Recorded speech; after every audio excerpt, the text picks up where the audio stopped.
Hello. What's up, everybody?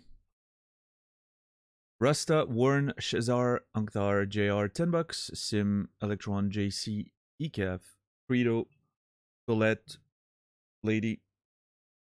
How's everybody doing today? Are we good?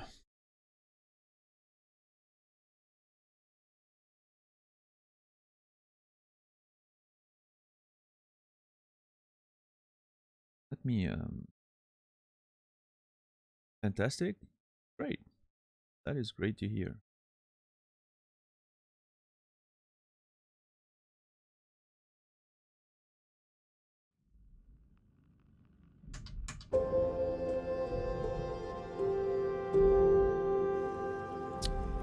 Cesar, tier 1, 45 months. Thank you so very much. Found something? Well, thanks for throwing it my way. Appreciate that. Cesar, as always, my oldest subscribers, sorry, nobody can beat you on that. You will be remembered. I'm not entirely sure, but I think at this point, Shazar, there's still one person that has more total months than you, because they kept their sub up for a long time while I wasn't streaming. They're not watching or subbing anymore, though. So you're gonna catch up eventually.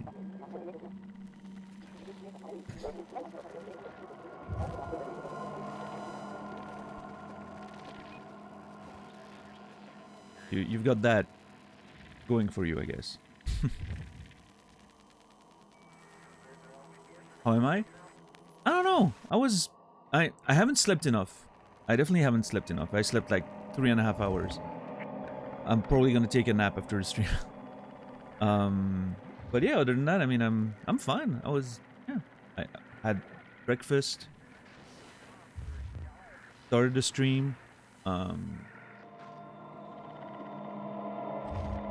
I'm just hoping it's gonna be a decent day, so I don't fall asleep at the wheel. But yeah, what's up, Melon? How are you doing today?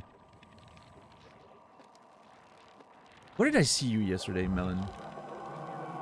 Oh, in Elisa's channel, yeah. Randomly saw your name in chat. I was like, oh, go there too.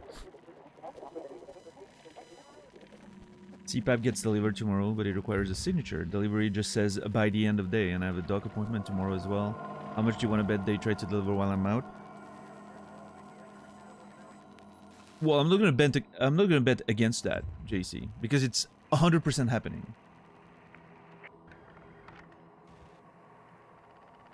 Is Madame not at home to, you know, pick it up? She'll be working.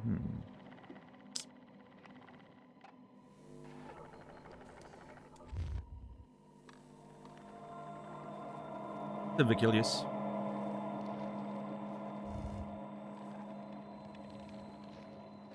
Yeah, the face changed again. It feels wider apart. Like the elements spread a bit more.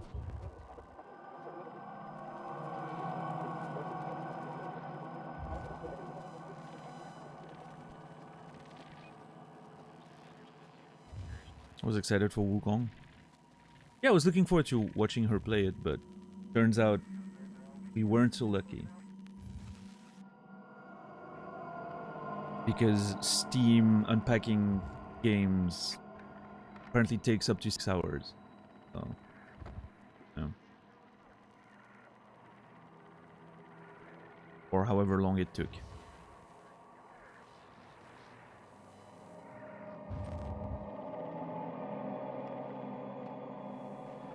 Yeah, I ended up watching a little bit of Wukong on Ash Monster's channel. It seemed fine. I don't know. I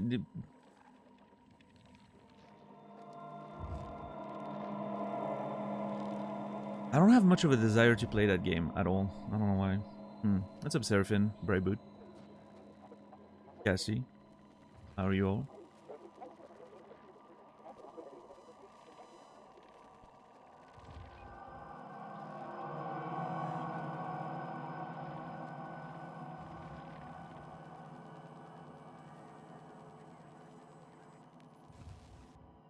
Hmm.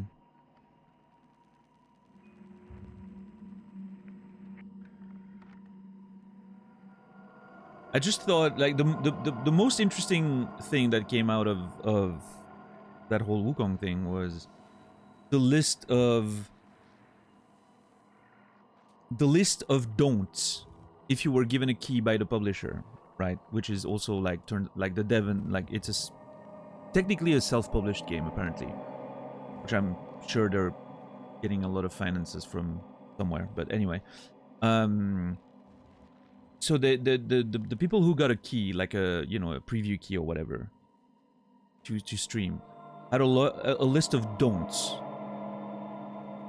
which was hilarious.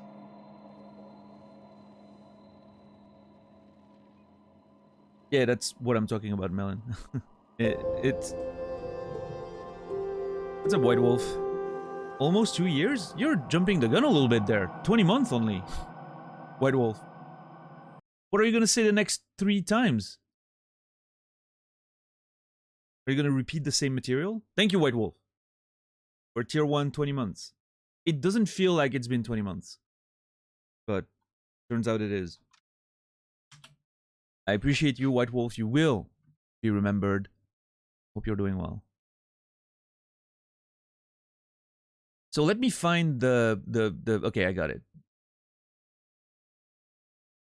So the guidelines for creators who got a key are as follows. It starts pretty normal. Do not insult other influencers or players. Sure. Do not use offensive language, humor. Okay, fine. That's when it gets weird. Do not include politics, violence, nudity, feminist propaganda, fetishization, other content that instigates negative discourse.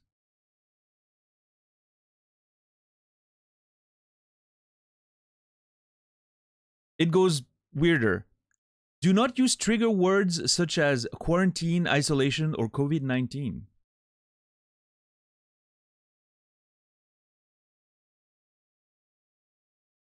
And the final one, do not discuss content related to China's game industry policies, opinion, news, etc.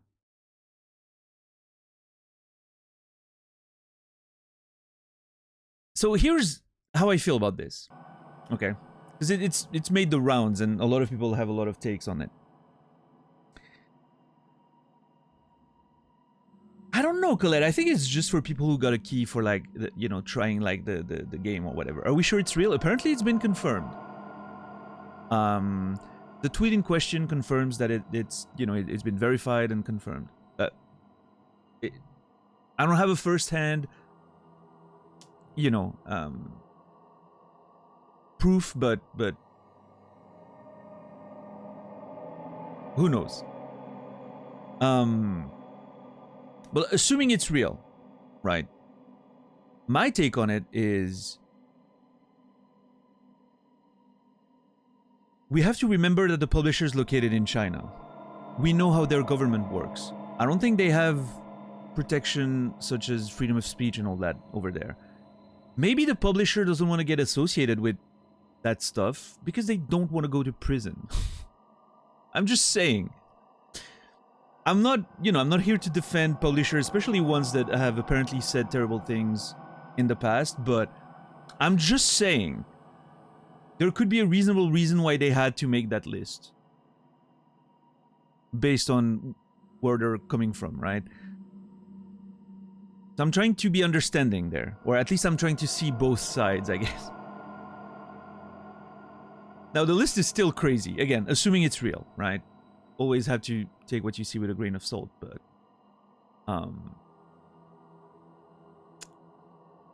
what's up, Ken? How are you doing today? Yeah, Credo, for sure. But yeah, it was funny yesterday because the top streamer in the category for a while was Moon, And Moon Moon, literally his title was all those words, all those keywords. His title was something like, you know, COVID-19, isolation, feminist propaganda, China's politics. Like it was literally the list of things that people weren't supposed to talk about, which I thought was hilarious.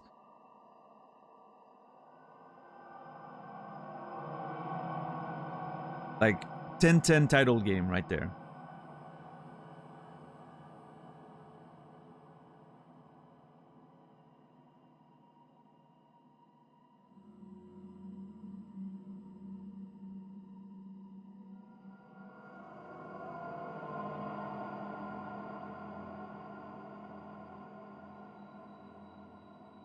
If all I'm getting is a key, you don't get to name any demands. Well, I mean, technically, you know.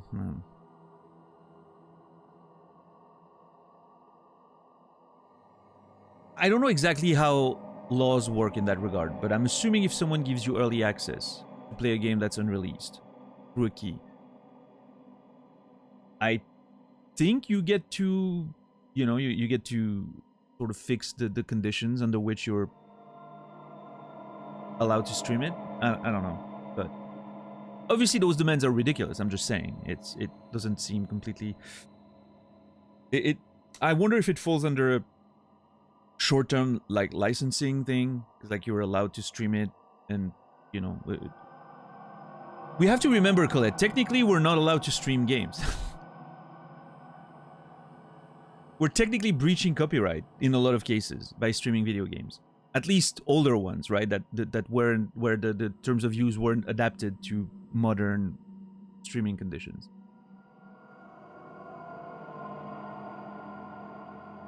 All they can do, well, yeah, of course, but you know.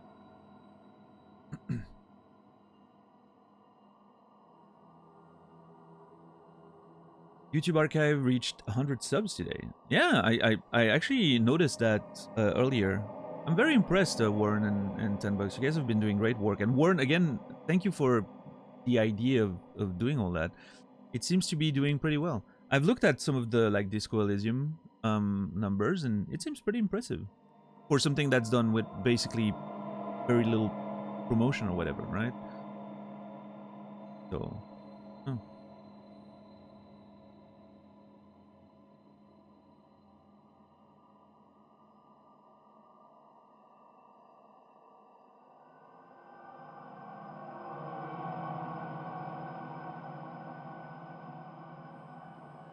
Yeah, Melon. Well, it's nice that you have the choice, right? I'm unfortunately I'm assuming a lot of streamers, if they get an opportunity like that, it would be unreasonable for them not to take it. I'm not blaming the streamers in this case. Let's be clear. If someone takes that a key and then agrees to those conditions because they want to stream the game early or whatever, I am never blaming them. I think, you know, everyone does what they have to do to survive or thrive on Twitch, right? But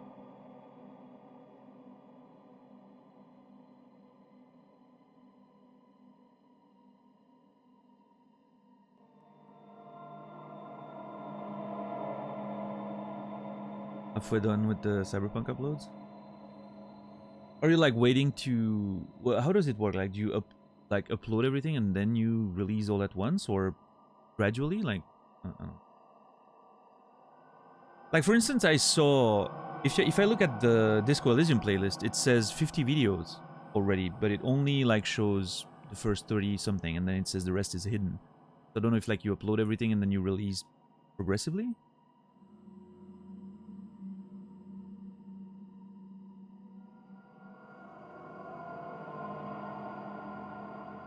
Yeah, Colette. I never gave a single fuck. I never gave a single fuck, and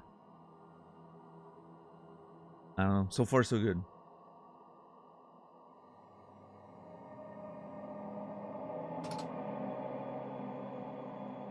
Yeah, Electron. That's fair, I guess. Sub-Zulu. They're scheduled to be released progressively. What was the I'm just like, I'm not saying it's the bad way to do it. I'm just very curious what was the thought process behind releasing like several a day instead of, for instance, like one a day for like basically you upload everything and then you have like literally content releasing every day for years, right?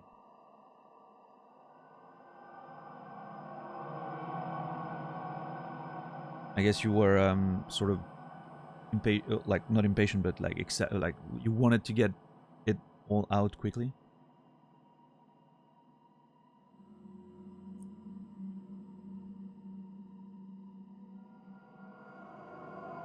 Streaming games is free publicity? In theory, yeah. I mean, it's a bit more complicated than that, I guess. But, you know, and again, like the issue is not necessarily, you know, the devs or even publishers sort of being against streaming. It's just that copyright laws in a lot of cases are outdated. And in certain situations, I don't think it's the case when it comes to streaming, thankfully, but in certain situations, if you don't enforce your copyright laws, you can literally get, you know, like, you can literally basically sacrifice your IP. Because then there's a precedent of you not enforcing your copyright. And then it basically makes future claims about copyright void because of that precedent. It can be very complicated. So in a lot of cases, that's why companies do enforce their copyright. It's because they have to. Otherwise, they're losing all control over the franchise, for instance. There are some weird little, you know, loopholes like that, unfortunately, which create situations where, yeah, publishers sometimes have to act even though technically it's really all an advantage for them to let things happen.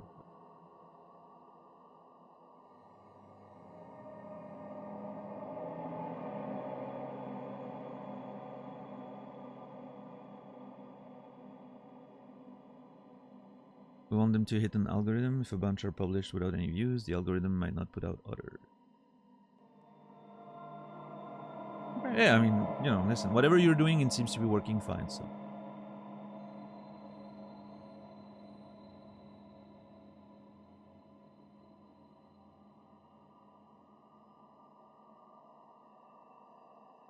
I very much half-ass YouTube nowadays. Imagine if you were full-assing it. How successful would it be? I'm torturing Colette right now, that's not nice. No one whole-asses YouTube anymore? I don't think that's true. But...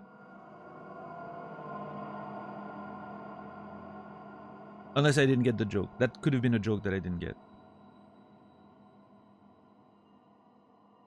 Especially after the demonstration earlier this year. Did I miss anything? I don't know what we're talking about. What's up, Pitsy?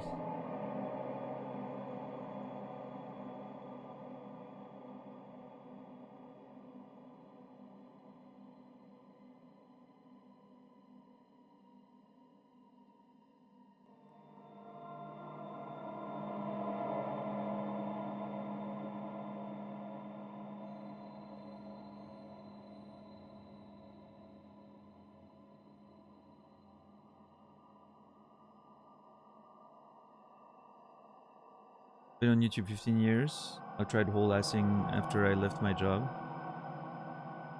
Okay.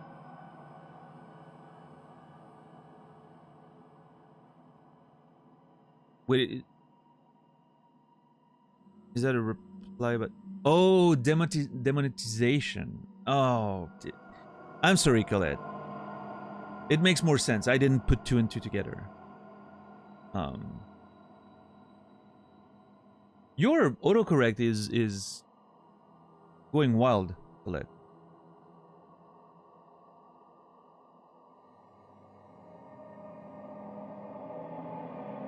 They didn't serve ads on my channel for 3 whole months. That sucks. Do you even know why you got demonetized? Like, did you do something that, you know, obviously is a ridiculous demonetization, but that you can point to as that was the cause?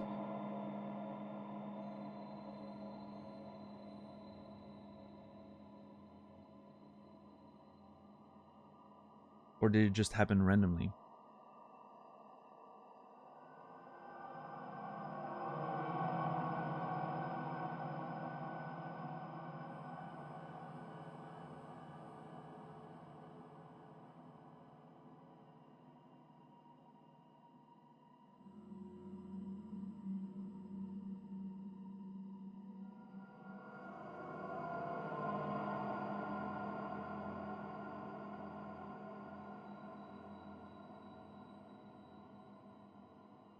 Biggest thing YouTube ever did for me was... Why does it correct did to dud? Like, your autocorrect is out of control, Colette.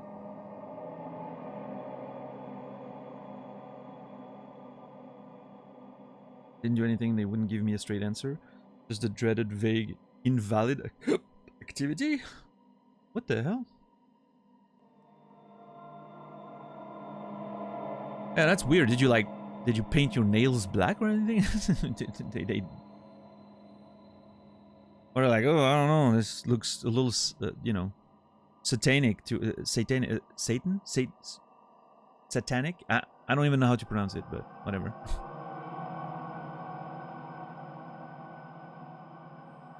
It's probably a fat finger and autocorrect failing to work.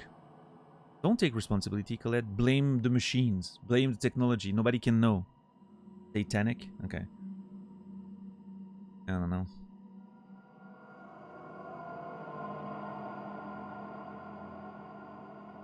"6 inches of satanic panic." What's up, Jaken? Jaken, it was such a funny moment watching that. You know what it reminded? And I know you're trash talking for fun. You know you're not good at the game, so it's a different situation. But what it reminded me of was, it reminded me of late 90s Tekken. When you would have people trash talking you. Sometimes in real life, sometimes on the internet.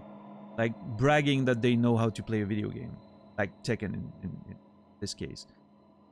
You know, saying that, you know, they were really good and they would probably whoop your ass and everything. And you're like, oh yeah, wanna like go to that local store and do a money match on that day. And they always accept. They always accepted.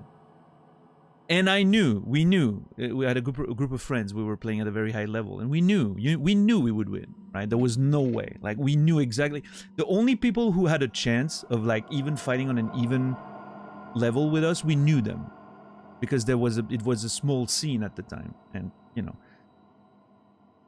Nobody was gonna get to that level alone in a corner of Switzerland or whatever without being known on the scene at the time, right?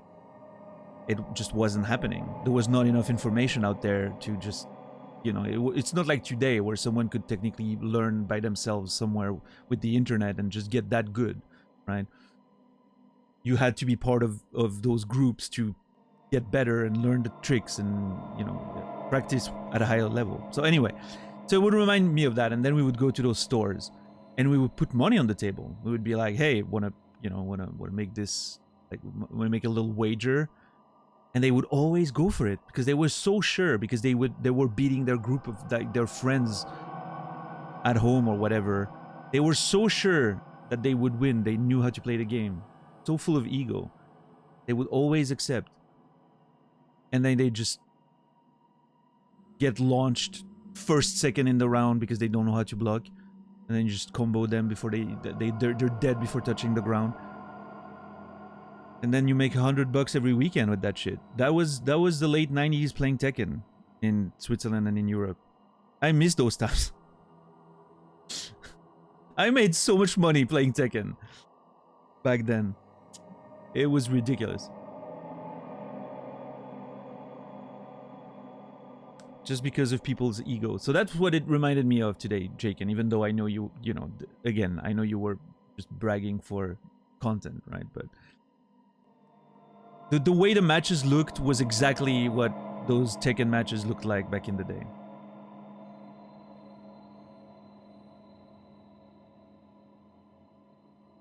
I know how to block. Well, why did you choose not to do it then? For those who don't know, Jaken played some Street Fighter matches with Brendan on his channel earlier. But, you know. What's up, Maleficent? Ooh, what the hell? Keto just attacking me. Can I read some of that message at least? Or, you know.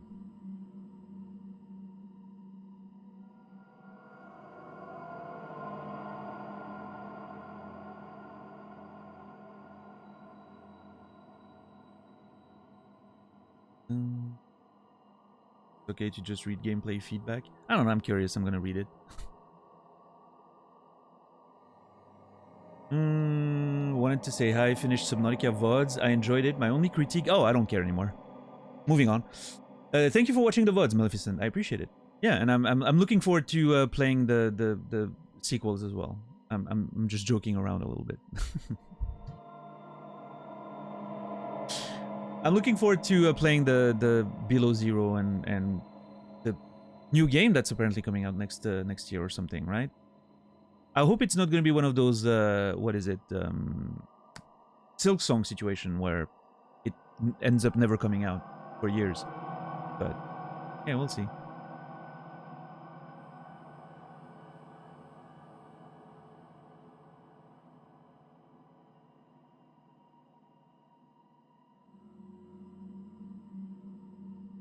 Naz is definitely not as good as Brendan. I don't think you realize how easy Brendan went on you, Jacob.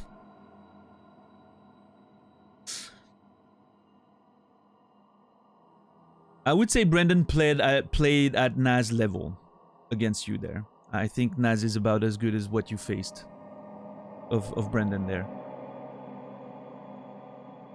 But again, I'm saying that as someone who, you know, was just observing.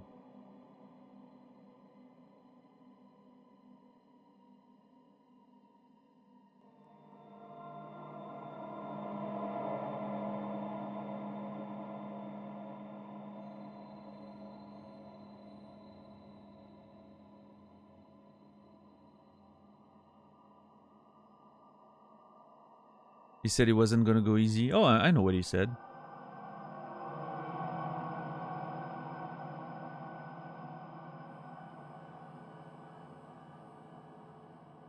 I think the first round he probably went, you know, pretty hard. And he almost got perfected. But after that, I think he was playing a little bit. Anyway, I'm looking forward to seeing what happens with Naz. I don't think you're gonna do very well though, Jaken, I have to say. But maybe you sandbagged everyone. Maybe you're actually really, really good at the game and you just sandbagged everyone by pretending you were getting whooped by Brendan just to turn it around later in the night. We'll see. I'm looking forward to it.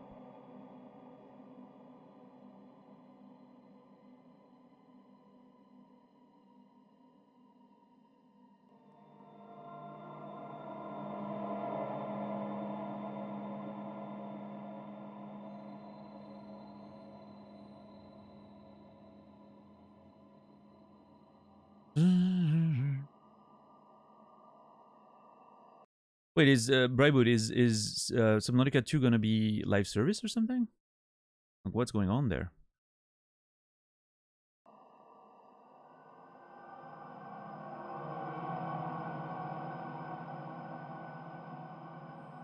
I have 5 hours in the game and that was at launch. Yeah, I mean, I basically have more experience than you have in the game, even though I only got it on Friday. And I could never in my wildest dream take a round of Naz right now. Even if I tried my hardest and we played 100 games, I would not take a single round.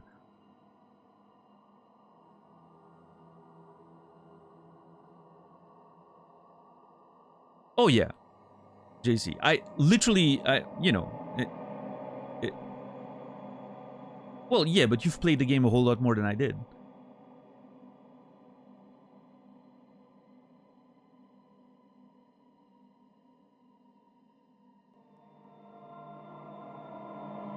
I've only spent like 20 hours in the past 4 days or something, right?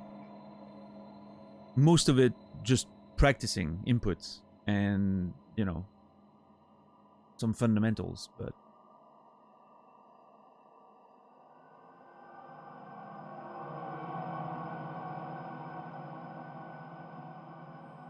I don't think my Tekken skills are gonna transfer very much. Some, you know, some fundamentals in terms of like neutral game, probably a little bit, but that's only gonna get you so far. I don't know.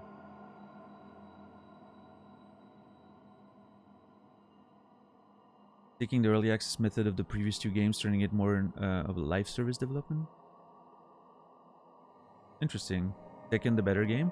I don't know. I would have said you were right only like a couple weeks ago because I've always played Tekken, you know, but I'm starting to think Street Fighter 6 at least has got a lot of things right. It's an interesting game. Whereas it seems like Tekken is sort of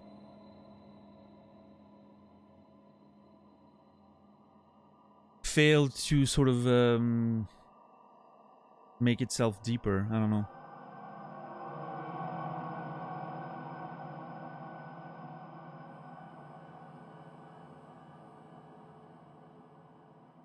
I wonder when we're getting a new Soul Calibur. I wouldn't hold my breath for that, but who knows, right? I haven't played a single one after the first Soul Calibur, in fact. I played Soul Edge, I think was the name of the first one on PlayStation, and then Soul Calibur on Dreamcast. Never touched anything after that. I liked it though. Soul Calibur was great. I had a pretty nasty Siegfried. You know.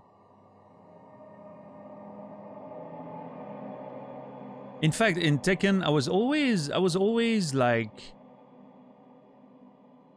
second to third best in my in our play group. More often than not, I was third best out of 4. And Soul Calibur was the one game where I was number 1.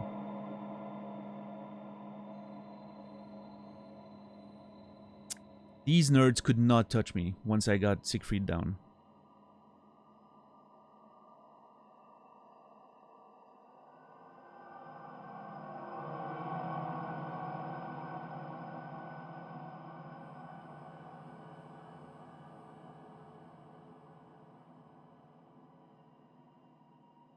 Yeah, Bravewood. Yeah, I'm still very interested to play Below Zero. I'm curious. I don't know when it's gonna happen, but... Long was my dude. I don't remember that name from Soul Calibur. Was he like a later edition?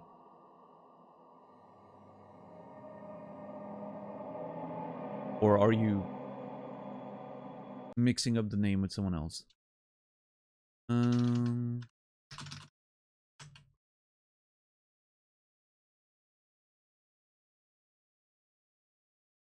Oh yeah, he was in Soul Edge and then only comes back for Soul Calibur 3. Yeah, because he was replaced by what was her name again? He was replaced by Maxi in Soul Calibur. Yeah.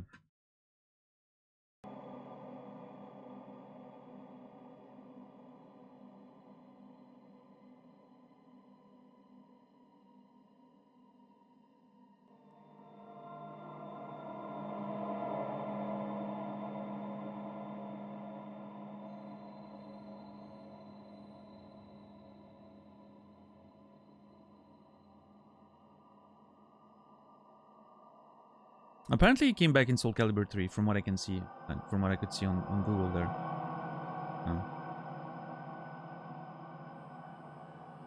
So yeah, White Wolf, if you play the guy with the nunchucks, you probably just spam the buttons, right? That's like Eddie players in Tekken. Just spam the 2 buttons and just hope the person against you doesn't know how to block. Which in a lot of cases, you would be right.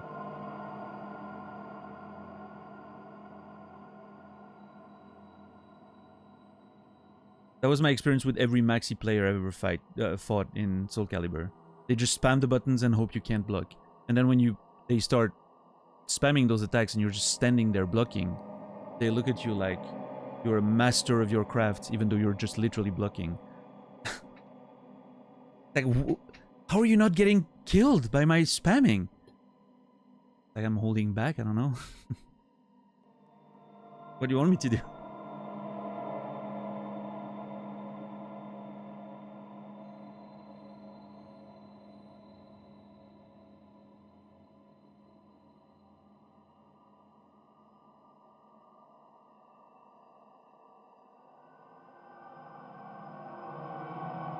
Oh well.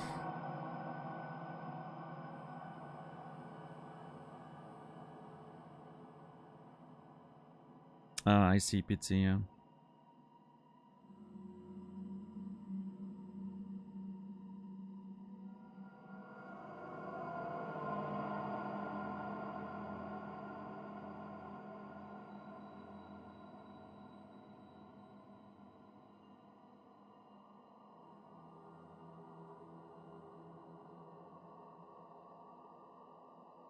Yeah, I think Pizza means after Soul Edge, yeah.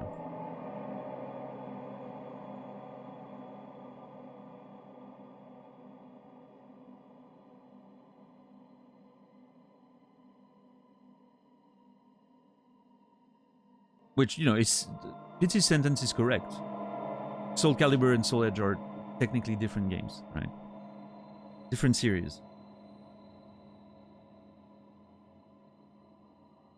Wasn't it Soul Blade? I think it depends the territory, right? It released under a different name in Europe and the US and Japan. It may have released as Soul Blade in Europe.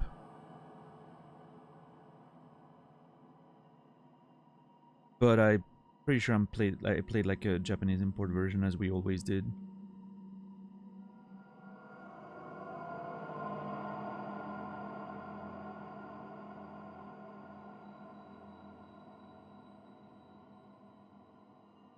The guy with the staff? Killick? Yeah.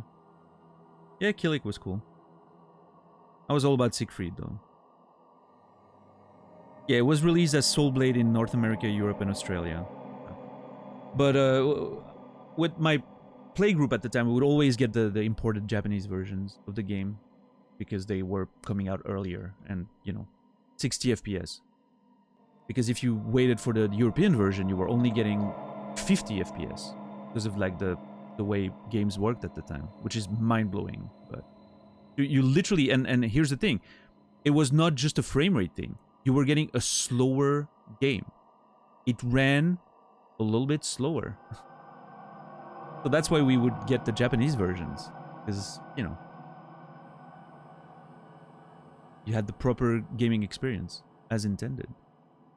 Like, I always mention that story, but we used to, I used to play the Japanese version of Tekken, or American, we had both, and which were both like 60 FPS speed. Well, I should say 60 hertz speed, because that was the technical thing at the time. And then sometimes people would invite me to play, and they only had the European version, which was 50 hertz. And again, it's not just a frame rate thing. It literally slowed down the game by 15% or something. And I mentioned that in the past, but it felt to me when I was playing with them like I was Goku putting down the extra weight. And everything was slower. And I could see everything. It felt like being in the Matrix. They were trying to do like sweeps, and I would see all of them. Because the game was so slow in comparison.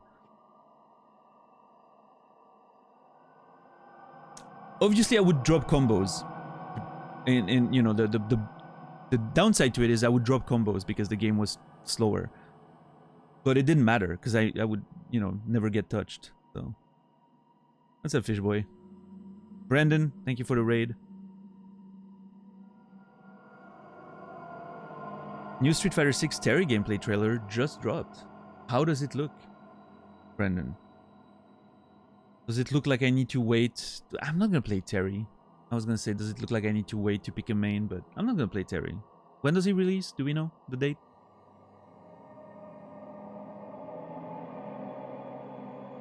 I could see myself play Mai. But I don't know. Probably not. Although, I mean, I could see myself playing her, yeah.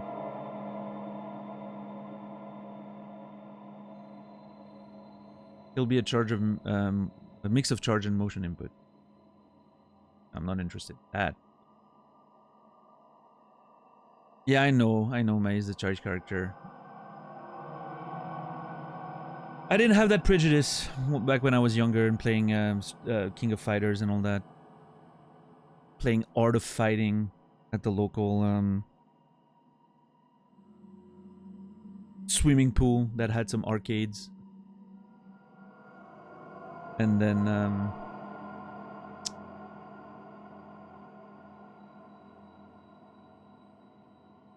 right now I'm mostly practicing Kami, yes. Although yesterday I started practicing, I did some other combo trials. I tried Juri a little bit, which was fine. And I tried Zangief a little bit. Zangief, sorry. Gotta pronounce that correctly. And yeah, I don't know. I think there's a non-zero chance that I'm actually gonna play Zangief, but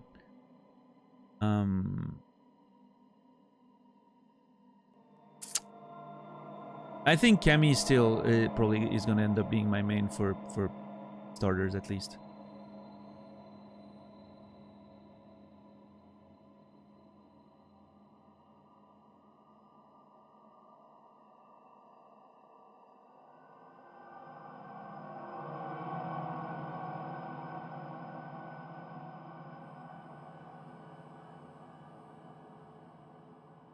What was I can't remember. I can't remember what was Mai's original game before King of Fighters. Fatal Fury, that's the one. Jesus. Couldn't remember. Yeah, Fatal Fury. No.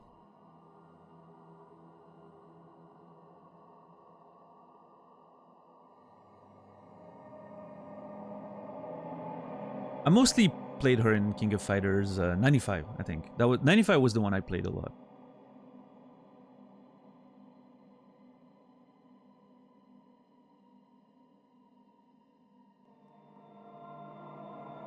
You ever have a Yu-Gi-Oh style change of heart? Let me know. I'm not sure what that means. I've never watched or I don't know anything about Yu-Gi-Oh.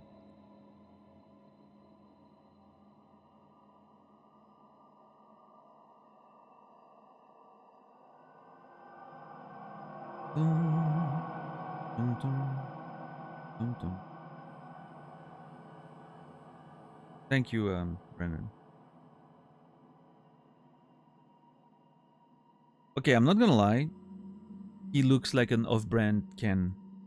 Just looking at the, you know, the splash art.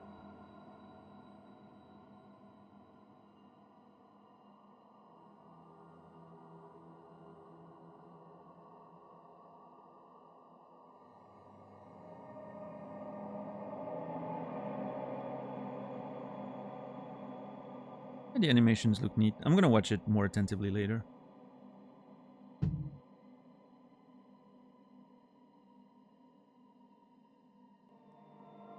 There's a popular magic card in Yu-Gi-Oh called Change of Heart.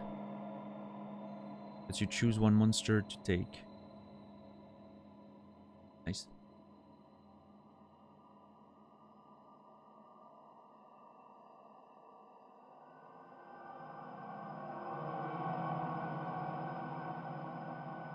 I'm tired. I should probably get in game to wake myself up with the scary, you know, scary decisions I have to make. Oh shit! I just remembered that I left us on a cliffhanger yesterday.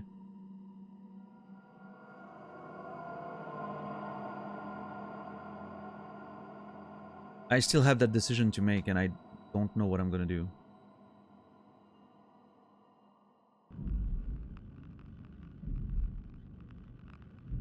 Simon is trying to start a shuttle so that he can ride to Lambda, where he's supposed to meet Catherine, the woman on the radio. Yeah, I'm pretty tired. I slept about 3 hours and a half, I think. I'm gonna take a nap after the stream.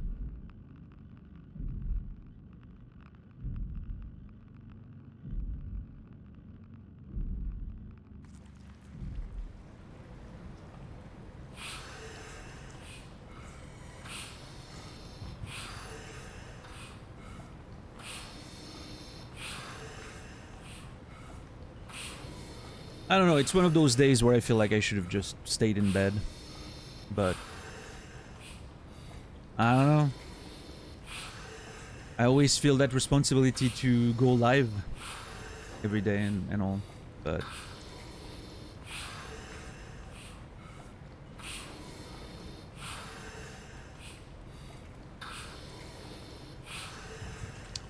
we'll see in a couple hours if I regret it or not.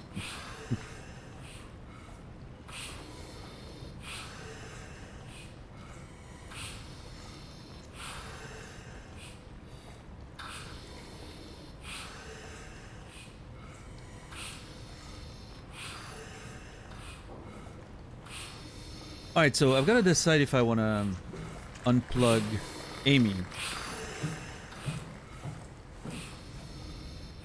Or if I want to try to use that butthole on the other side there. Which could allow me to bypass this situation, I think, based on what I've seen in the past. I don't know what exactly they do, like it's not... The game's not being very clear with me, which is great. I love the mystery. But I think I'm going to unplug her.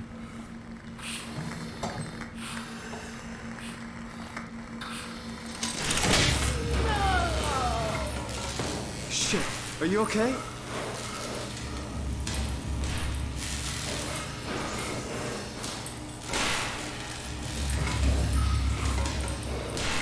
Can I plug it back in? Nope. Can I poke her with it? Nope. Are you okay? I don't know. I want to go home. I want to go home?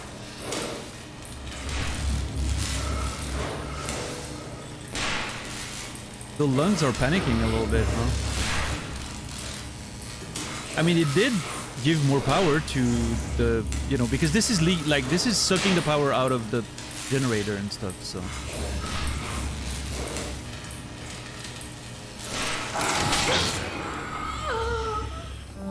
Oh, fuck.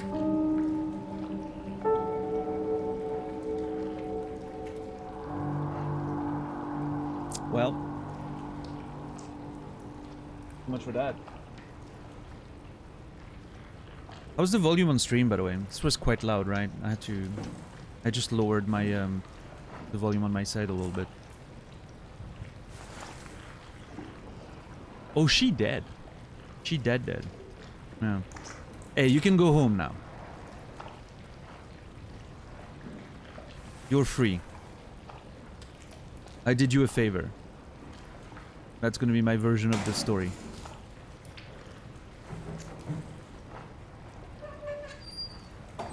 I thought she'd be happy to finally die. I mean, she didn't really have a time to, you know, react to it.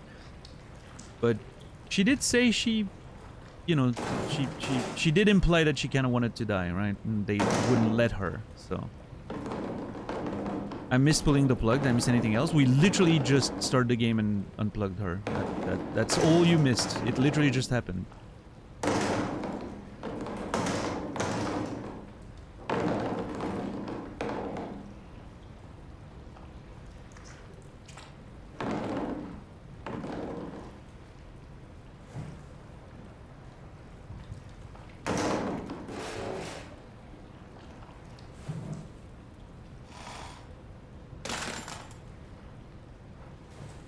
This sort of reminds me of Half-Life 2.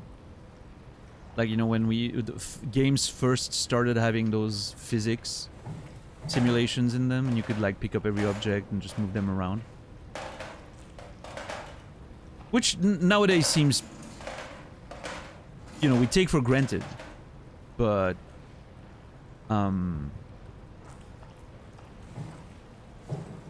back in the day, it felt pretty revolutionary when you could put stuff like in a pile and use that as a, you know, jumping thing.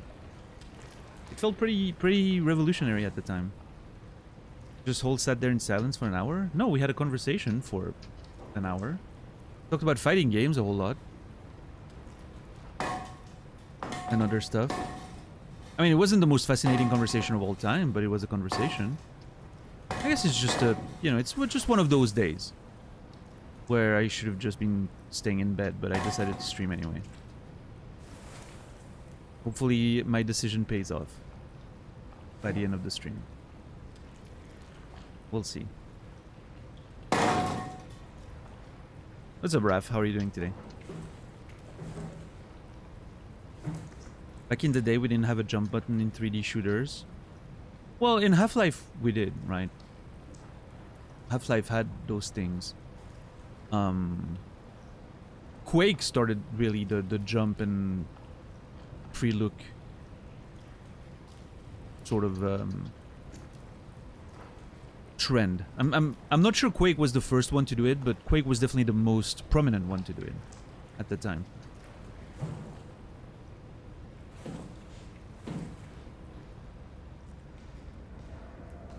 But yeah, the way Doom worked was funny because you couldn't look up in Doom, right?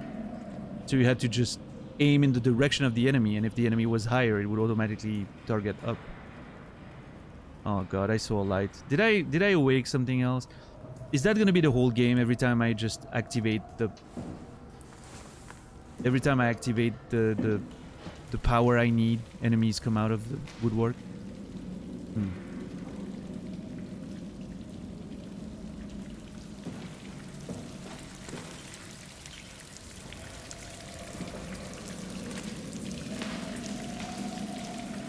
Oh, by the way, interesting thing. I was talking with Naz yesterday, and I was like sort of summarizing my thoughts on the game so far.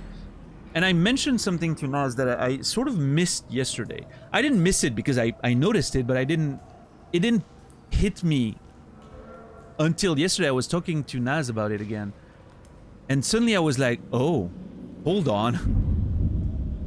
I didn't notice that. Or I didn't, you know, put two and two together. So here's the thing about my character. Obviously, my character has a weird perception of himself. Because, like, suddenly you can breathe underwater. Suddenly you have a flashlight. Suddenly stuff is happening to your character and he has stuff that he didn't know he had. And I remember saying yesterday when we first had the underwater situation, there's two possibilities here. Either it's like Carl was foreshadowing and I'm actually a robot and I just think I'm human.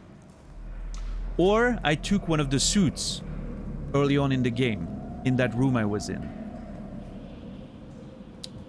And then I realized there were two suits missing on the wall. I believe. Only two were missing. One for Carl, one for Amy. Nice timing on the soundtrack there. There was no third missing suit, I don't think. Which means I'm not wearing one. Again, if my observations are correct, which they may not be, so please don't correct me if I'm wrong. But I seem to remember there were only two suits missing. So if that's a hint, that's a really cool one. And a really clever one. Because you're gonna be like, oh, I have a suit. Of course, it makes sense. And then you think about it a bit more and you're like, hold on. I know who has a suit on. Here's one, and Carl had the other one. Meaning, since I don't have one, the only other explanation is I'm actually a robot. Which is why I can have a light on command. Right? I think it's a flashlight, but it's not. It's just I have a light. Like the robots in the game. Right? I don't know. That's my leading theory right now. We'll see if I'm correct. I can open my window pretty quick. What's up, Carl? Should I call you Wizard? Carl? I don't know. Whatever you prefer.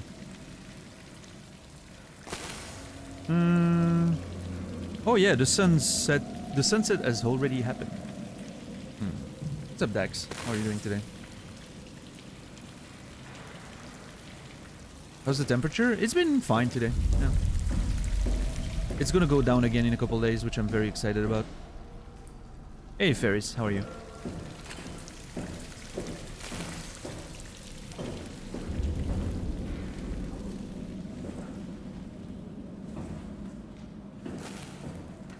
UT99 was my favorite shooter. Yeah, I didn't play any Unreal Tournament after the first one. The very first Unreal Tournament was awesome. I remember playing that a whole lot with my friends.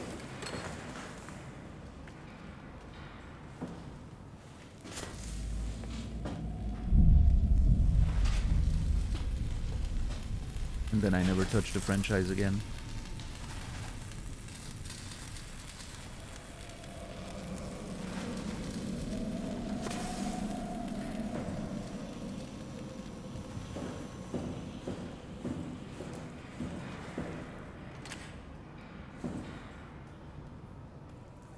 Yeah, Ferris, I'm glad, I'm glad.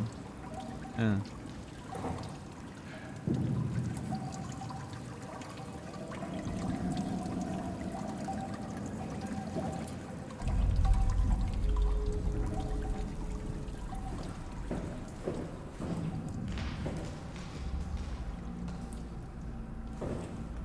Can I still... Oh, I can still use the butthole. Huh. I really don't know what they do. Like, I feel like there's consequences for using them, but I can't figure it out. It's so weird. I love this mystery.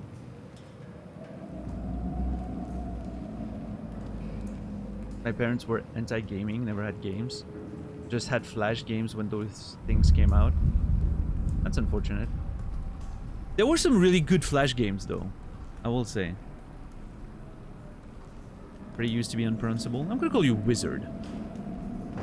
Or Carl Wizard. I don't know yet. We'll see what comes out.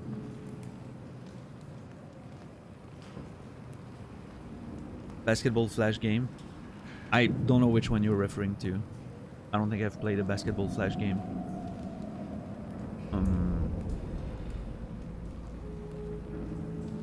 I'm trying to remember which Flash game I spent a lot of time playing.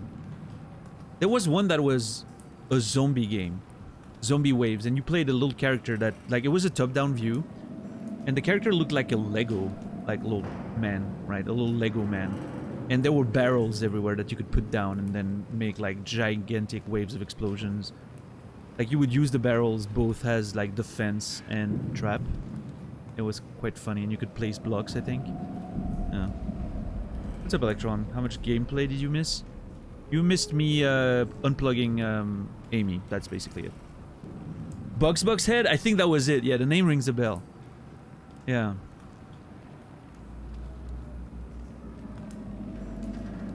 Flash games, man. It's crazy how Bugs Head. Okay, yeah. That was it. Yep. Oh my god, so many memories. It's crazy how that that sort of trend of Flash games got so big for a few years, and then it just like completely disappeared. Of course, Flash was discontinued, but yeah, I mean it was really a huge thing during the second half of the 2000s. I guess was the like between 2005 2010 was when I feel like it was the biggest. But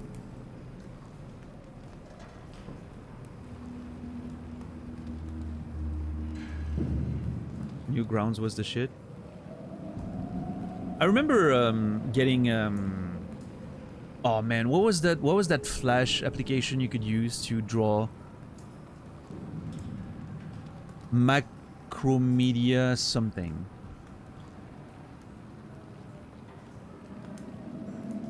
It was a Macromedia software, I think. Just Flash? That was just the name? Flash? Maybe it was. But anyway, I remember using that program to draw animations. I really liked those stick figure animations with like fights. You know, that were really impressive and really cool. And I remember doing my own 5-second animation. It took me like several days, you know, to figure it out. But I remember doing that. It was very cool. No, it was just like the basic software to, you know, you could draw like frame by frame and then put it all together in a Flash animation. I think Brightboot's correct. I think it was just called Macromedia Flash. Yeah. It was just like the core software or whatever. What's up, Chipmunk? How are you doing?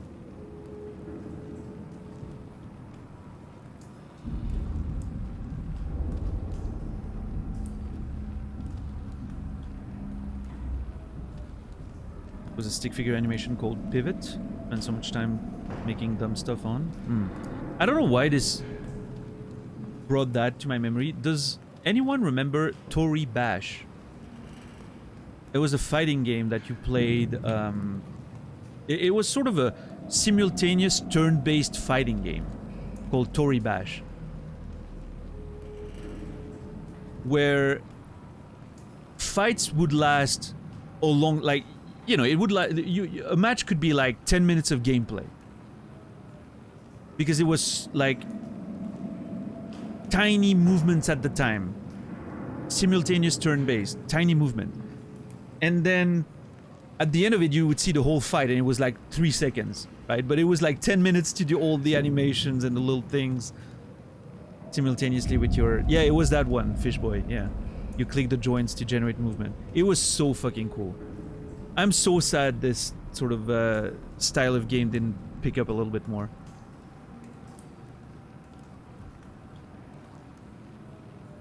What a great game that was. I remember the big meta play was to immediately raise your hands so you could grab the enemy's head and then pull your feet and push them away. And you would literally push their body away and keep their head in your hands, decapitating them in the process. I remember that was the meta play at some point. Everyone would go for that, because it was so fast to raise your hands and grab the head. And then once you had the head, you were free to go. Like, there was not much they could do.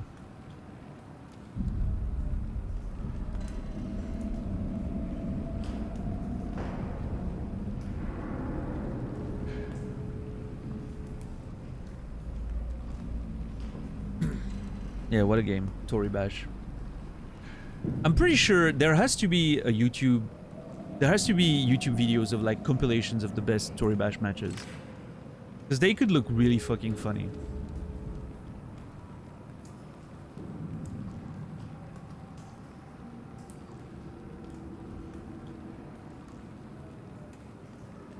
I also, for some reason, it just got back in my memory. I remember a game where the goal was to push someone down a set of stairs. And you scored points based on the amount of damage they would take. The dummy puppet would take. I can't remember the name though. Which, when you think about it, is a crazy concept for a video game, but I don't know, it worked.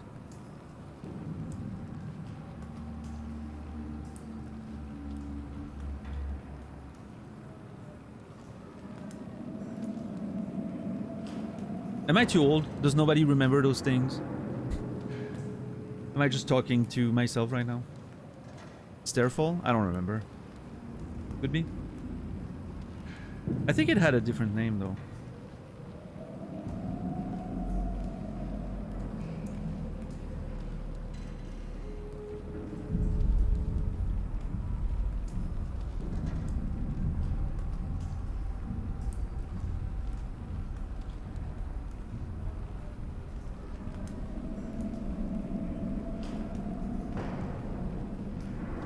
Oh my god.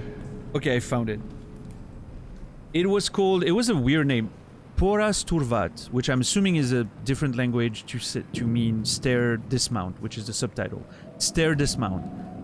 But it was called Poras Turvat, which, again, I don't know if it's Finnish or whatever. It sounds Finnish for some reason. Yeah, that was the name of the game.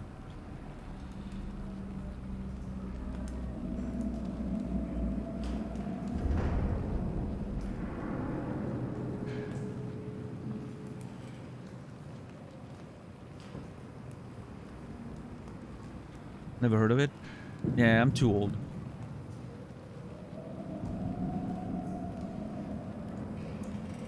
See, that's why I can never be successful on Twitch. I have old people references.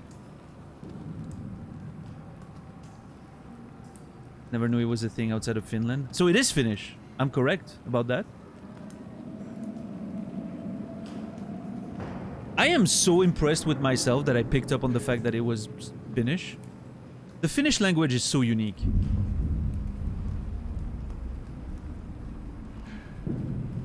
There's a lot of us olds on Twitch though. Yeah, but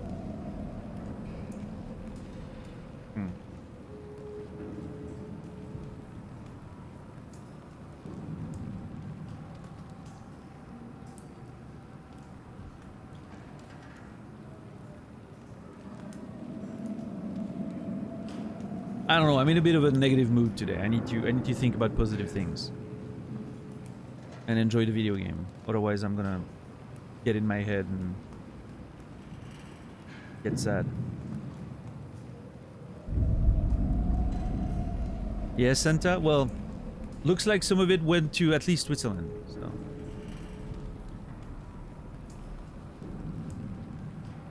Think about what happened to Jaken on my stream. It was beautiful, Brendan. I'm just sad that you sort of started going easy after the first round.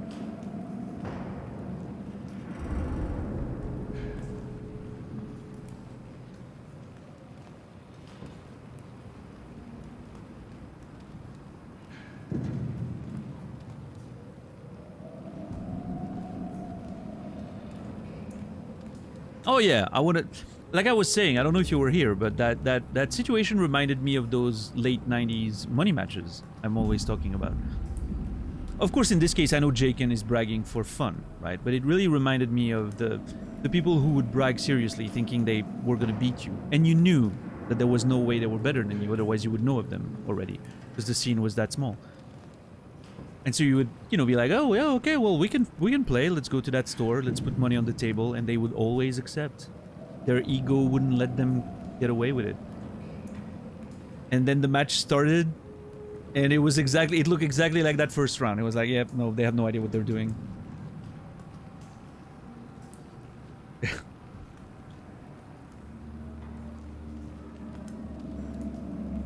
I'm still looking forward to watching the main event with Nasrallah later tonight. I hope you'll be there, Brendan.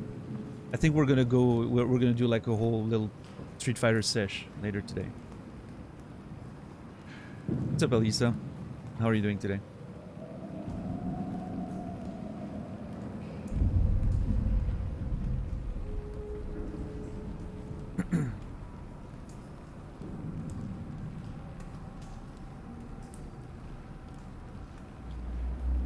Poras just means stairs or steps. Turvet is a funny word, comes from turpa, which means the face of a horse. But when someone does turpa, aka turvet, it means to fall on your face. Alright, that's... We're learning Finnish today, Elisa. Yeah. How am I? I'm okay. I've slept about 3.5 hours, which obviously is not ideal, but...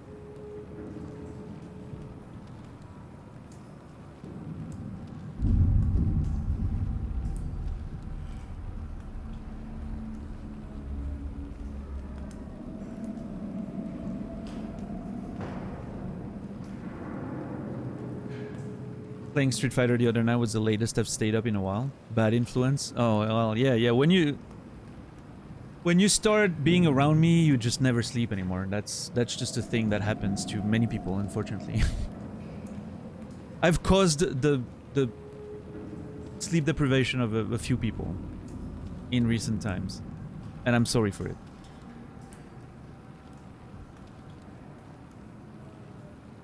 What's up, Sorrow? How are you doing today?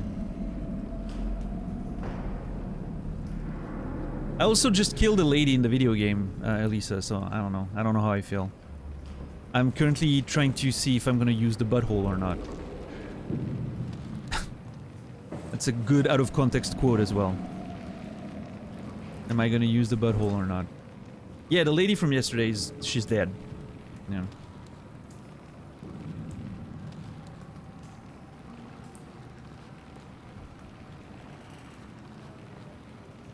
Yeah, Santa.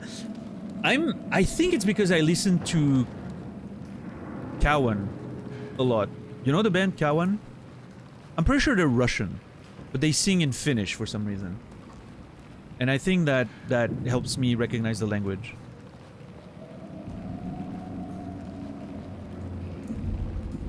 I did try to poke her with the plug after that.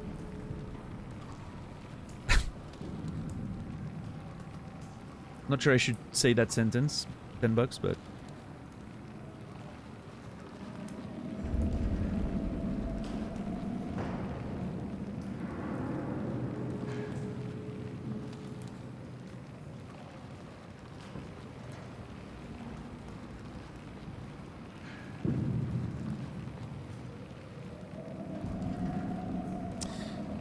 Alright, so let's see. That probably is gonna turn the power on, but what about this?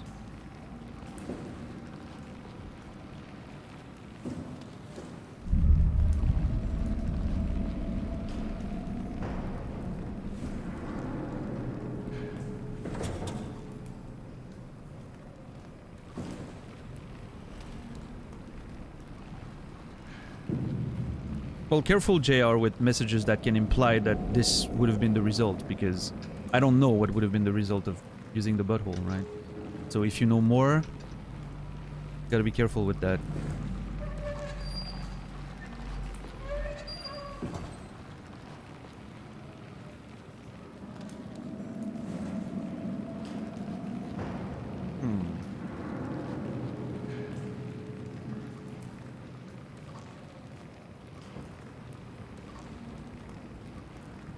I've watched a little bit of it, Brendan. It seems good.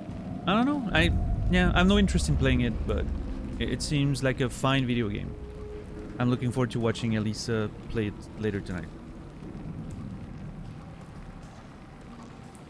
After I take a nap, after my stream, I'm gonna take a nap and then I'm gonna go watch Elisa.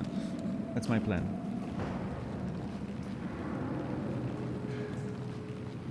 Anyway, I'm gonna open my window real quick. I'll be back in 30 seconds. And then we'll figure out what to do with this whole situation here.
Alright, thank you for your patience. It's the outside's more cloudy than I expected, because they're not forecasting any rain, but I see clouds. I'm like, am I gonna get trapped? Am I gonna get rain later, which would be very annoying.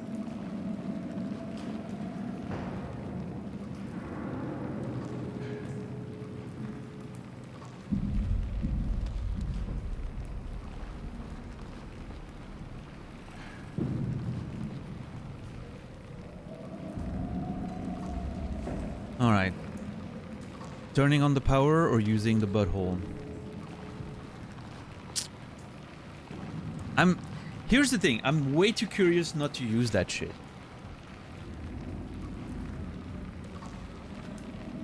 There's still light outside. How does the room stay so dark? I mean, it's pretty dark here. There's not a lot of actual light outside. It's not completely dark yet, but it's dark enough that the light doesn't come in. And then with the bright light I have on my face, which makes everything else a bit darker, right? As a result of contrast. But I don't know, it works. That is all I know.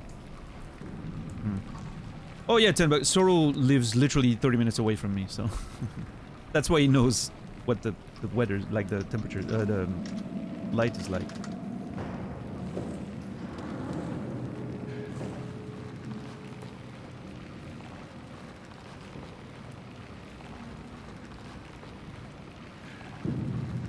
Maybe it's more cloudy around your area. Yeah, I also live... We're in a bit of a hole with woods all around. So, you know, it... Again, I'm in the middle of fucking nowhere in the woods, so...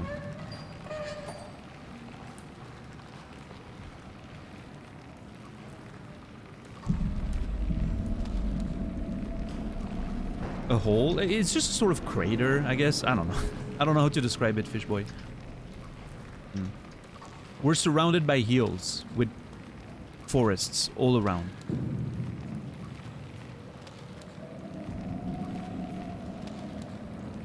Can we not call them buttholes? I mean, what do you want me to call it? Look at this thing. I guess a flower would have worked, but is it really better? I don't know.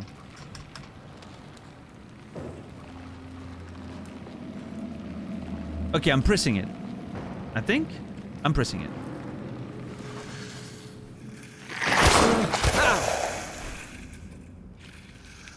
Jesus Christ! What the hell?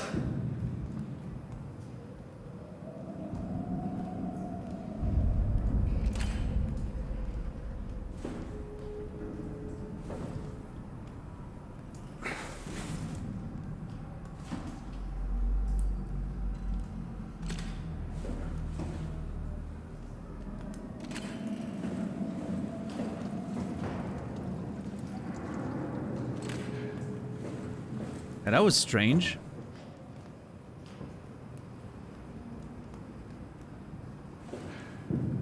My whole fucking fist went in there. Jesus. So again, I'm trying to think. Under the idea, again, assuming my theory is correct and we're indeed a robot that thinks he's human. What am I doing in those situations when I'm plugging in those things? Am I like recharging some energy or something, maybe? Yeah, I don't know.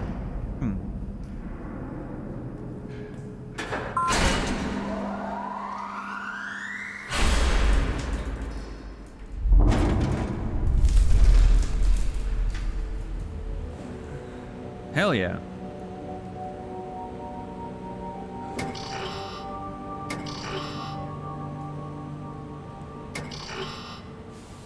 Why is this door closed now? Oh, should I have not used the fucking thing? I don't know, I'm getting paranoid about what to do and what I can do and what I shouldn't do and...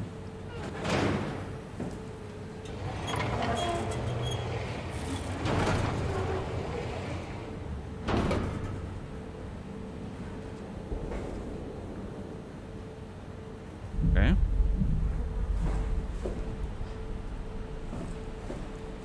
I wonder if this is gonna allow me to sort of freely navigate through those areas.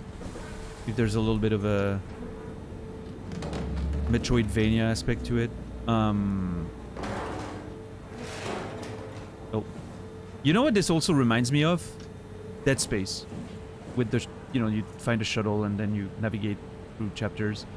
I need to play the new, that's like the remake of Dead Space. I'm really curious what they did about that with that game.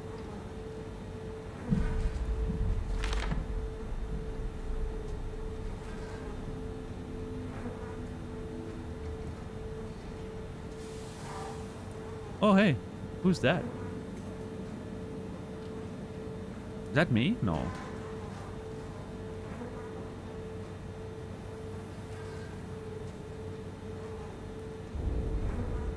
So that's a little guy.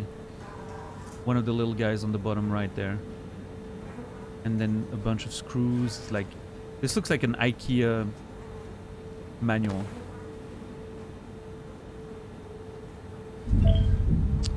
Manifest, shuttle, beat, route, UPSB, theta, PR. LW theta, 250 meters. Hazard report, helper kit, auto inflator.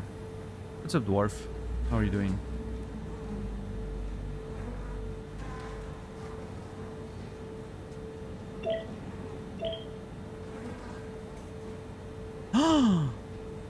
Oh, we're gonna learn about what's happening in the world. What happened in the world? Oh my lord. Pathos 2 memo impact event. On this morning of January 12, 5:13, the comet Telos crashed into the Pacific Ocean. The impact ranks as one of the largest collisions ever recorded on Earth. All evidence indicates that the surface has gone completely barren and is no longer able to sustain life. Pathos 2's unique location has provided unparalleled safety for our staff. Some structural damage has been noted, but no casualties reported. The largest loss was the weather and communication station located on surface platform Omega, unmanned, which is under the circumstances a small price to pay. Theta will hold an emergency meeting to discuss the future of Pathos 2 and ultimately mankind. More on the matter will follow. Overseer K. Forcurin? My phone died in the night, so I just woke up instead of sorry to hear. Hopefully you didn't miss anything important in your day. I guess it's a good thing we never had any kids. Hard enough looking my parents in the eyes. They're going to a bomb shelter upstate, by the way, along with your dad. I'm guessing someone will help him send you a message somehow. I mean, I hope they will. Hell, I'm not even sure you'll get this message. If you do, I want you to know I never blamed you for following your dreams. I was just mad it didn't fit better with what I imagined our lives would be. I really wanted the picket fence, big family, you know. I guess what I'm trying to say is, I'm proud of you. And even though it's been difficult to be separated from you, I regret nothing. I'm happy. And I really wish I was able to say this without the sky falling down. I love you, Amy. I always have. Oh shit. And always will. Apparently that was Amy's significant other, maybe? Who didn't come to Pathos 2, and then obviously all the events that occurred. It kind of puts the I want to go home message that she... The words that she said as she was passing gives a little bit more depth to that line. I did not expect this game to have that whole post-apocalyptic angle. That's very interesting. A huge fan of those stories generally.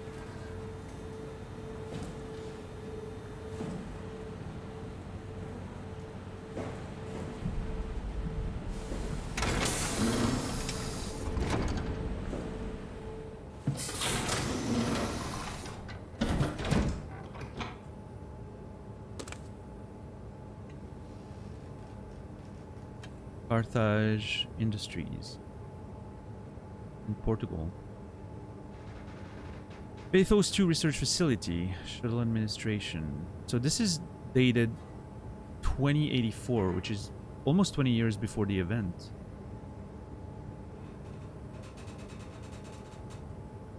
A repair set. Okay, so this place has been running for a while before the events happened.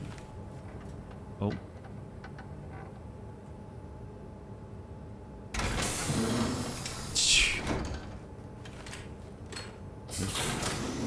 I wish the game would scare me that much.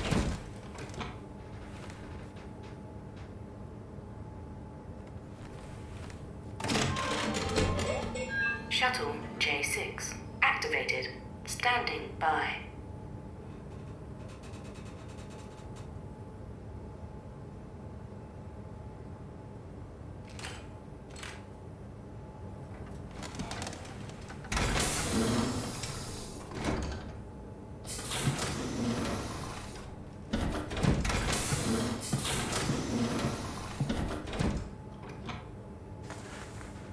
The cargo link is maintained by the Pathos Control Group.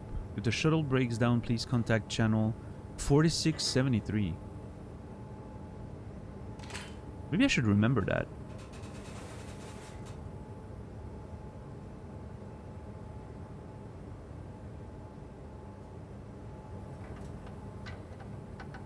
Okay, so the shuttle only goes to Omicron, and then if I want to go to those last two, I will need the climber, which I'm not sure what it is.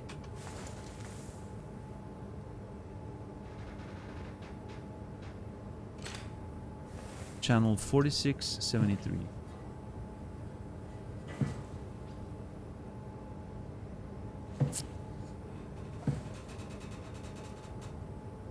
4673. I'm worried that I'm not gonna remember that. I'm really weirded out by the fact that this is not open. I wonder if maybe I should have done things in a different order to get that to open.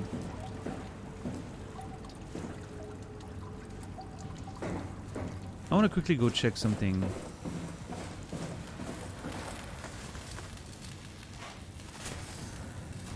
Before I take the shuttle away, because I'm not sure I'm ever gonna be able to come back here.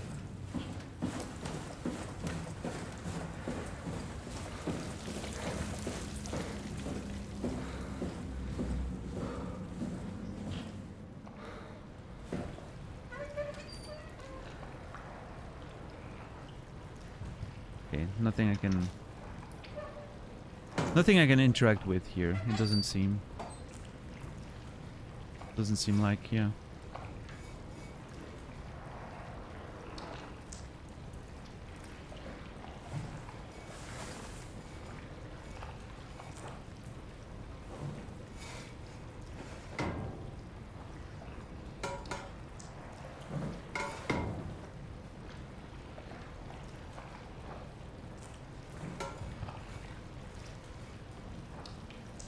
That's the lady we killed, yeah.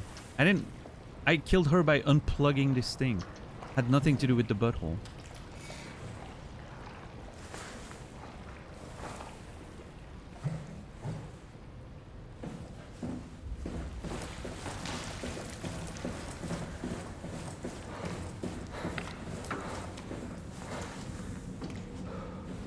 Let's see.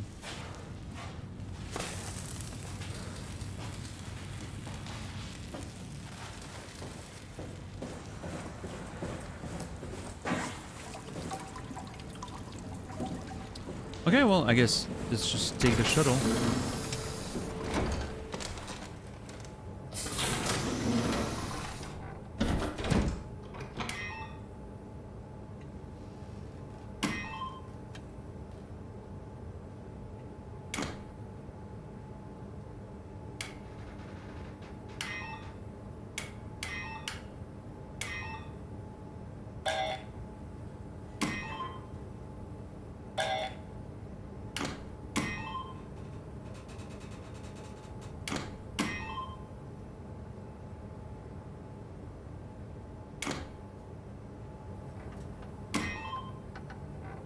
I'm just wondering if anything... I don't think it has any impact, but you never know. Yeah.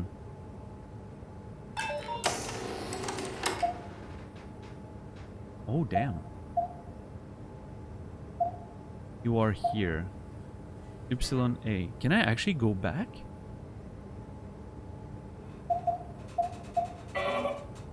Destination unavailable due to technical issues. Please try another destination. Ah.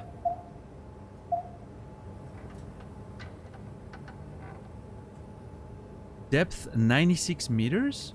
That's not very deep.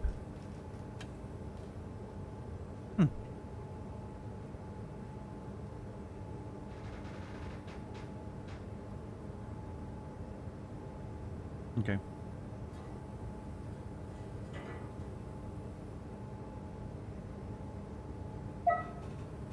Confirmation, destination. Can't stop sneezing, what the hell? Destination Lambda, let's go.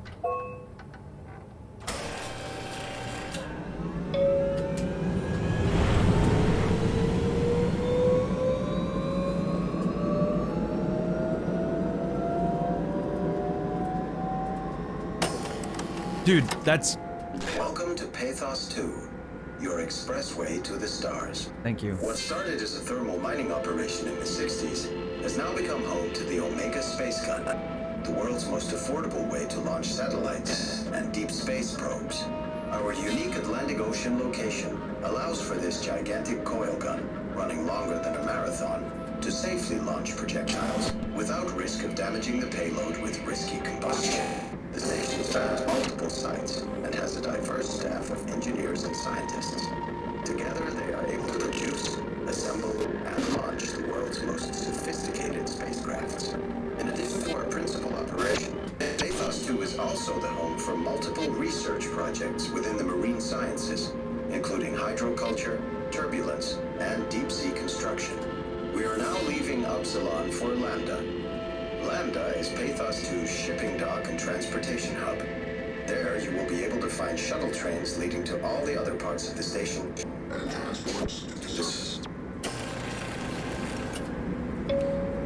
Yeah, we're currently sometime in 21 something. 21... It's a little unclear because I don't know how long we...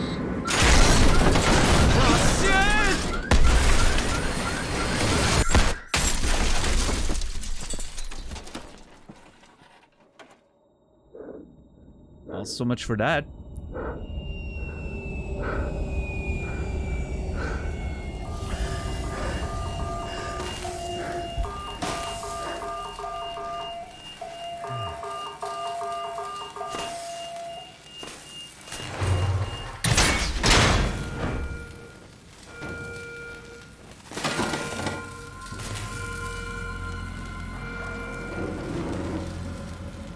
Oh, shit. This will require a little fixing. Yeah, just a little bit. So much for exploring the station freely with the shuttle, huh? Yeah, so the quote-unquote end of the world, I believe, was in 2103, potentially?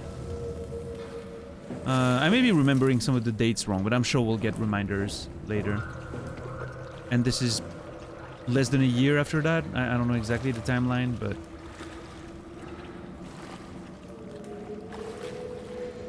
Yeah, we're in early 2100.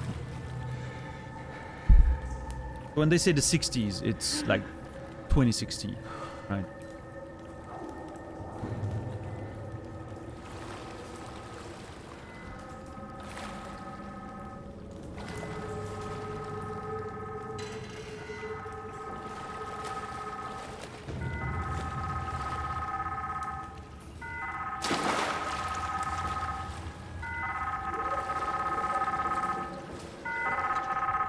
Am I actually being called?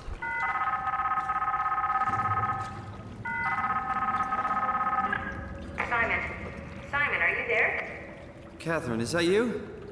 I was on my way, but then the shuttle train, it fucking crashed. Are you alright? The system says the section is sealed for a suspected hull breach. No, I'm not alright. What the hell happened to the world? Why are we underwater? Wow, you're really out of place, aren't you? Look, don't worry about that right now. I realize you're confused, but you're so close to Lambda. If you just keep going. How close? Can I walk there? Yeah, but the tunnel is locked off to protect the overall structure from collapsing. What you need to find is your section's maintenance hatch. It'll lead outside. Maintenance hatch. No problem. What's that? What's going on up there? I gotta go. See you soon, Simon. Catherine? You okay? She hung up, bro. What are you doing? Bit of a slowpoke there. Like, she hangs up and like 5 seconds later. Are you okay? Catherine? Hello? Ma'am? Yeah, Colette. There's a lot of stuff that I'm like... I'm wondering if this is potentially a situation where what we think happened to the rest of the world didn't actually happen. This could be a giant... I don't know.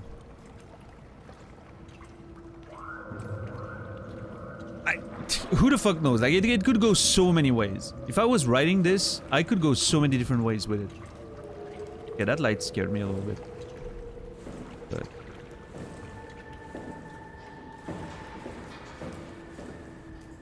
Am I limping? Feels like I'm limping a little bit.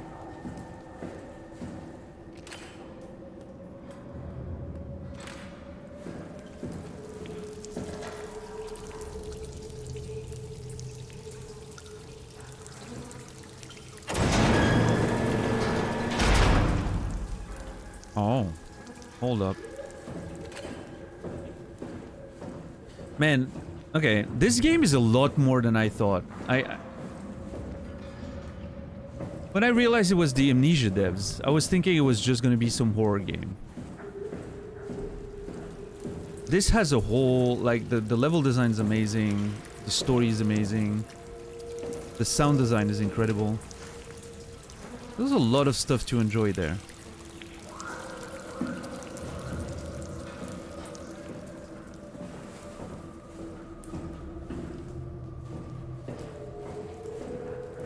I'm getting blurry vision. Is that a butthole again? That is a butthole again. Ah, damn it.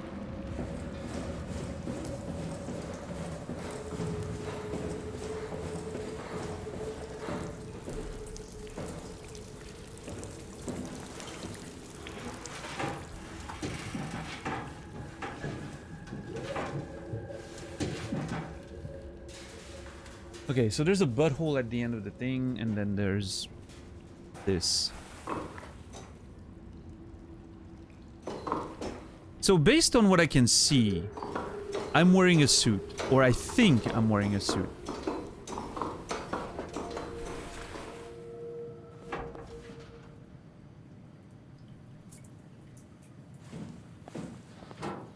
A lot of barnacles. I guess this leads outside. Maybe?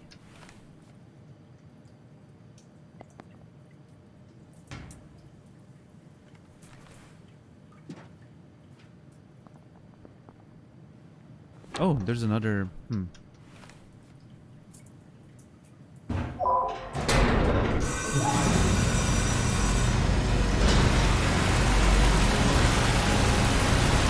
we go again.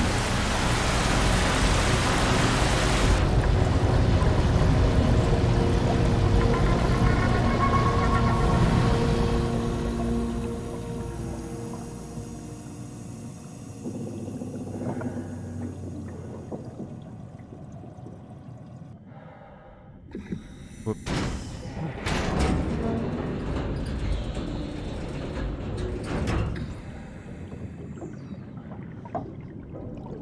Well, so much for that butthole.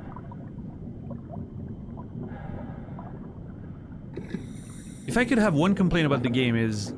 It is that I wish you could go back on some of these decisions to, you know...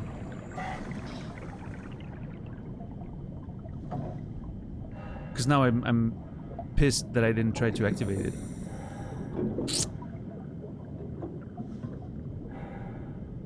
It's okay. I made a, I made a decision. I have to live with it.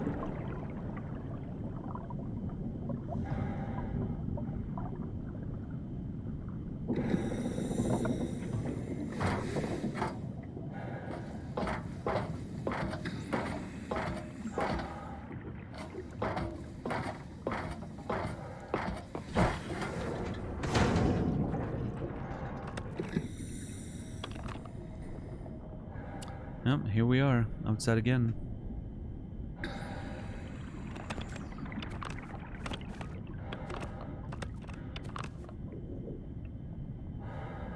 Would you? Haven't all buttholes been skipped so far? I literally clicked on all of them, except that one. I'm pretty sure.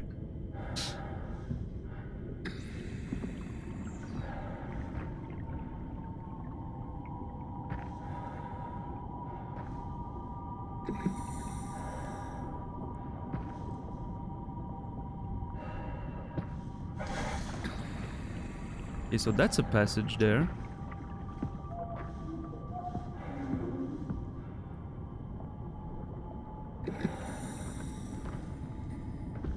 I can find Lambda, right?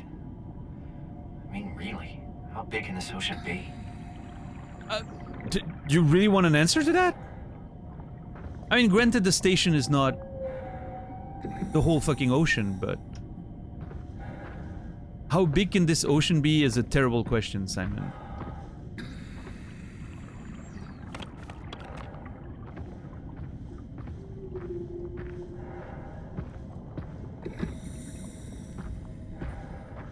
I don't know, Simon doesn't seem like the smartest tool in the box. Let me just put it this way.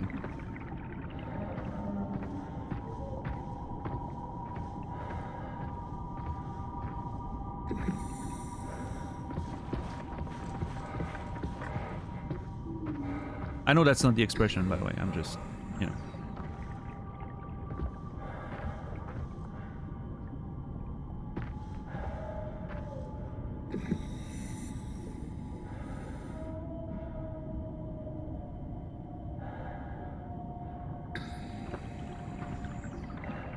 This game did start from him steadily bleeding from the brain. That's true. We're known for the brain damage. Yo, Tolga, mon frère. How are you doing, man? Thanks for the raid. Appreciate it. Again, congratulations. Luna Tuna, what's up? Congratulations. I'm very happy for you both.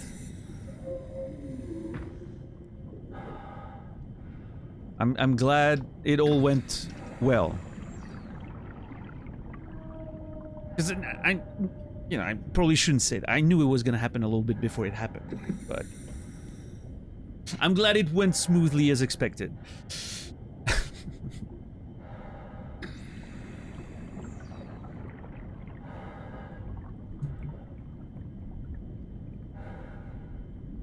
That's awesome for you guys. Yeah. Hell yeah. Yeah, for those who are wondering what I'm talking about, Tolga and Luna Tuna here got engaged.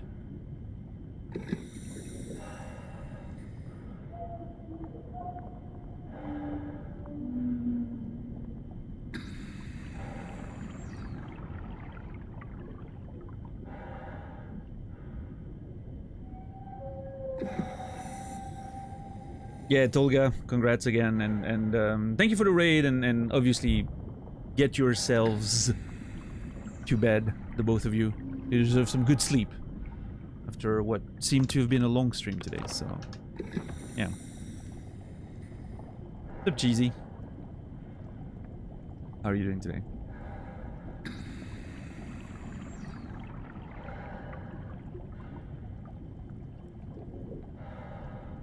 Yeah, and everyone coming from Tolga's corner of the internet, welcome in. Hope you guys are doing well. We're playing SOMA, as you can tell. Alright, Tolga, thanks again. All my thoughts to you, and I'm looking forward to us pulling each other one of these days.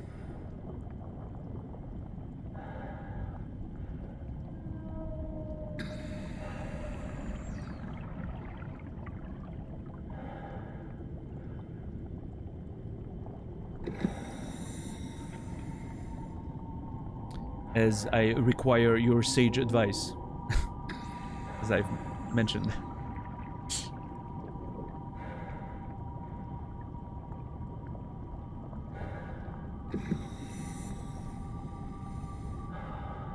I'll try my best. I'm sure you'll be great, as usual.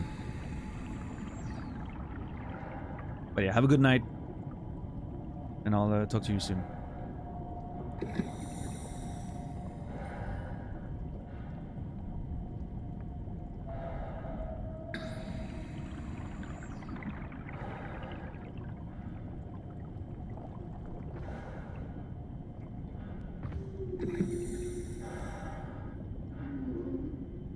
Question. I'm hearing the voice of Dwight Schrute in my head when someone starts a sentence like that. Question. Say you have just enough food ingredient, or if you use the amount you normally do, there won't be enough for next time. But if you use all of it, it might be too much. What do you do? Like a topping for the rest of a drink.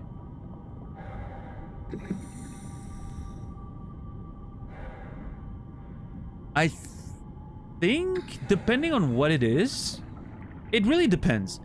But I think one of the plays would be to use a little less, so you have enough for next time, right? You just split, you just use half, basically. But it really depends.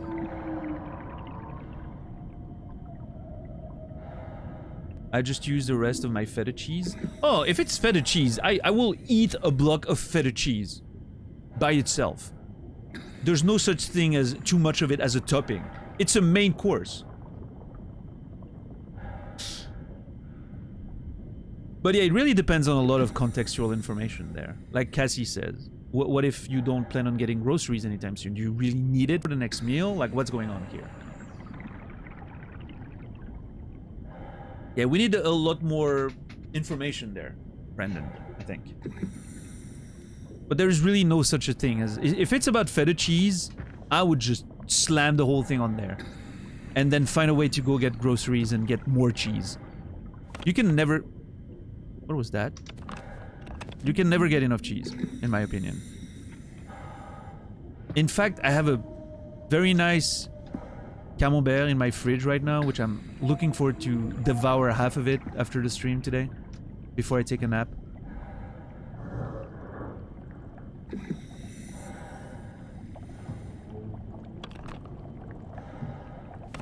The real question is, how did you let yourself get solo on cheese that you might run out? Good question.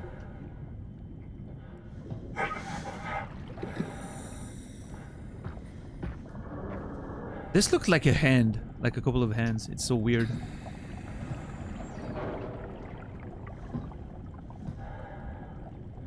Tummy full of cheese. Wait, Elisa, do you not like cheese or something? I'm sure we had that conversation. And I'm pretty sure I remember you saying you weren't a big fan of cheese. Because you don't like... I'm gonna quote you there.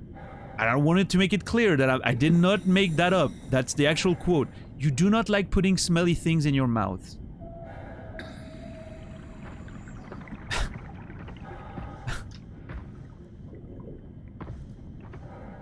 Which, you know, fair, honestly.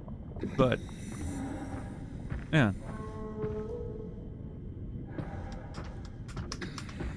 What's up, Kimi? What's up, Cosmic? Why would I put something in my mouth that smells bad? Because sometimes it smells bad, but it tastes good. You know? Cheese is one example. However, I will say, what is valid for cheese does not apply to a lot of other things. If it smells bad, just don't even, you know.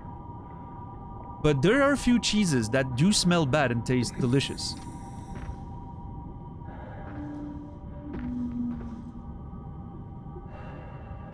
I'm not gonna sit there and say that Vacherin, for instance, the cheese, the, you know, Vacherin Fribourgeois, it doesn't smell good.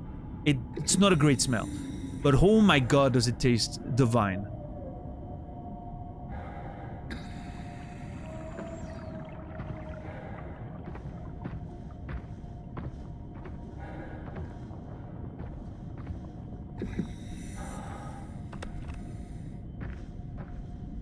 I can't tell what that shape is, if it's a moving thing or not. I don't think it is. They've done a really good job in this game at making the underwater feel very scary. Can you imagine if Subnautica had that level of sort of...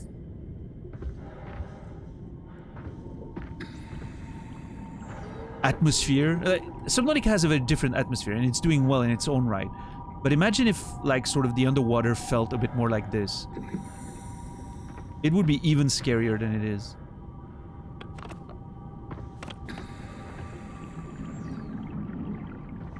There's something about how you can see far, but everything looks very blurry, which Subnautica doesn't really do.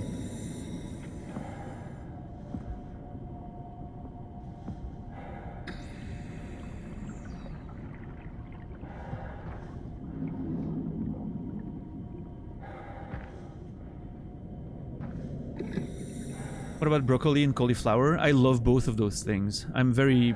You know, I always say the same thing. Vegetables is the only food group where I don't dislike anything. I don't love everything, but I don't dislike anything. There's not a vegetable I can think of that I'm like, yeah, no, I hate that, right? I at least enjoy everything. And then some things I really, really, really like, right? Meat, there's meat that I don't want to eat. There's starch that I'm not a big fan of, you know, stuff like that.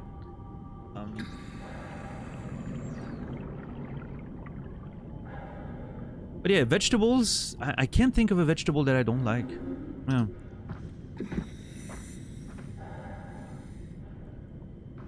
I'm a big vegetable guy, even though I don't eat nearly as much as I should, probably. What about seafood? Hate it. I dislike most seafoods. Yeah. I do like a good fish. I do like a proper, you know, like you catch a fish, a nice trout, and you eat it on the same day. I do like that. That's pretty cool. But everything that you know, like, yeah, more like proper seafood stuff that you would find in a paella, for instance. No, not my vibe.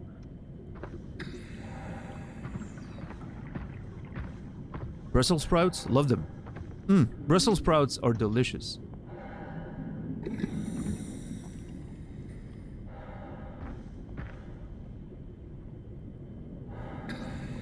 Okay, there's seemingly 2 paths here. This might be an impasse, let's see. Yeah, it is. Okay. Huh. That's a vent. Something's going on right down there.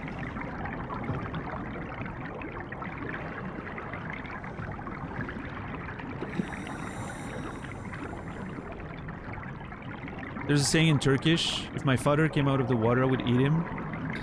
You love all the seafood? Yeah, I don't know. I can't get into seafood, man. Which is weird, because I have, like... You mentioned Turkish. I have Turkish origins. My biological father, that I never knew, was Turkish. So I have those genes in myself, which explains the stash, I guess. I didn't get the seafood liking gene from Turkish people. I don't know. I never ate any seafood growing up. I think Switzerland, you know, like... completely landlocked area. We don't have a lot of seafood there.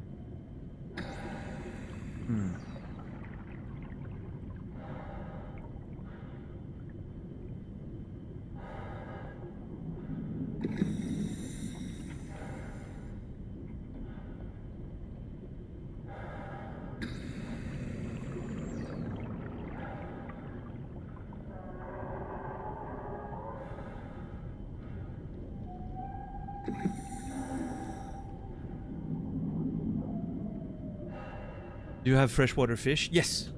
Yeah, that's the thing, right? I love freshwater fish. I mentioned the story in the past, but I used to go fishing with my grandfather when I was a kid. And we would catch trouts and then go home. My grandmother, you know, she would put a few in the freezer and then take 2 of them fresh of the day. Prepare them. I was always fascinated with how she knew how to prepare fish. I don't know how she picked that up, but you know, as a kid you don't question that. It's just something adults know how to do. She was like, just prepare the fish, fry it in a pan right away. I still remember the smell. Like, it's interesting because I haven't that in probably 30 years at this point, but I still remember the smell of the fried trout of the day.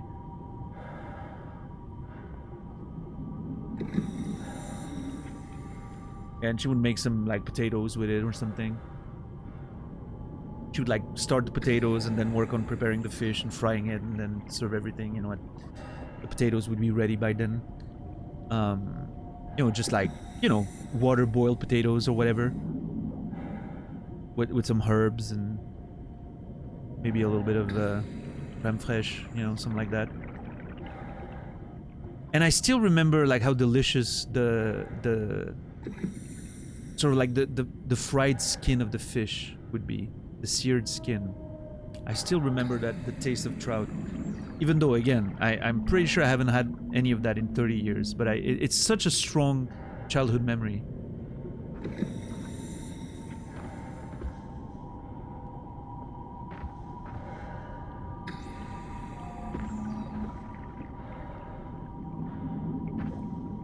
Loved fishing. I remember once when I was very small, very young, one of the first times, in fact, that I went fishing with my grandfather, I fell in the water. I fell in the water and I didn't know how to swim. I was maybe 4 years old at the time. And I don't know if I actually remember it or if it's like a constructed memory because the story has been told and over. But I remember panicking and being in the water. And you know how they got me out? They took a fish net, like one of those, you know, handled nets, and they literally scooped me up outside of the fucking lake. I still remember that.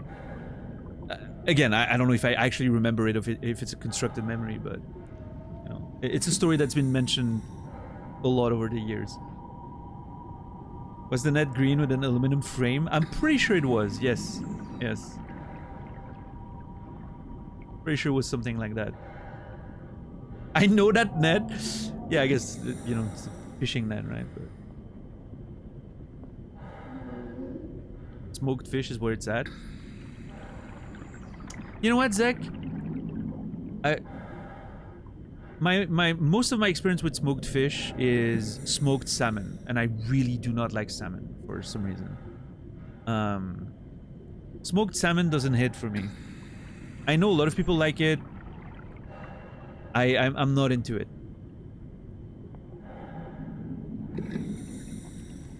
Which I remember my last long-term relationship. My last long-term girlfriend loved that about me, that I wasn't into smoked salmon, because every time we were at you know, a function or whatever, I don't know how to call it, but and we were getting served smoked salmon on toast or whatever, she knew I would never eat it, and I would always give my portion to her. So I was very happy about that. She was a big fan of smoked salmon herself. First time we hard disagree on something, yeah, I can get into it. Smoked mackerel. Yeah, I don't know if I've ever had that. One of my favorite fish is anchovies. I know it sounds weird, but nice little anchovy fillet on a slice of cheese, Gruyere cheese, on top of a cracker.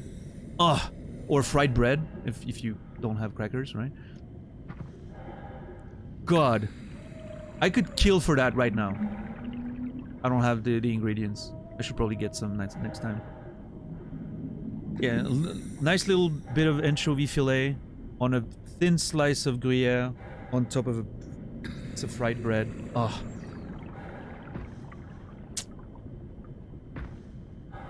Heaven.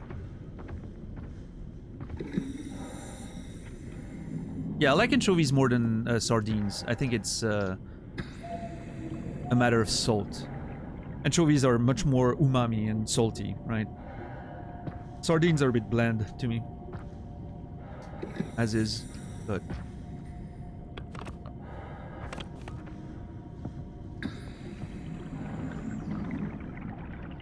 Umami these nuts, chief? That doesn't mean anything.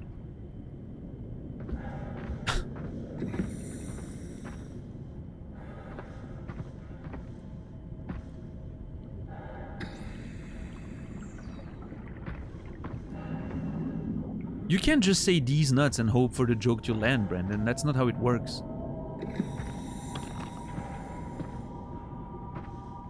I eat sardines on crackers with hot sauce. Yeah, in that context I could see it work. It's specifically because it's a little less salty, right? If you're already having a cracker and hot sauce.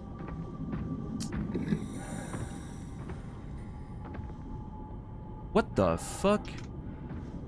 Is that a rock? Yeah, that's a rock, I think.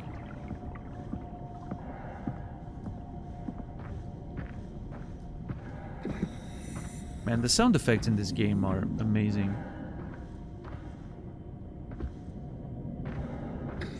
The footsteps, the sound of footsteps on the ground there is really pleasing to me. Does anyone have a recommendation for tasty hot sauces with a kick? Hellfire hot sauces. Hellfire. And if you don't want something... My favorite Hellfire hot sauce is called... Pure Hell, I think? Hold on. Pure Hell.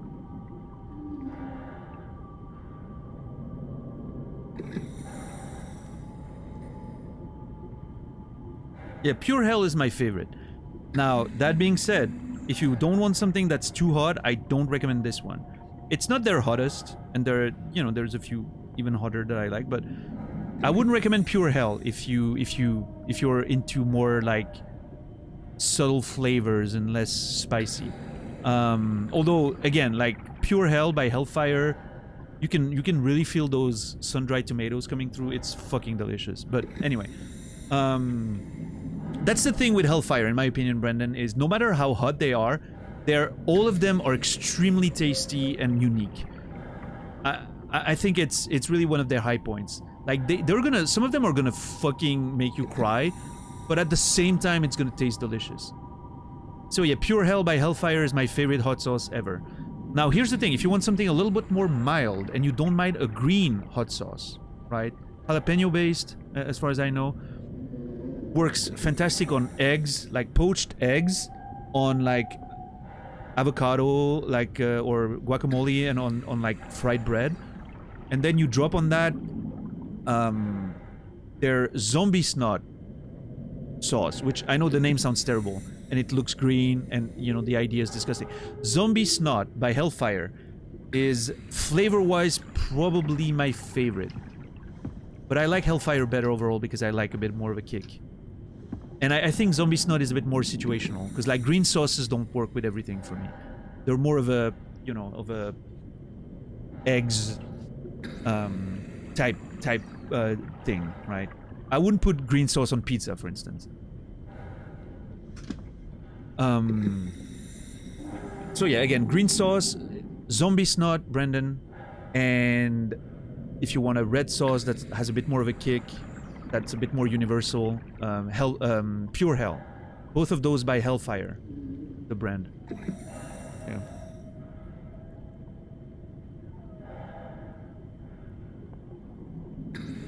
But you can't go wrong with Hellfire. All their sauces are amazing. They have one that's called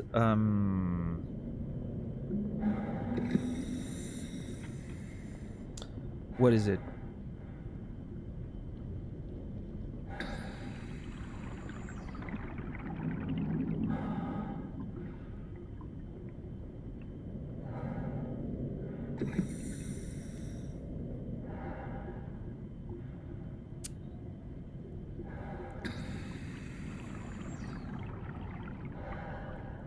Yeah. No, I get that, Brendan. I get that. Yeah, habanero is usually too mild for me, but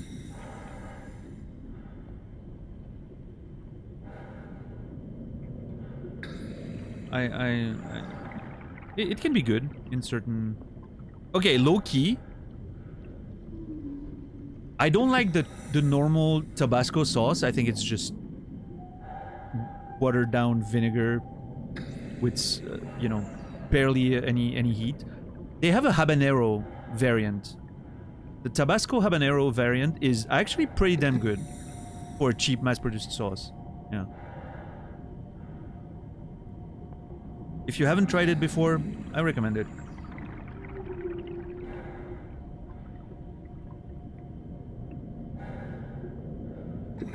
I'm trying to find that one I really enjoyed.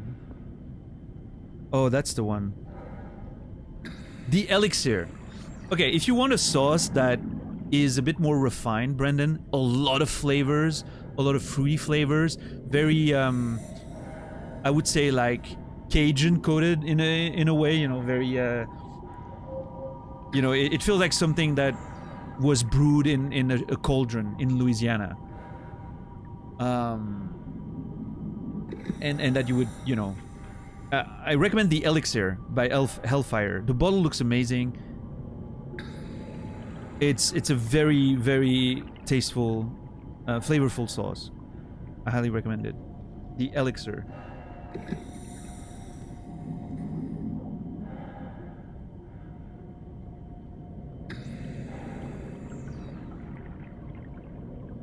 Okay, that's a new one. They have a sauce called Next Day You Pay. Yeah, this one's gonna burn your butthole, probably. I never tried it, though. I need to order some more hot sauce. I'm running out.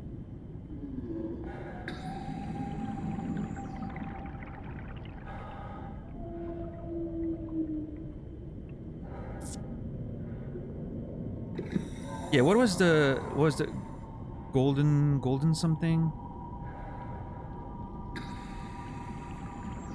There was a Hellfire sauce, I can't find it again, that had a naked lady like brewing something on the cover. Angel something maybe, hold on. Hellfire, Angel.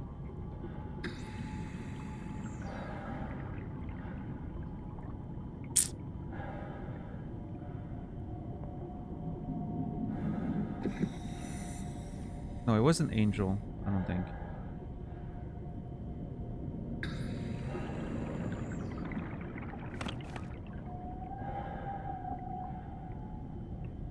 It's a yellowish cover, but...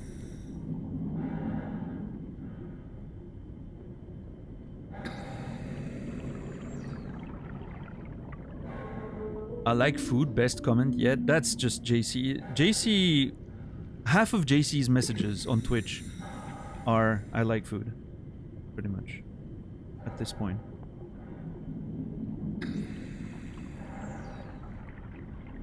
The Sorceress? No, that's not the one. I'm sorry, I'm really obsessed with finding that sauce I was thinking of. Because that's my top 4 right there. If I was to recommend a top 4 to Brendan, that would be it. The Pure Hell, Zombie Snot, the Elixir, and then that one that I can't... Devil's Gold, that's the one. Devil's Gold. Devil's Gold is actually pretty close to the Elixir in terms of like fruitiness and everything, but they're different enough that I would recommend both. So again, all Hellfire brand. I'm not sponsored, by the way. But hey, Hellfire, if you want to sponsor me, I'd actually take you up on that. That's the only sponsorship I would take. Pure Hell, Zombie Snot, Devil's Gold, and the Elixir. My top 4 favorite hot sauces.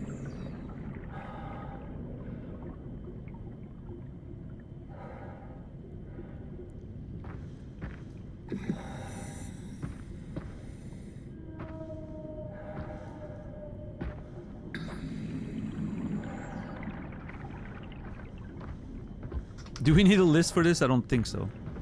It's a pretty rare conversation.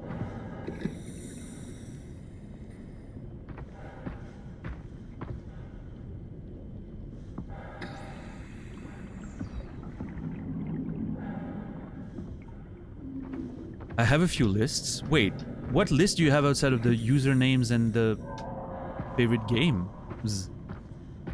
Are there lists that I don't know about, $10?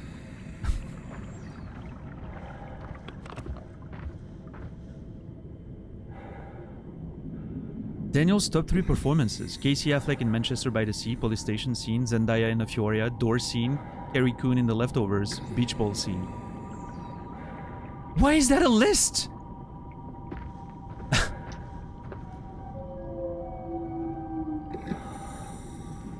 But also, yes, that is my top 3 of all time. Performances. You dictated that list? There you go.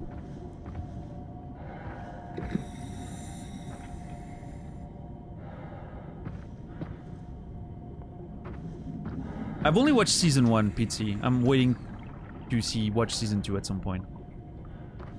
Manchester by the Sea is amazing. It's my favorite movie of all time. And I don't want to watch it ever again, probably.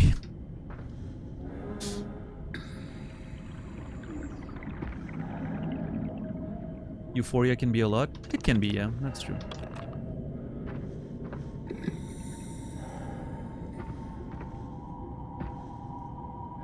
$350 meters. Okay, 350 meters is a long fucking trek underwater like that. Although it's been pretty quiet so far, so... I've spoken too soon, have I? Have I not? Yeah. I've probably spoken too soon.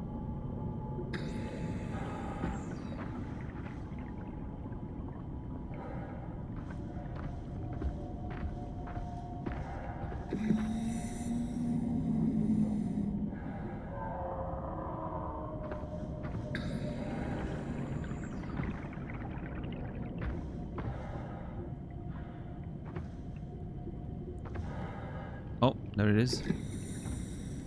Well, let's explore this site first.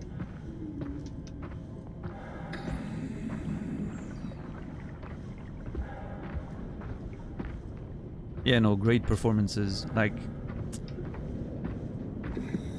if you've ever been around drug addicts in any capacity, that door scene is gonna, you know, it's gonna hit home. Like you're gonna recognize what happens there.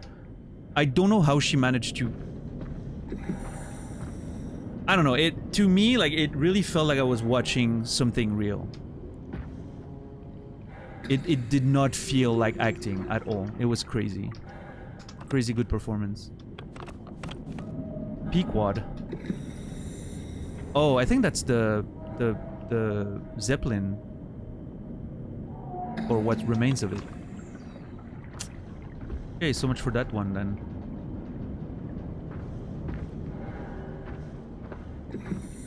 And of course, the beach ball scene in The Leftovers. Forever my favorite scene of that show, I think. Which is crazy because that's a show with a lot of great scenes. It is my favorite TV show, by far. But that scene will always break my heart every time. Oh, hey, little crab. Bzz. Plural. Yeah, there's a whole bunch of crabs. Look at them.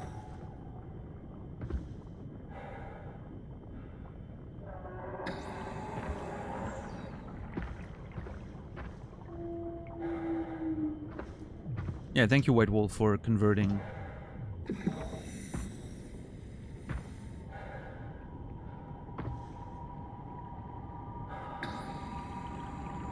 But it's funny because a lot of people who've seen The Leftovers, if I mention the beach ball scene, they're like, I don't remember that scene.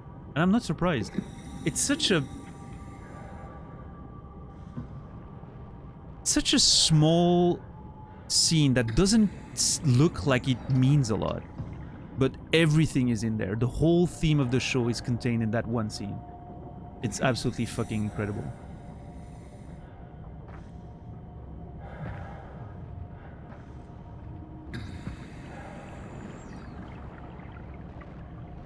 Okay, I'm starting to get like little glitches, meaning there's a robot not far from here. I'm trying to mention a scene from Ted Lasso without spoilers. Bikes? Oh yeah, I know which scene you mentioned. It's okay. I understand why you liked it.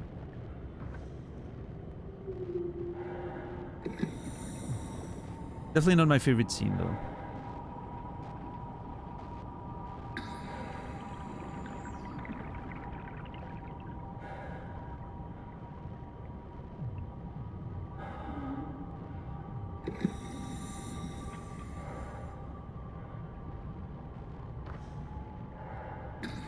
I think my favorite season 3 Ted Lasso scene, and maybe one of my favorites of the show, is the violin scene. That's all I'm gonna mention. The violin scene. That one hit hard. If we're talking like the whole show, I think the darts scene is one of my favorites. If you've seen Ted Lasso, you know which one I'm talking about. The darts scene. That one was an absolute masterpiece of a scene. Holy crap. I'm having goosebumps just thinking about it. Yeah, be curious, not judgmental.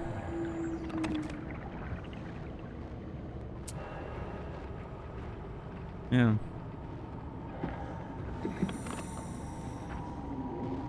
God, I love Ted Lasso. I need to watch that show again. There's too many shows to watch. I'm already trying to rewatch The Good Place, but there are complications in me trying to rewatch that show.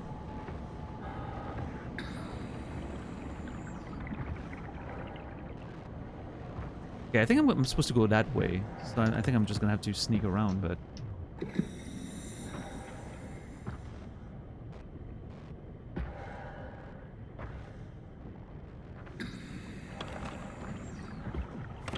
Yeah, Kimi, but see, that's the difference. I'm not watching a show and thinking which character I'd like to bang, right?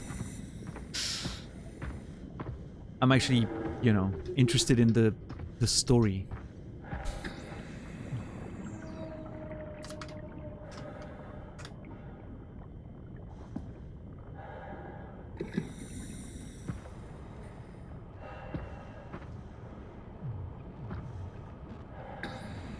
Hang out equals bang? I know Kimi. You don't. Stand down, Zoro.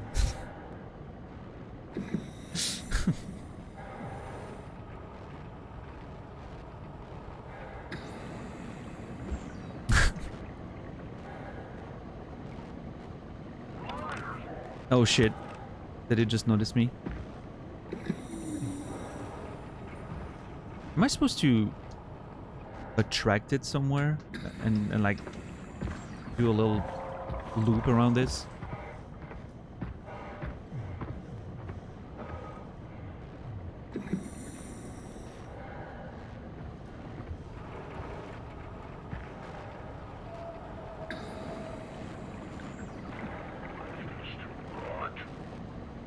They did, huh?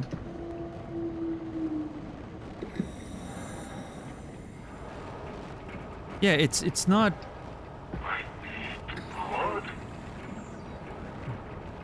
Okay. It's like it's not creating space, so I think I need to like attract it. I need to get it to follow me. Is the bear really that good? I've only seen like 4 episodes, I think. It's an amazing show. Yes. What from the first 4 episodes, and I don't think I've seen enough to have a full opinion, right? But from the first 4 episodes, what struck me the most about The Bear is how subtle it is with its narrative. It is a show that respects its viewer intelligence. It's not, you know, over-explaining everything. It's not dropping exposition on you. It's not trying to make itself obvious. It trusts you to pick up on a lot of little details and information just watching, right? It's a really smart show the way it's written and you know, produced.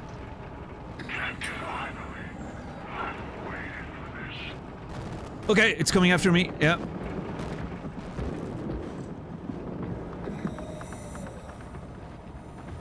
Okay, it gives up really quickly. Yeah. Follow me. Come here.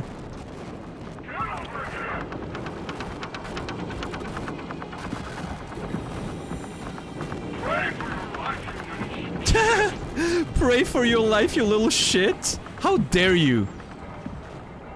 Yeah, follow this. I'm just virtually grabbing my crotch right now. If I have one, I'm not even sure.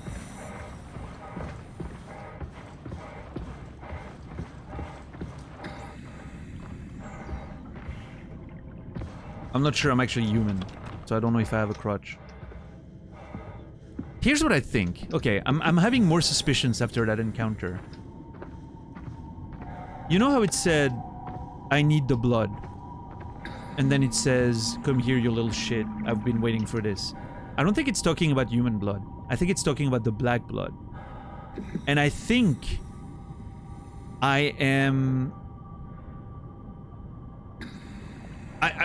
what I'm starting to think is that I'm an infected robot. Infected by whatever this is, right? The sort of alien stuff. And I think I'm full of black blood. And I think it's trying to get me to pump it out of my system like you see other machines pumping, you know, out of those nodes we found here and there. In fact, I'm wondering if that's what I could be doing with those buttholes every time. Maybe I'm like extracting some blood from them or something. I haven't seen True Blood, no. True Detective, sorry, Sorrow. I haven't seen it. I hear season 1's great. I should probably watch it. Is that like a rocket launch pad or something? Look at that! There's a long boy!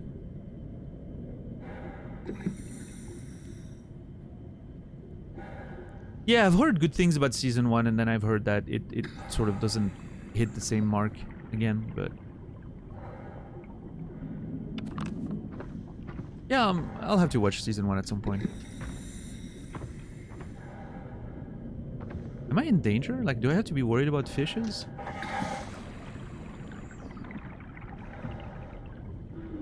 I mean, it is just a fish, so I'm not too worried. Is this more lore about the Degassi station? Yeah, I don't know. Yeah. Is this like a stealth Subnautica prequel? It would have to be a prequel. Well, actually, I don't know. It came out before Subnautica, right? So. I'm pretty sure. Pretty sure this came out before Subnautica. Oh shit, what is that?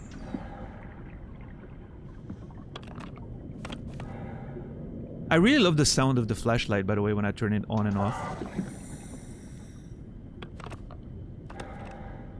It feels so, I don't know. It feels heavy, you know, in a satisfying way.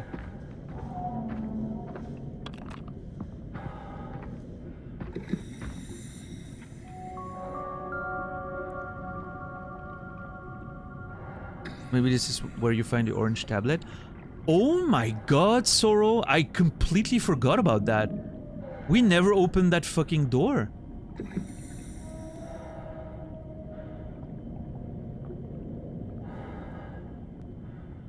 Huh.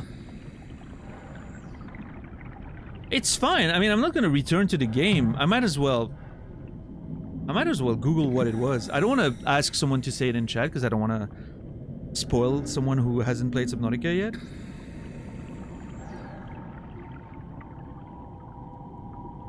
But now I'm curious.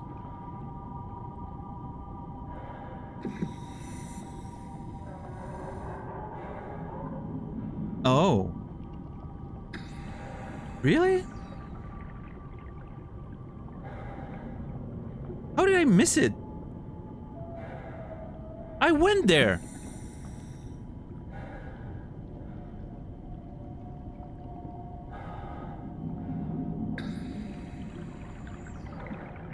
Well, now I'm upset.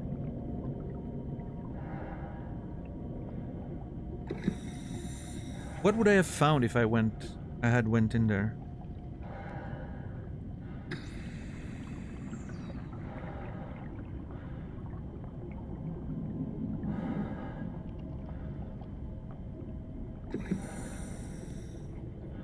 Oh. Well, I didn't miss very much, so that's okay.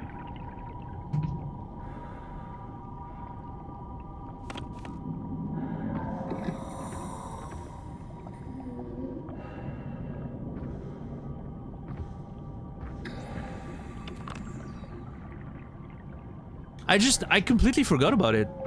It's funny.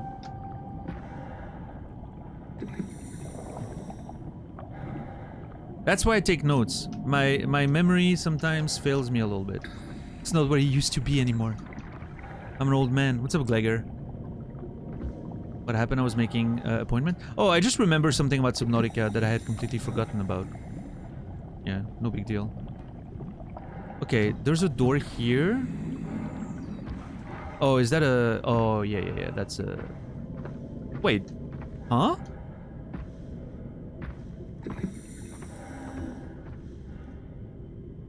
What's up, Glegor? Yeah, I mean, I think that's fair. I haven't been sleeping enough recently, so my memory probably suffers a little bit from it. Okay, there's a thing here. And there's more stuff further.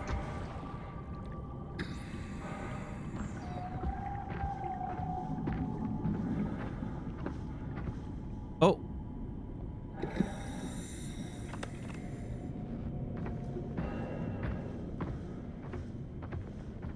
I'm not sure if that's a friend or not. Hold on. Okay, I'm gonna do this first.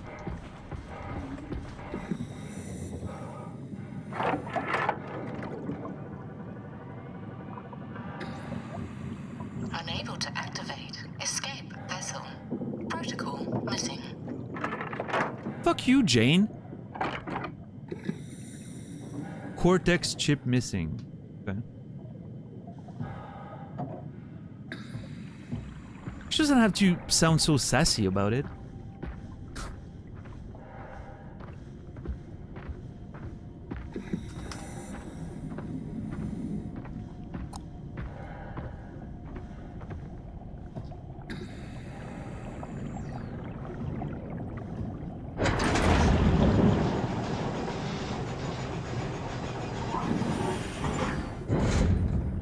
Okay, but what's with the whole other side of things there? This is Lambda. Am I not supposed to go there? Like, why is there another area here that's free to explore? I'm confused by the game because it feels like a very linear game, but then there's those spaces that I'm allowed to explore. And then I'm afraid, because it has happened before, I'm afraid of missing something permanently.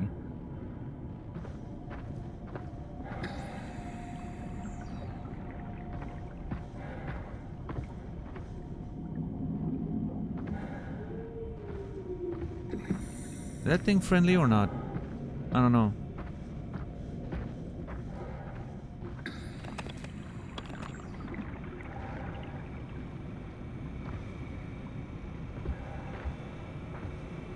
Hello? Sir? It looks cute, kinda, right? Two little eyes and all. I feel like I'm being very brave in this game. Funny enough, I'm being more brave than Subnautica. It's just a little guy, yeah, look at him. Doing zoomies around me. It's just happy to see me, I guess.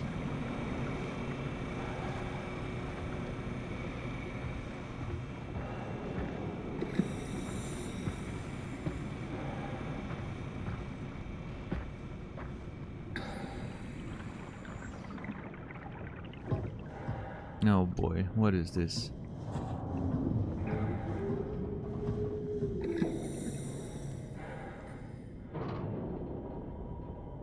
Okay.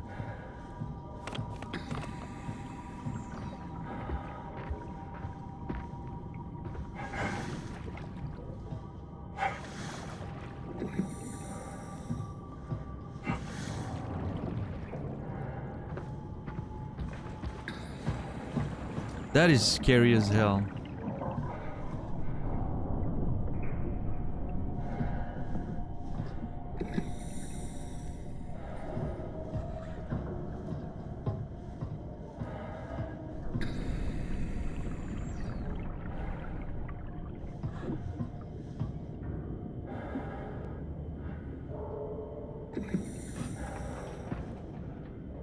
You know what?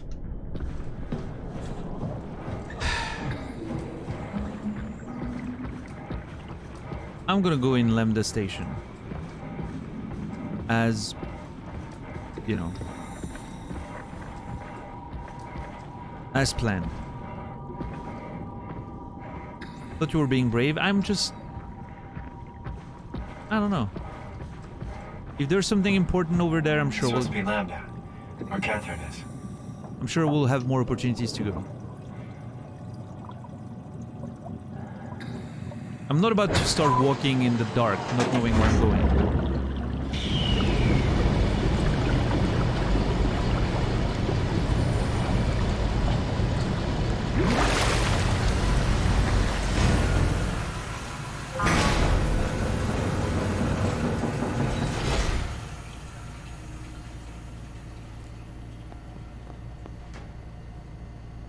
I wonder why the game always glitches a little bit when the water comes down. Probably a shader thing.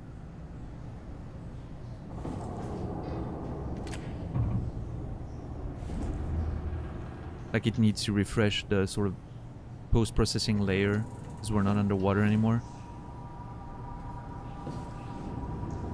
What's up, Rico? How are you doing today?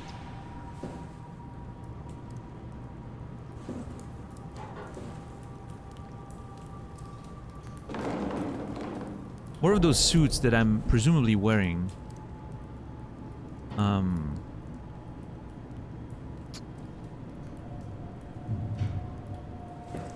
don't know.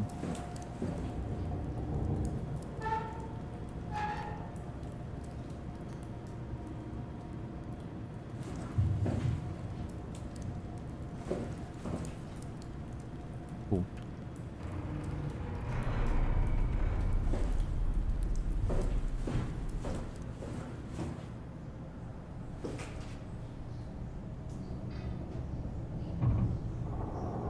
Ready to chill to some...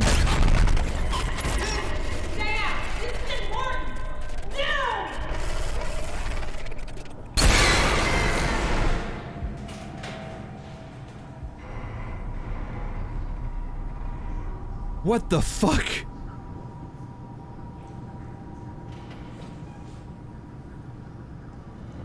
I was just about to say, I don't know how chill it's going to be. Catherine, you better not be fucking dead. I swear to God.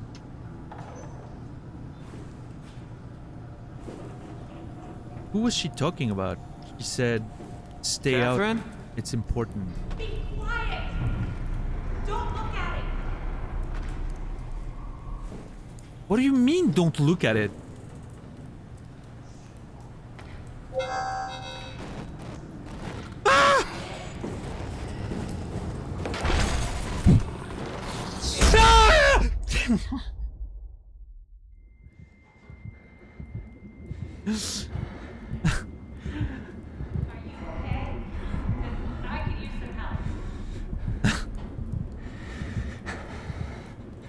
What the fuck?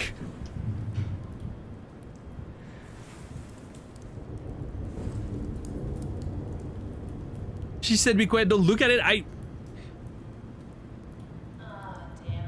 Why did this have to happen now? I ran away from it and then it was there somehow.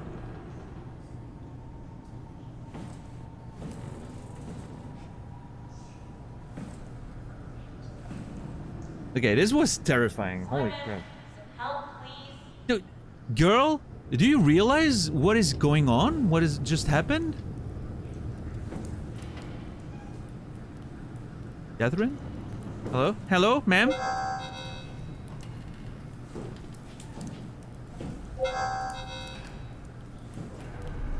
What's up, Slim?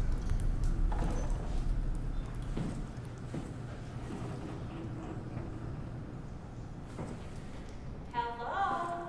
Yeah. I'm coming. She's already annoying. Also, that was funny because I was running away from it and then a mosquito flew in front of me. Which I tried to blow on it. And you know, chase it away. Which distracted me for just enough time that when I turned in the game, I got double scared by whatever was in that room.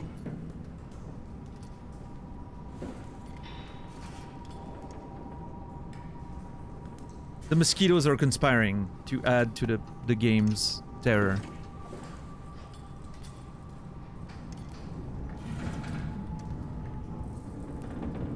Let me guess. Catherine?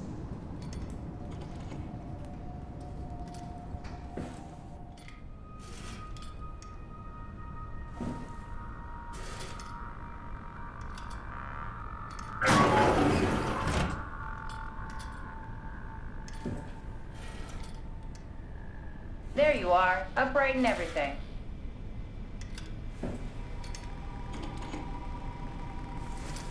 No, not you too. I was really hoping you were human. Don't let the circuitry fool you. I was human once. Can't take it anymore. Everything's fucked. I give up. There's nothing left. Calm down, it's not the end of the world. You sure? It sure as hell looks like it. For all I know, there's no one left except for me. What do you mean? I'm right here. Don't take this the wrong way, but I meant any humans left except for me. Have you looked at yourself lately? You're a walking, talking diving suit with some electronics slapped on for good measure. I don't... You don't want to think about it? We'll start thinking about it. I don't want to do this anymore. I don't want to be this. I want out. Before you do anything hasty, could you help me with something? What? I was trying to find out what happened with my project when that brute knocked me to the ground. Your project? How could anything possibly matter when you know you're a stupid robot in a stupid dead world? Okay, focus. I need you to fix me so I can get back to work. Then you can sulk as much as you want. You gotta be kidding, right? I think I have a better chance of building myself a time machine than of putting you back together. I just need to access the computer. Oh, is that an Omnitool you're carrying? Oh, the door opener? I picked it up at Upsilon where I woke up. That'll have to do. Plug it into the terminal. Sure, whatever. Okay, I like Catherine. She's kind of cool, actually. When the Omnitool is loaded, just plug my Cortex chip into the tool. What's a Cortex chip? It will be obvious. I'll eject it for you. Just grab the chip and slide it into the Omnitool. Come on, I just need you to do this one thing for me. Sure, whatever. Love it. What did you want me to do? The tool you're carrying. Plug it into the computer over there. Use the Omnitool with the computer. Just plug the Omnitool into the computer. Put the sort of square thing you're holding into the matching hole over there. Use the Omnitool with the computer. Put the sort of square thing you're holding into the matching hole over there. Just plug the Omnitool into the computer. Oh, what a line. Okay, that's crazy good. Love it. Just plug it into the terminal.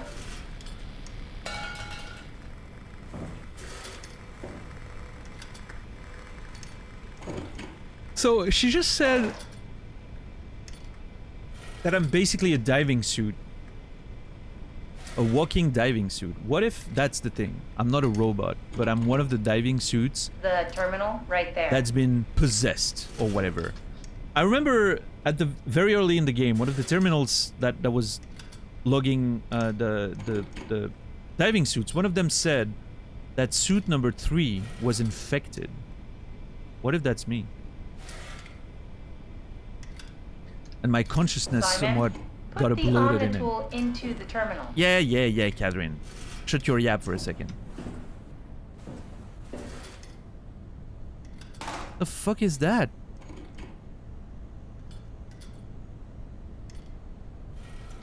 I've seen several of these. I'm still not sure what it is. Should I be worried? Plug in the Omnitool. Yes, you should be worried.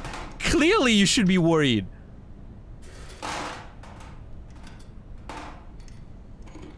The world is ending. I'm throwing a very appropriate tantrum for the situation. What's up, Radical? How are you doing? Okay, Simon, you know that tool you're carrying? It will fit perfectly in the terminal right over there. Yes, Catherine. I know.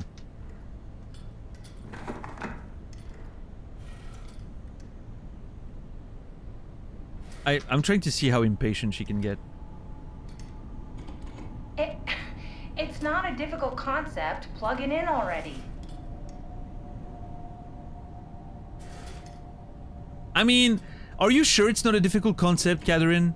Let's think about this for a second. Is any of this even real? Let's start with that.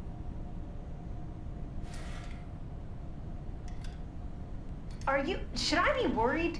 Plug in the Omnitool. Okay, they're doing something very interesting with that chair here. It's a lot heavier, and I can't really move it as easily. Like, it feels like the weight of the chair. That's kind of cool.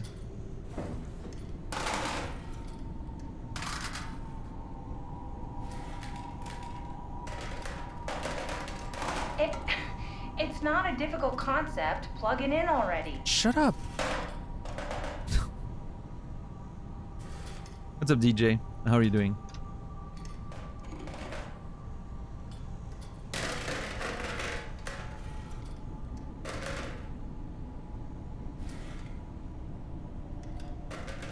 Should I be worried? Plug in the Omnitool. Yeah, I'm gonna plug you with my Omnitool if you... Well, okay, no, that... You know what? Forget I said that. I knew it the moment I said it. That was not the line. What's up, Saladino? It's not a difficult concept. Plug it in already.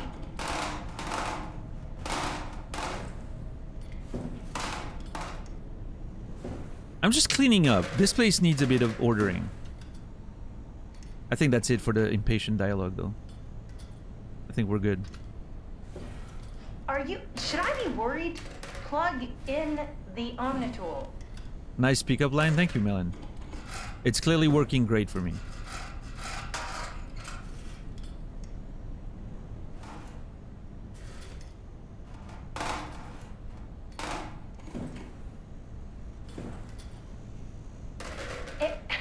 It's not a difficult concept. Plug it in already. What happened to Lung Lady? Oh, she dead. She's very unfortunately died. She was freed from her mortal coil. Thanks to me. Okay, Simon, you know that tool you're carrying? It will fit perfectly in the terminal right I don't know, I'm over just enjoying there. cleaning things. I've always enjoyed physics system in video games. Can't get enough of it.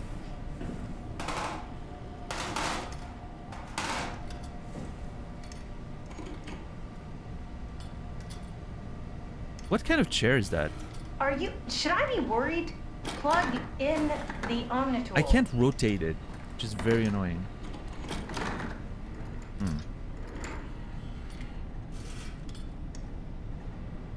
Alright, I made her wait enough. Let's go. There, happy? Lambda Terminal 27 activated. The Omnitool is ready now. Yes, Should it be is. easy enough. Just pick up the chip and slide it into the Omnitool. Why does a robot chip fit a door opener? It's standardized connection. Catherine? Alright. Let's give this a try. Oh, am I... Hold on. Is this...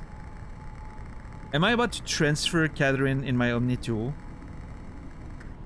Am I gonna have to deal with her shit for the entire rest of the game? Is she gonna replace Jane? Is that what's going on? Oh boy. Custom Cortex chip found. Shutting down helper chain. Have a nice day. Just pretty much anything will fit. Oh, this feels weird. Hello. I'm in the Omnitool? Thanks. You're welcome. So, what's the project about? My project. Oh, well, I saved all the people on the station as brain scans and put them into an artificial world. We were going to launch it into space to save it from, well, all of this. Oh. Are you telling me that you were going to launch a computer world filled with people into space? Yes.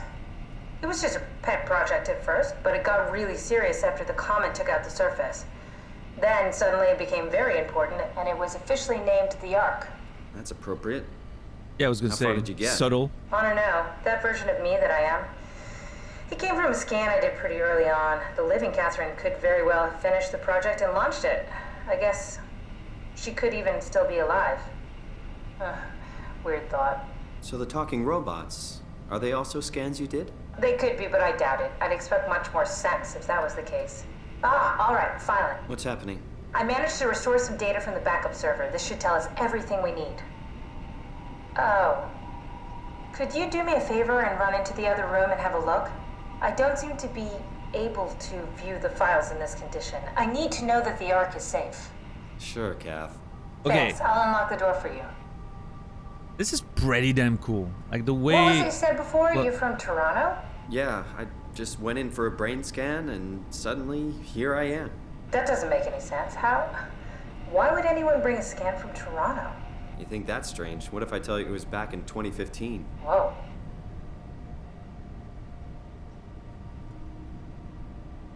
Catherine?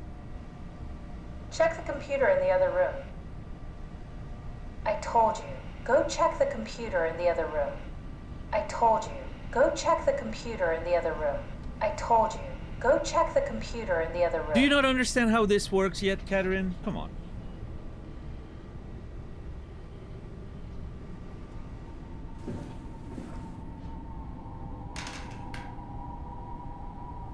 What is this?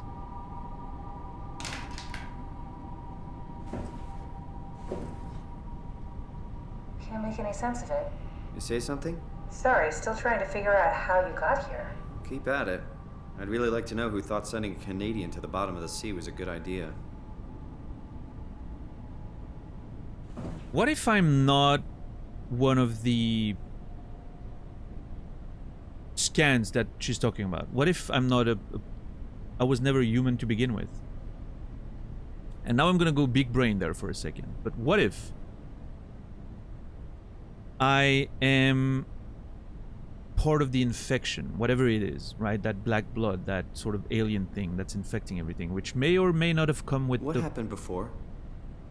That creature was strangely overbearing. Yeah, it basically exploded with electromagnetism. That's bad for us, right? Confusing at least. Gives the senses a good punch. Okay, if the electromagnetism affected me, that definitely means I'm mostly machine, right? I guess. Anyway, what I was saying, what if I'm like, I'm assuming maybe the whatever black blood that infection is came with the comet potentially, right? What if I'm part of that system and I infected that diving suit at the beginning of the game, and then the diving suit sort of acquired some form of sentience and it sat into the pilot seat, maybe to take control of something else in the station, who knows? But then the program, you know, that program that they're running, which I'm assuming is a kind of simulation. I don't know exactly why they're running it. Maybe it's part of the world Catherine mentioned, right? That world that she's creating. Anyway, that started running, and so me as an alien, weird virus, bacteria, life form, whatever I am. What happened to the tower and the dock and the welcome center? What tower? More in a What are you second. talking about? This place is in ruins. All the cameras show static. It's so strange. What if I learned to be human through that simulation that I experienced for 100 or something days, according to the station timer at the beginning? That would be pretty good for a twist, right? I'm not actually human at all. I'm not a human that's been uploaded in a machine like everyone else. So, like, there's layers to the twist, right? You think you're Catherine? human. What? Nothing. Never mind. What do you mean, Catherine? Nothing, never mind. Sounds like a teenager that's wants to confess his love for someone and then goes like, never mind. Anyway. So it would be like several, you know, twists in a row, right? You think you're a human, then you think you kind of figure out, oh, I'm a human that's been uploaded in a machine like Carl and everyone else. Great, smart. And you feel so smart about yourself because you figured it out early. But then bam, it's not that. You're actually not human at all. You were part of the virus system that learned to be human through a simulation. That'd be fucking cool. I would be very pleased if that's the twist. That's my leading theory at this point, based on what we've learned.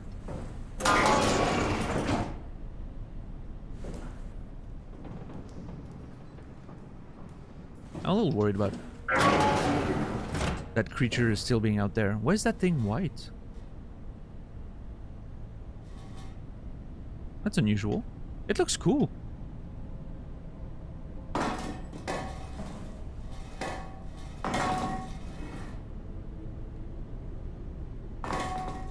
Why does the fire extinguisher looking white make it look cooler than if it was red? I don't know.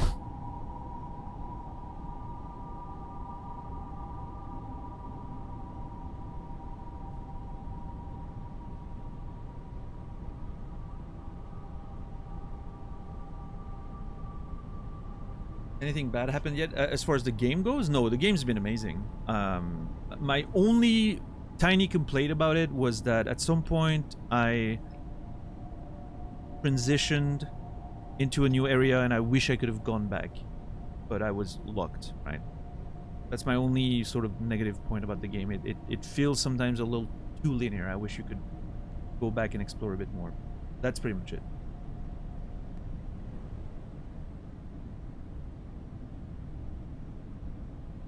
The game has been really amazing.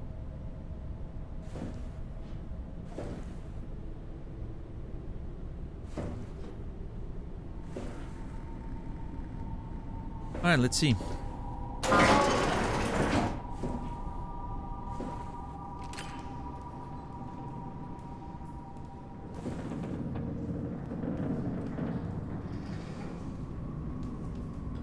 It's like, do you see how sort of blurry my vision is? Like there's chromatic aberrations and everything. Like it really feels like it's getting weirder and weirder.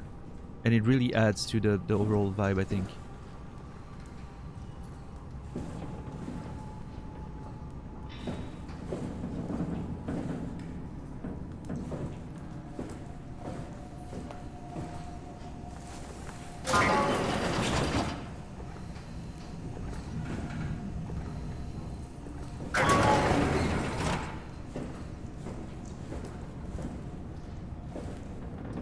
Alright, Inkthar, have a good one. Thanks for hanging out. Appreciate you.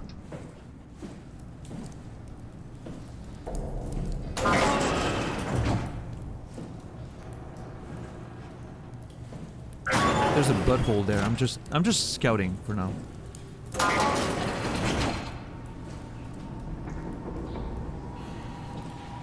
This may be the computer she's talking about. I really love how there's no markers at all in this game. It's just, you know, it's just letting you figure things out. Love that.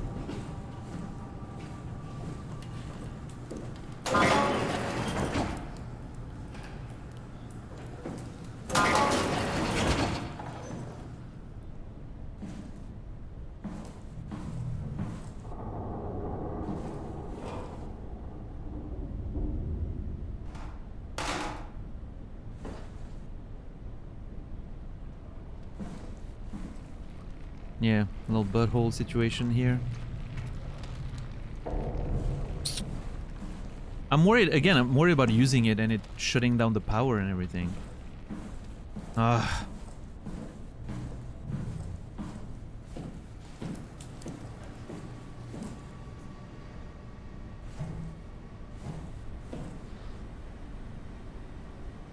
Lambda HQ.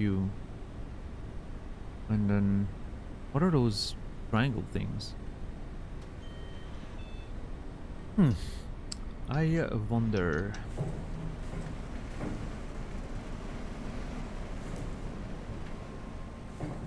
Just check the computer. Yes, look for anything about the Ark. Talking to me through the speakers. Nice.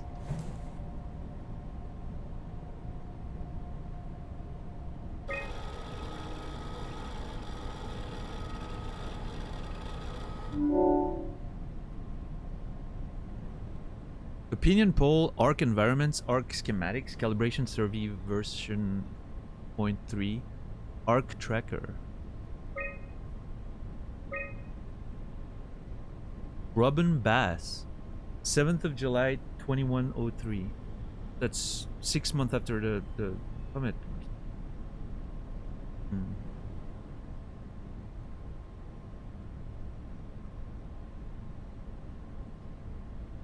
Are you excited about the Ark? At first, I couldn't really see the point of it. But then I thought, why shouldn't we, right? I mean, if we are able to save even just a small piece of ourselves, why wouldn't we do that? So you are in favor then? I think it's really important we do this.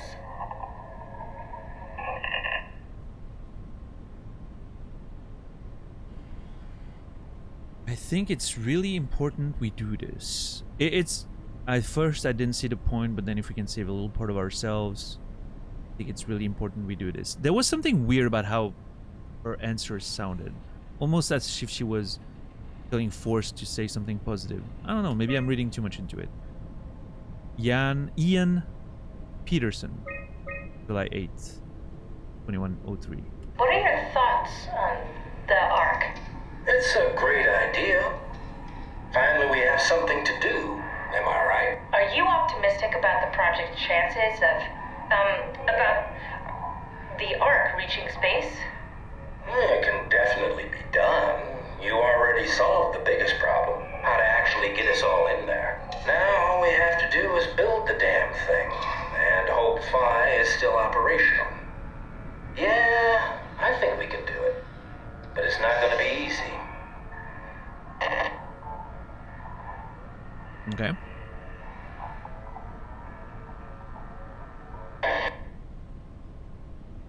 Interesting that the sound continues there for about 5 seconds. I'm gonna listen to it again. I'm gonna pay attention to the background after they're done talking. What are your thoughts on the Ark? It's a great idea.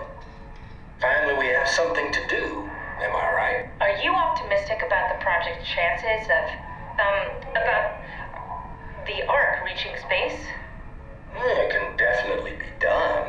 You already solved the biggest problem, how to actually get us all in there. Now all we have to do is build the damn thing, and hope Phi is still operational. Yeah, I think we can do it. But it's not gonna be easy.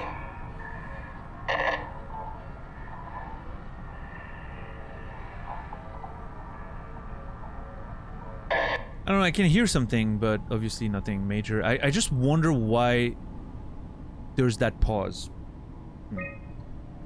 Mark Sarang, 9th of July, 2103. What are your thoughts? Oh. What are your thoughts on the ARC project? The idea is just incredible. By every definition. It really makes you think about what it means to be human. What makes you say that? Beyond the basics. Beyond the superficial. I'm convinced there's something with even greater value. You have provided a platform, which is not necessarily restricted to our digital progeny, but a means of actual survival. It's my sincerest belief that we can go on living through the reality of continuity.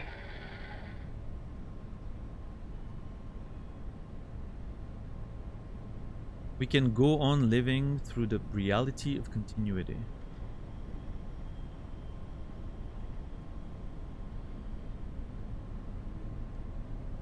What's up, Naz? How are you doing today? Is this from inside the Ark? Yes, that's some early renders of the world inside. Looks a whole lot comfier than this place.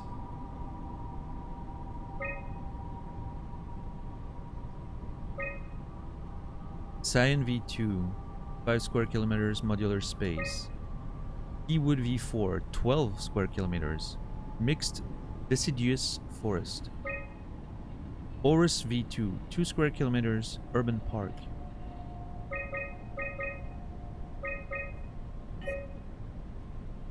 Still trying to figure that out? Wait, figure what out? If I ask a question, I don't remember.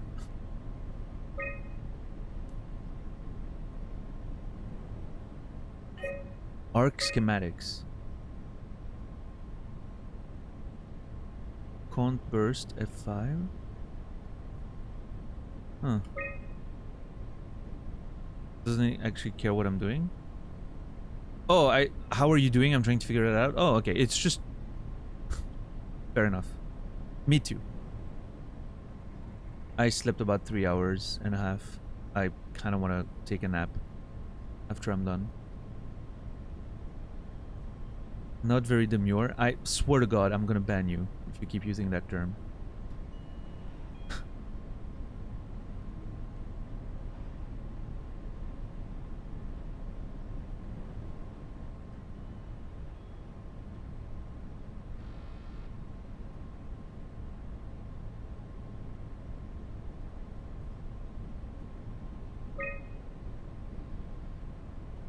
What's up, Sokaman?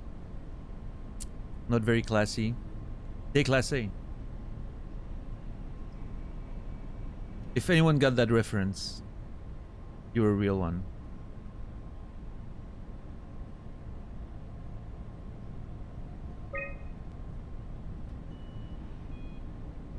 Not a clue. A bit of a deep cut from a very popular TV show.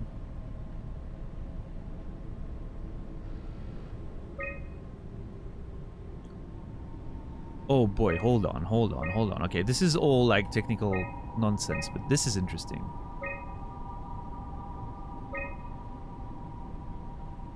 They want to send it in orbit around the sun? Fair, ambitious, I like it. Well, I mean, I say ambitious, but it's actually easier to send an object into orbit around the sun than it is to send it in orbit around another planet. Easiest, of course, is just around the Earth, but then if you're just throwing an object in space as fast as you can, there's a really good chance it's going to end up orbiting the sun in one way or another. Now, obviously, in this case, they want a precise orbit for distances to get probably performance. There's probably solar panels or something. Maybe this is part of it. I don't know. Yeah, I can see something down there, maybe.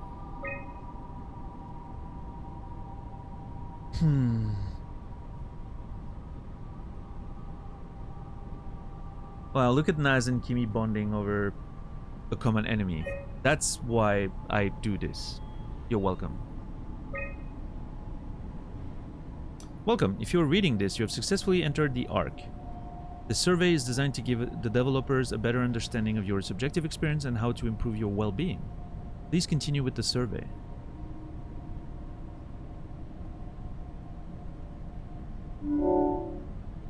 How would you describe your physical condition?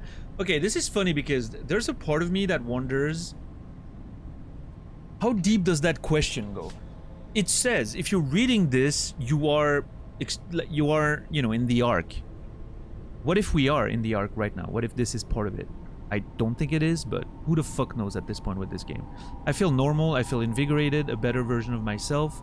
I feel alien, I'm a visitor inside another body. I feel fake, no longer a real person.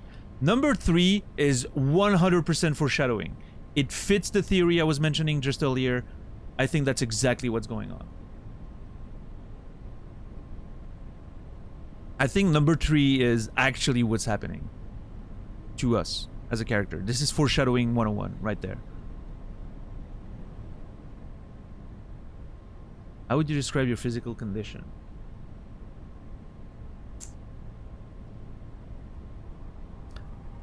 I guess number 3. I mean, even without the whole I'm an alien thing that learned to be human through a simulation, which is my leading theory at this point, I still feel alien. Like I came from another world and I'm in this body now. I'm gonna go with 3. How would you describe your mental condition? I feel normal. I feel disconnected. Separation of mind and body. I feel altered. A change in character. I feel lost. I don't exist anymore.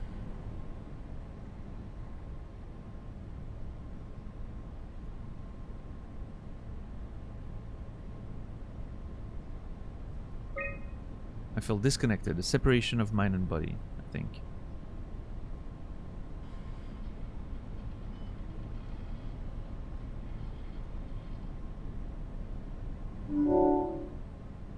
How would you describe your senses? As expected, normal. I feel more sensitive to and aware of my surroundings. I feel blocked, as if my senses are numbed. I'm lacking one or more of my natural senses.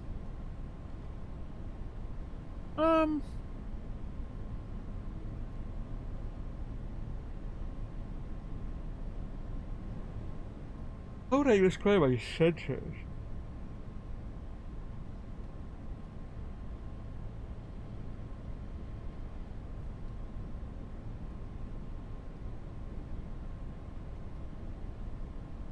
One or two, I guess?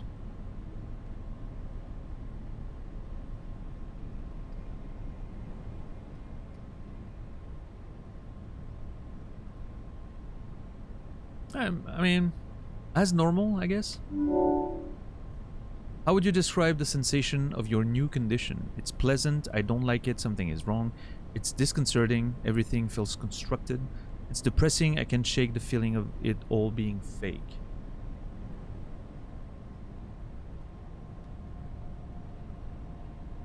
I don't like it, something is wrong. Are you troubled by the fact that you are no longer strictly human? No, I feel fine, somewhat. I feel like I lost myself. I mourn my previous existence. I don't care what form I take as long as I get to carry on.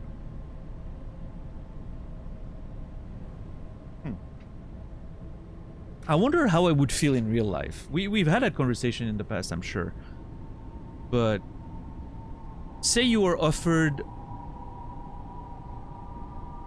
eternal life through uploading yourself to a machine, potentially a virtual world or whatever, like this.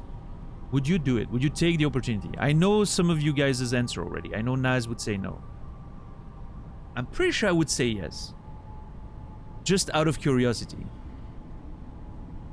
Because I would be too curious to not want to know what it, you know, what would leave, what it would all lead into. I'm pretty sure I would say no. Would I regret it? Maybe. Would I overthink my answer before accepting or not? Yes. Can I end it at will? Then I am in? Yeah, I mean, I guess that's a part of it, right? If you have that out, I guess it's easier to say yes.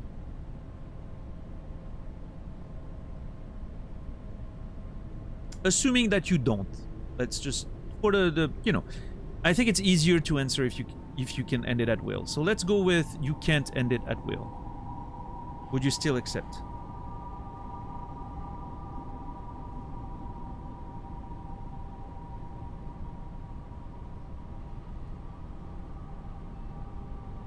What's up, Therma? Yeah, we only killed one person today, I think. Or Amy at the beginning of the game, beginning of the session had to unfortunately be unplugged.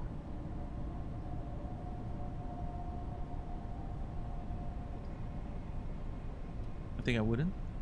Man, I'm too curious. I think I would really take it. I'm too curious. Every fictional story says eternal life makes you go insane or makes you bored. I would like the option to end it whenever I want. What if there's a bug in the system and my digital existence become a never-ending nightmare? Okay, here's a... I'm gonna be cooking there. What if that's exactly what's happening to you right now, already? What if all this is already what's happening?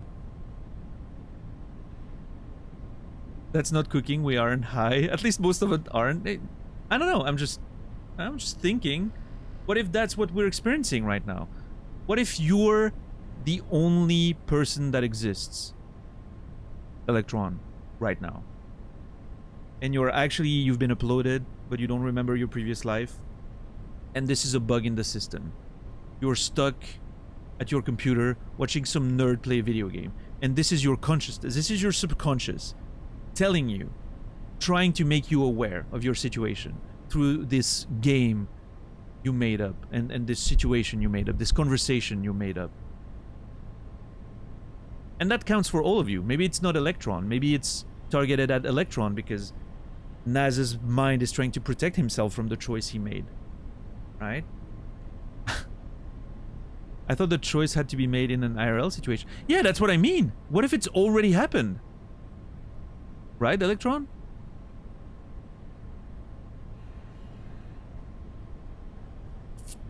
How do you know?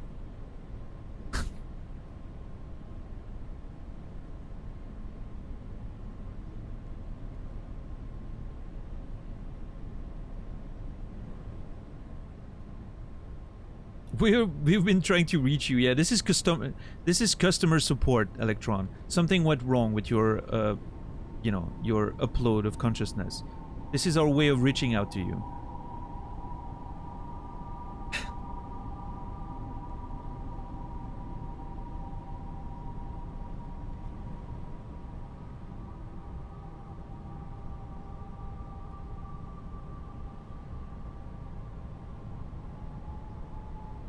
Wake up, please. You gotta wake up now.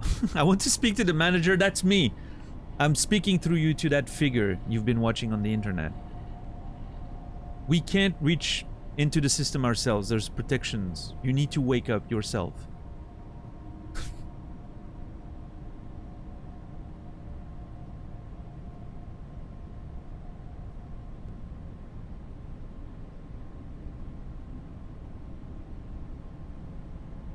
I mean, it's a pretty common concept in sci-fi, right? But I think there's merit to it. I think you can tell a story about that concept that still works. But yeah, it's pretty common trope, right? Oh, the music just cut. Please, don't do that. Don't do the Subnautica bullshit. I wrote a short story that went like that once.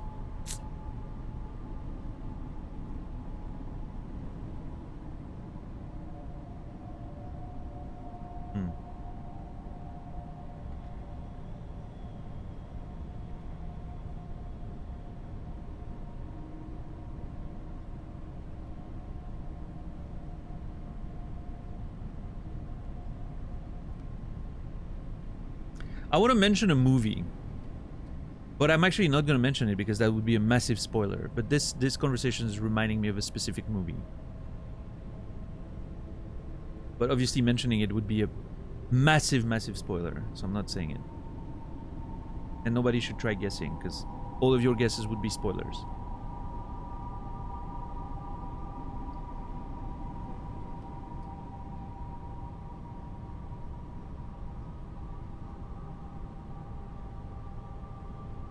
But yeah, there is a movie out there where at some point the character is being reached out through, you know, people he's seeing in his life, but it's a way for them to assist him in his mind created world. Not even an actor in that movie. No, it would be too obvious which movie it is, which would again completely spoil the plot twist of the movie.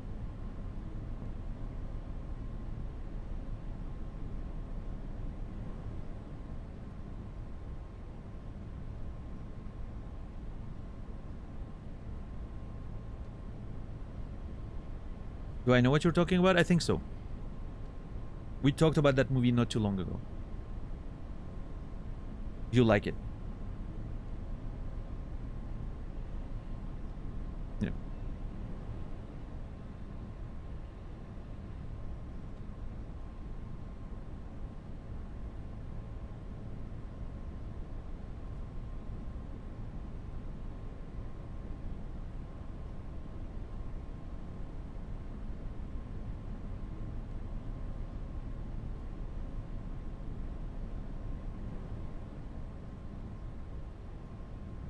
Yeah, I like that Kimi says, I can finally drink tomorrow again, even though she never stopped. She was just supposed to stop. Now she can keep doing what she's doing, but she's allowed to. Which is nonsense, but...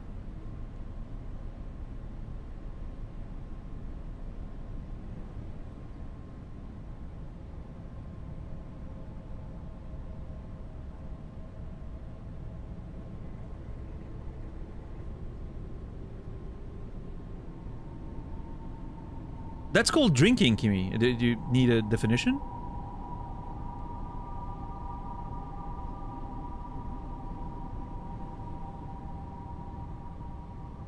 I didn't say you sloshed yourself like to, you know, to no end.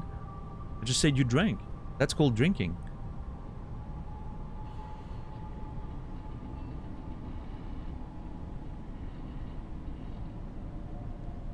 I feel so left out. Do you mean about the movie, Melon?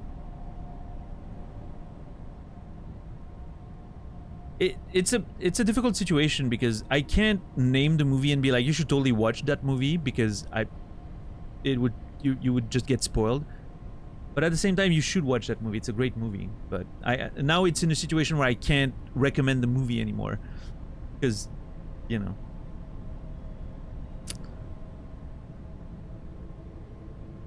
It would spoil the movies. I can't take the risk of recommending it now. It's a weird, awkward situation I just put myself in right there. Hey guys, totally unrelated, but there's this movie. Yes, yeah. What's up, Mopo? How are you doing? Initials of the title, again, would be too much. It's a... yeah. It would be too much. What's up, Stoner? How are you doing? Have you seen The Nick? No.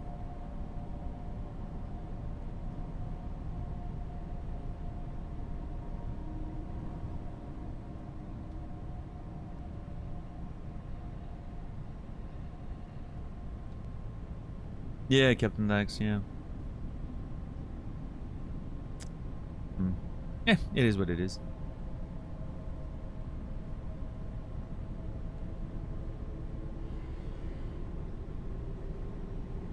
Oh yeah, all this to say that if I were to be given the choice of uploading myself, I probably would. I probably would end up doing it.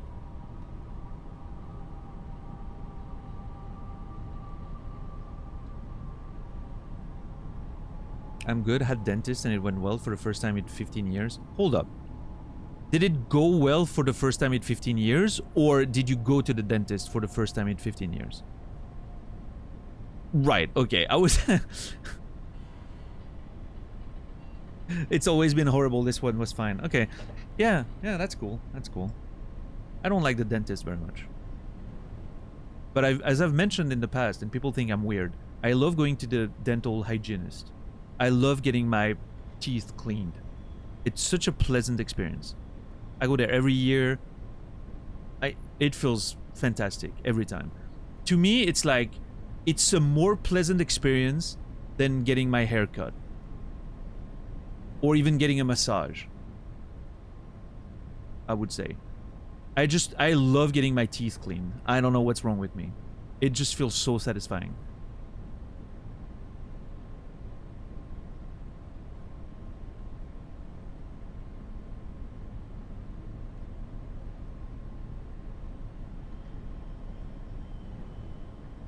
I'm not sure I can watch your streams anymore because of that? Well, that's a weird line to draw based on the kind of stuff I've been talking about, but... Love the result, but the process is torture? Yeah, I don't feel that. Like, the actual cleaning process, when they, like, you know, go dig in there with their little picks and all. It's such a weird, satisfying feeling. Like, it feels like you're getting cleaned up. It hurts? No, it doesn't. I mean, personally, I don't. It doesn't hurt. I'm not saying it. You know, your experience is valid. Maybe it hurts for you. For me, it never hurt. I always think it's just a normal. They don't numb you up. You don't get numbed for a cleaning, Kimmy. If you know, I'm not talking about like drilling and shit. I'm talking about just like a cleaning, right? They never numb you for that here, at least. It hurts if your teeth are bad, which is unfortunate. Yeah. Yeah, I mean, I'm pretty lucky on the teeth department, genetically speaking. Yeah, my insurance covers half of it. Good.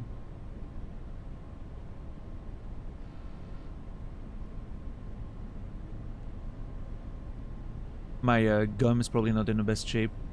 Yeah, that could be a factor, Malpa, for sure. If you if you have like regular gingivitis or whatever.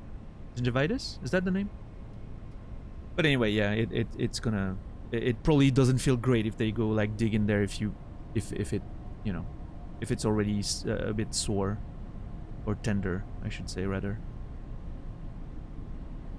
Oh yeah, Credo, I love those little things. Those water picks. Oh, those water picks are amazing. You can buy one, by the way, for yourself if you want one at home.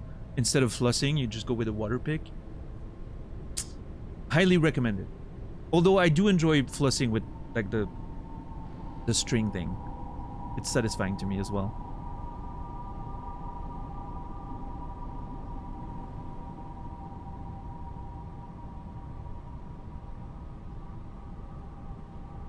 Cowan is performing on Saturday. Should I go? I think it's a great band.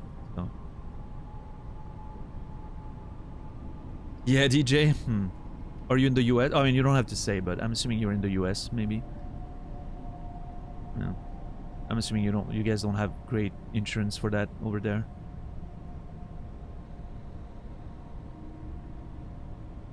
I lost my ability to brush my teeth regularly because of depression. I still haven't gotten it back. Yeah, I'm sorry to hear that. I can feel that. Hey, listen, if you haven't because of depression and all that, and you're trying to get back on the train, go to a dental hygienist.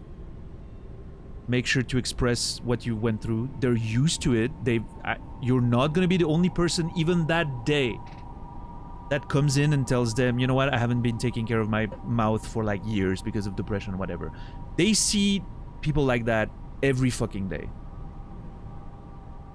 So you don't have to worry about being judged. Like, they're literally like, they see that every day. I was very good friends with a dental hygienist, so that, you know, that's how I can tell you from like firsthand, you know, reports that they see that shit all the time. And yeah, they're gonna do what they need. Like, if you haven't been in a long time, you're probably gonna need like 2 cleanings pretty close to one another, like a couple of weeks apart. Like, they clean you once, then they let you go for a couple of weeks, then they bring you in again, and they clean you again. And then it gives you a nice basis again. Your gums are gonna heal, at least to a certain extent, unless it's like really, really bad, but in which case you should probably go anyway, and before it, you know, infects and, you know, gets really, really bad. But yeah, your gums are gonna heal, you know, it's gonna be all fine. gonna be all fine. Take care of your teeth. That shit catches up to you at some point if you don't. And you don't want that. Because that shit's... When it catches up to you and you know, you get sort of caught by everything going wrong in your mouth, that shit... It's gonna both cost you a lot and be very... A very painful process to go back into a state of my mouth is not hurting all the time. So... I don't speak from first-hand experience, but I've heard enough horror stories at this point. So...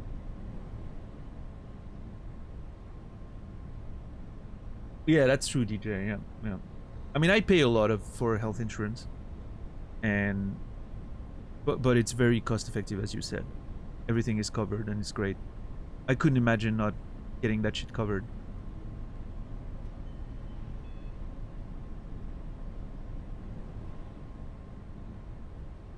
Yeah, $10. That's another important point. Like for stuff like that, if a dentist suggests that you do something that seems like it's gonna cost a lot and that it's a big procedure, get a second opinion. You never know.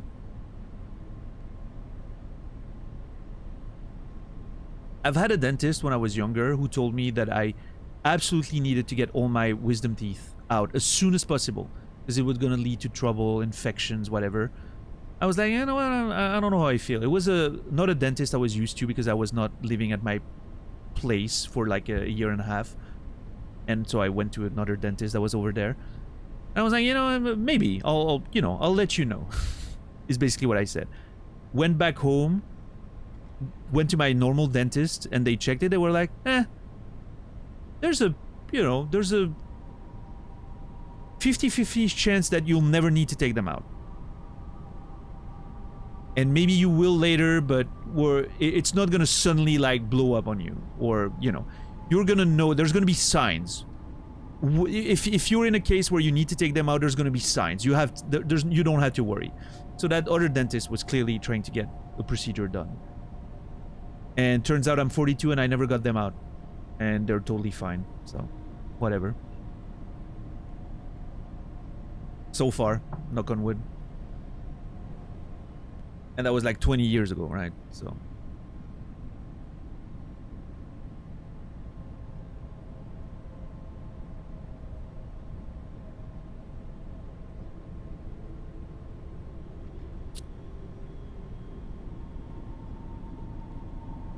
But yeah, Senta, I mean, I understand it's not easy in your position, and I wish you well. But I highly recommend, I highly recommend trying to do something for it, because even though, again, I understand, like, the cost is prohibitive and all that. But if you don't do anything, the cost is gonna catch up to you at some point, right? You're not gonna be able to escape it, unfortunately. And you don't want to have to do it in an emergency situation where it's going to cost you a lot more and, lead to a lot more pain. But again, I'm not here to tell you what to do, even though I'm doing it right now, but... Yeah.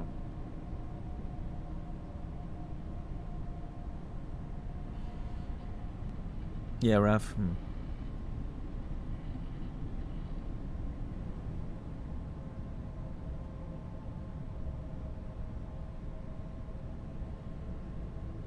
Yeah, I mean, Credo, it's... I think teeth are something that we... Like, a lot of people tend to ignore a little bit, from what I can observe. And it's really something that... you don't want it to catch you. My grandmother sort of ignored her dental hygiene for a long time. And it caught up to her at some point. And let me tell you, it wasn't a fun process when she had to go through, getting everything replaced. So...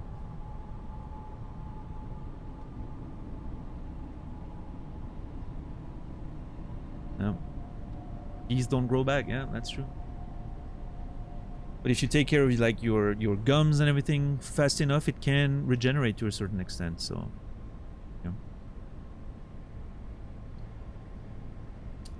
You gotta get in on it before it's too late, of course. Yeah, DJ. That is unfortunately accurate, I think. For a lot of people, at least.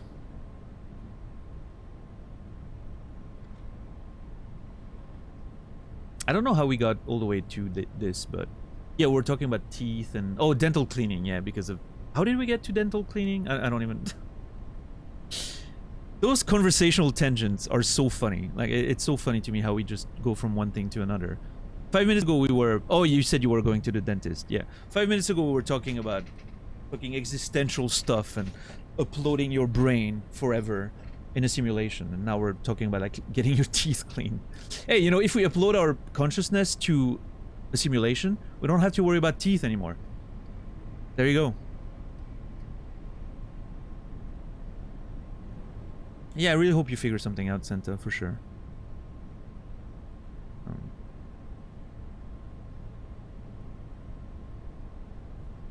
Would you consider that human? Like, if I was uploaded in a simulation, would I still consider that I'm human? I don't know. I guess it really depends how you define what being a human is, right? Which I think is one of the themes of this game, so maybe we can't go too deep into that conversation with chat right now, but I personally think... Is our fleshy mass important in what constitutes being human, or is it just our consciousness?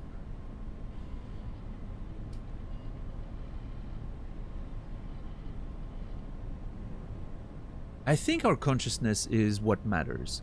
Because here's the thing. I don't think someone who loses control of their body, for instance, become like a quadriplegic or anything like that, is any less of a human, right? Because they don't have control over their body anymore. So where do you draw the line if you start going down that road?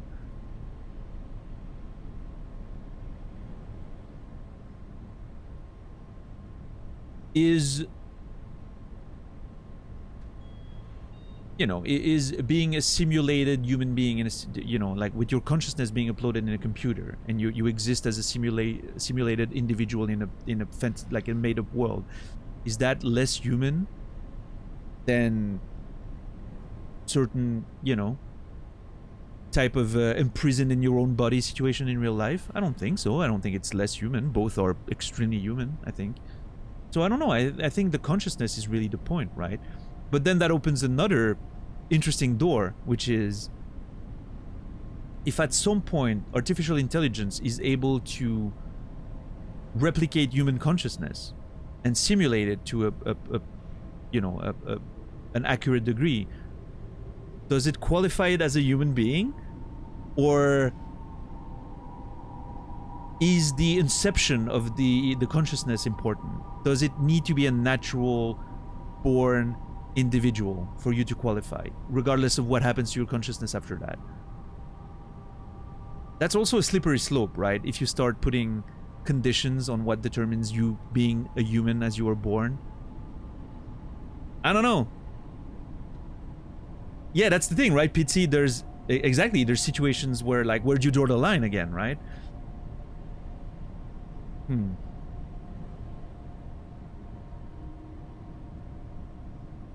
Collection of memories, seed function that determines how they are interpreted, perhaps calling that a consciousness. Yeah, I mean, it requires us also to define what consciousness is, right?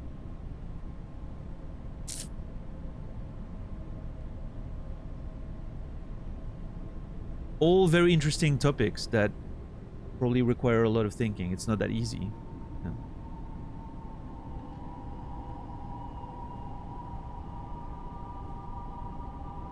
If it's the actual same brain, then same person. If it's a re-upload, then it's a new person with the same past, still human enough to be human until proven otherwise. Yeah, but don't our brains... Isn't your brain right now technically not the same as the one you had when you were born?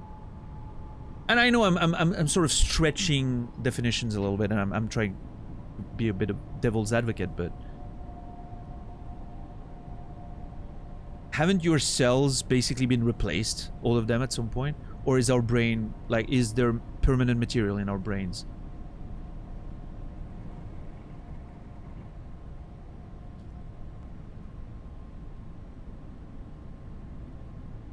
Yeah, Ship of Theseus, exactly. What game were we playing when we had a big conversation about that? Was it Returnal? I don't remember. It may have been.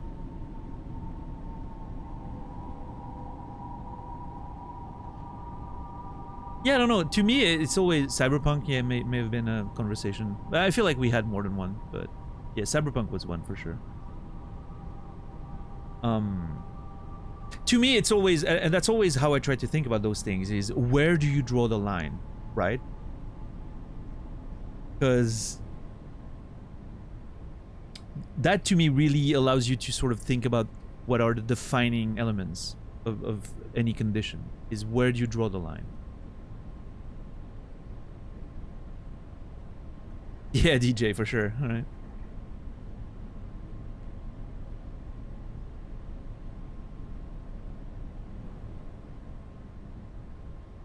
No.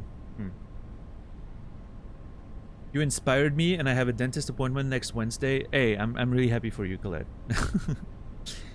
If that inspired you to do something good for yourself, listen, I feel like just that, and I'm not, you know, again, I'm not here to tell you what to do or whatever. But if you think you've done a positive step for yourself, like something that actually matters in real life, and that was inspired by this stream, then I feel like I made a good decision to stream today, even though I wanted to stay in bed. This makes it all worth it. So thank you for sharing, Colette.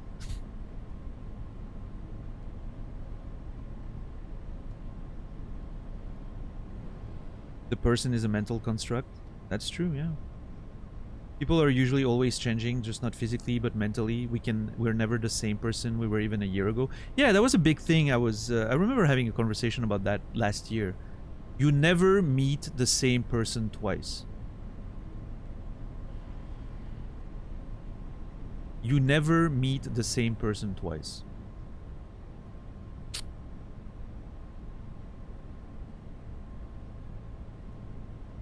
I think there's a lot of truth in that. Nor in the same place, yeah. Especially if you take place as a more, you know, like a grander word for context or situation, right? Everything always changes. Nothing is really truly stable.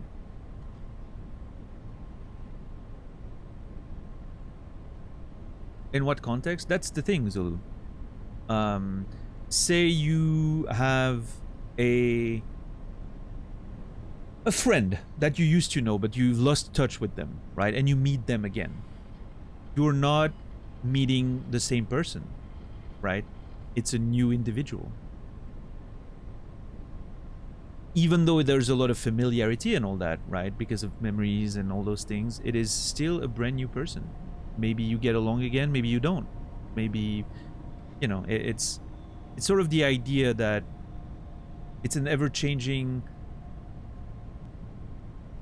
state to be human and to be an individual, right?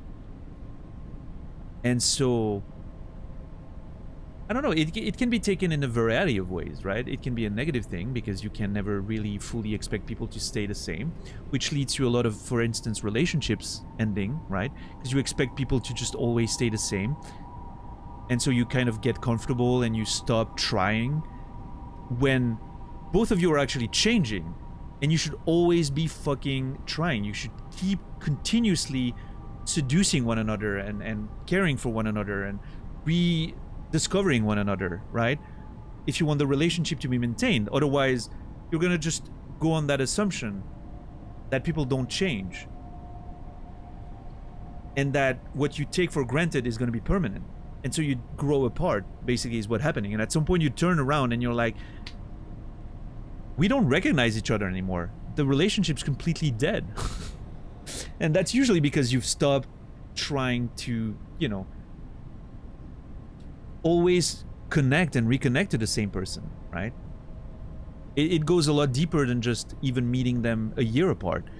You never meet the same person twice. Every day is, and I'm exaggerating a little bit, but every day is a different person. You wake up next to a different person every day. If you're in a relationship, you gotta keep, you know, rediscovering them and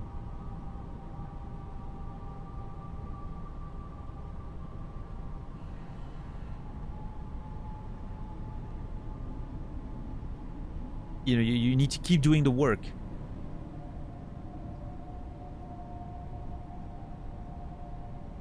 I've seen more relationship end because one or the other expected the other to change into something else. That's true too.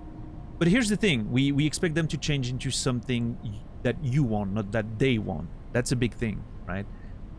But in a way, DJ, I feel like it connects to the same fundamental issue. You expect people to be a certain way for you, a certain way that you want, right? Either it's you expect them to change to become something else, or you expect them to stay the complete same, the person that you met and love. That's not how life works, right? You need to let people become what they want, and you need to continuously figure out if, you know, keep meeting them and getting to know them and hopefully continue falling in love time and time again every day, right?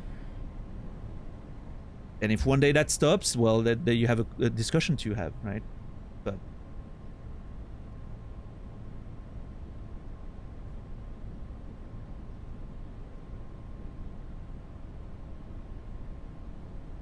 at least that's how I think about it when I think about that stuff.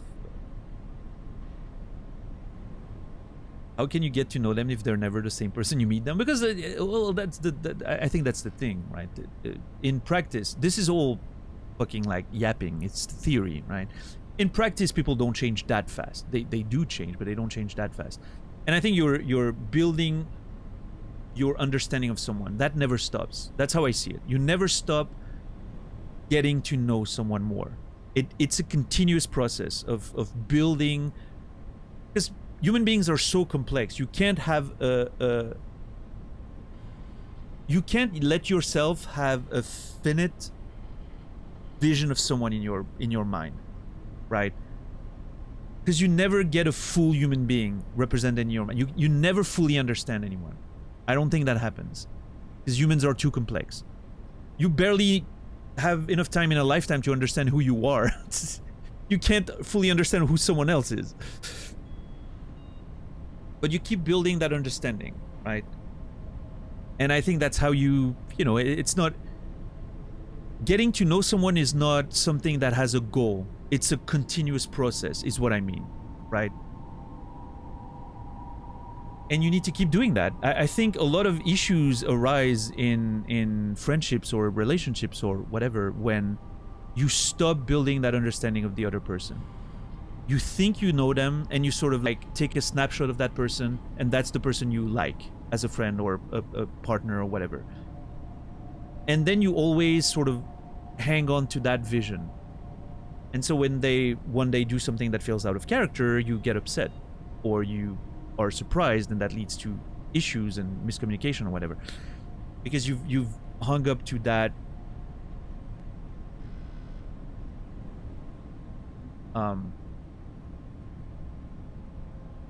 what's the word I'm looking for? Not stale, but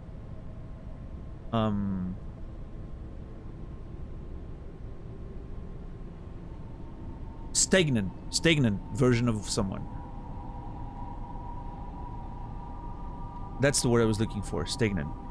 But yeah, no, you need to keep your mind open and keep getting to learn who your friends and partners are. And I think if you do that, you just, you know, I'm not saying it's gonna work out necessarily. It's not that easy, of course. But I feel like that increases your chances of being open to change and them becoming their own person. I don't know.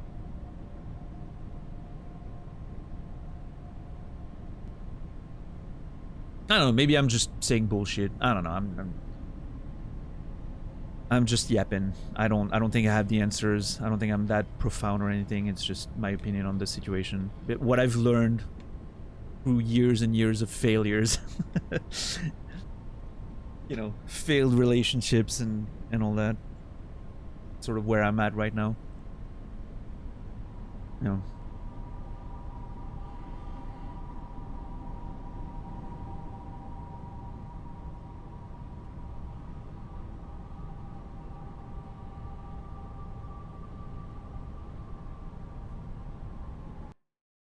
Mm-mm-mm.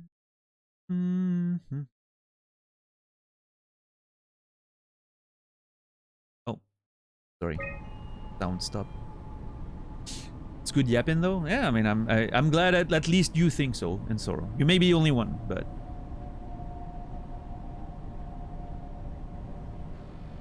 are they failed or had they run their course from whom you and your partners were? Well, that's the thing, right? I consider it a failure in the sense that in a lot of ways it happened because I failed to do what I just mentioned.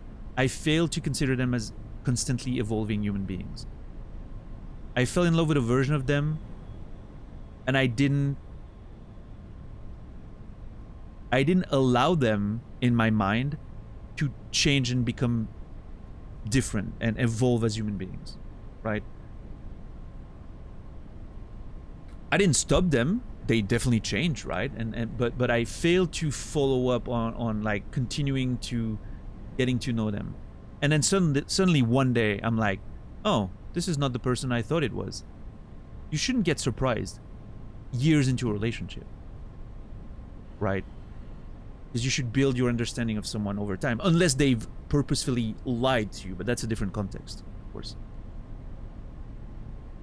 In this case, I'm really talking about me just failing to... I don't know, it's the way I like to see it is you should continuously be dating the person you're with, even if it's a committed long-time relationship, right? You always should try, and I'm not talking every day, that's not realistic, right? You know, everyone's busy, but you should constantly continue to sort of seduce that person you're with, and always try to get that you know,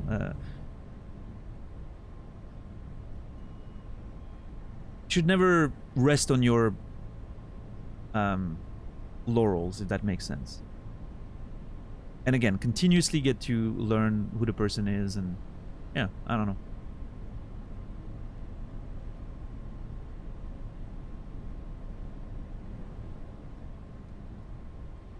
But that's how I feel about it now. Who knows what I'll feel like in 5 years, 10 years.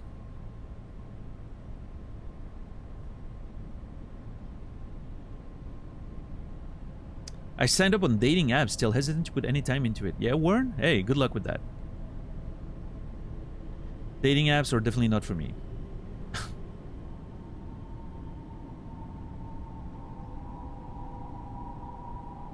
Unsurprisingly, I would say, based on my personality. Right? But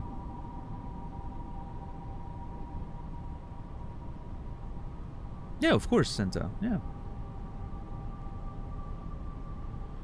But even then, like you know, that I think Santa, I think that fits very well with my vision of it, right? Like the only way to properly give it a shot and to know is to just stay connected, right? Even if even if one day you may just realize that, oh, that, you know, this person's changing and I can see it, and I don't think that's the way that's gonna work for us, but at least it doesn't come as a surprise, right?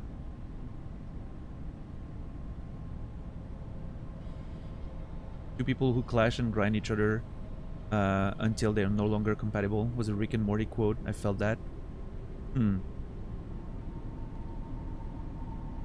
Yeah, I get the idea.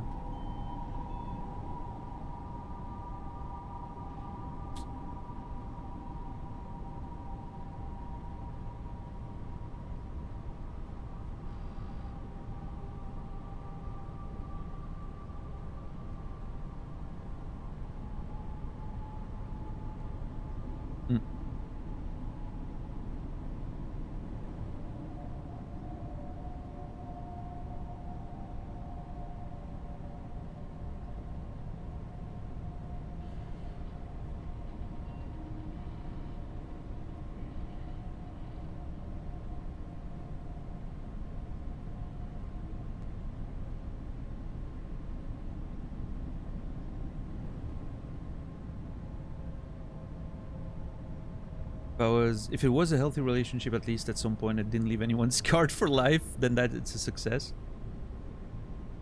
Oh. Hell yeah. Congrats, Radical. The way I read I'm reading your sentence as a relationship found you, and you're now the third person in a triple. It's clearly not what you meant, but that's what my brain read at first.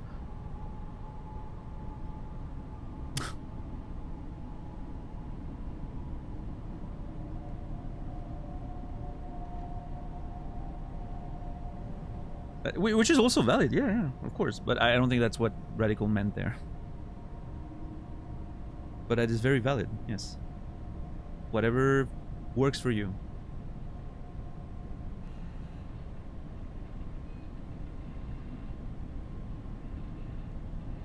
Yeah, the hurt is part of the process. I mean, obviously. Hurt leads to growth and all that, right? So.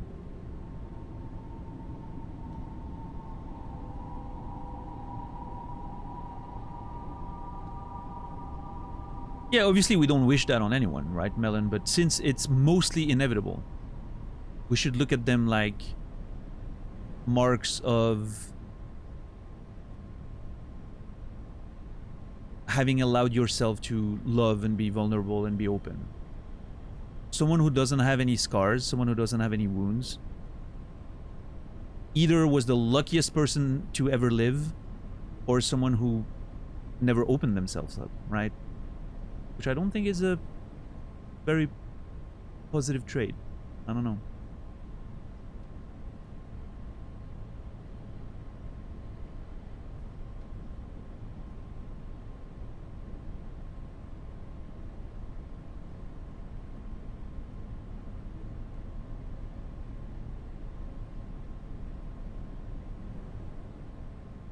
Yeah, I mean, I don't know, Melon. I agree personally, but maybe there's other ways to live, right?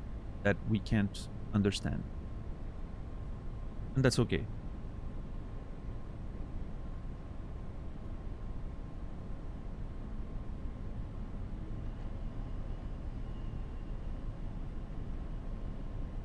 As long as you're doing things out of a place of that's what makes you happy and not because you're scared, I think it's fine.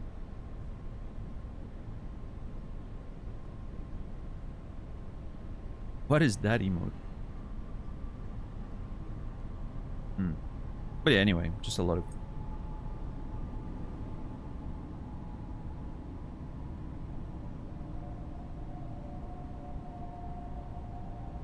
But yeah, ultimately, I don't know, the way I look at it, it's...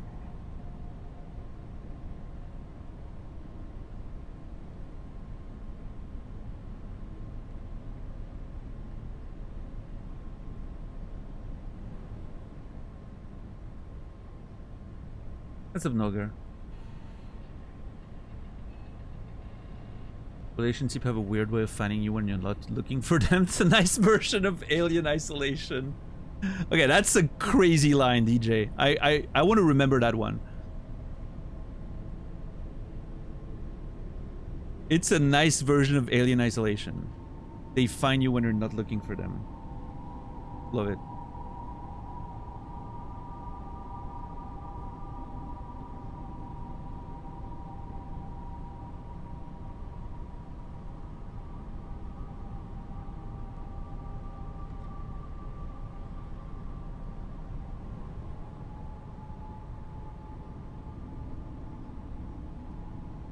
But yeah, ultimately, I mean, relationships are a choice, right? Not one we feel like we have a lot of control over, but I do think we do. Like, obviously, it's part of it is finding the right person for you, but part of it is also choosing them every day, right? Every day you choose that person to be the one for you. It's not an automatic thing. There's a choice to be made, and there's, you know, it comes with probably responsibilities and work, I guess. And I think to a certain extent a relationship should feel natural, right? It shouldn't be too much work. Otherwise maybe it needs to be reconsidered, but some amount of work is definitely needed.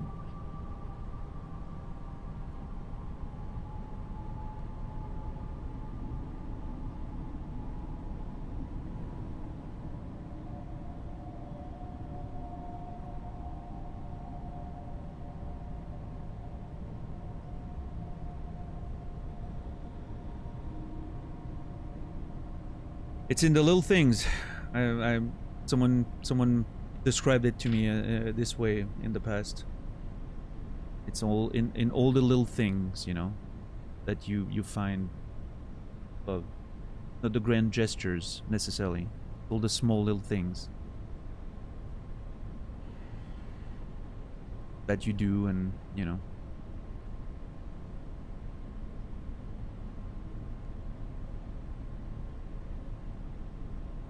Anyway, very long and completely unrelated tangent there, but all right, Sorrel, have a good one. Yeah, appreciate the conversation. Thank you. I'm sorry for everyone who wasn't interested in it, but that's what happens when I'm playing video games that have a bit of existential themes to them. I'm just letting my brain go, and whatever's on my mind just bursts out, I guess, every day. Like a fucking chest burster in Alien.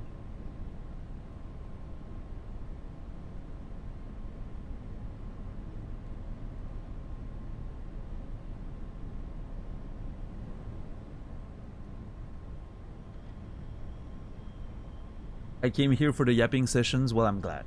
You're gonna get a lot of that around here. This is basically just chatting with extra steps, as we always say. The game's just a pretext. It's just there to give us a little bit of juice for conversation. Sometimes you don't even need the game. But this one's certainly giving a lot to think about. Are you troubled by the fact you are no longer strictly human?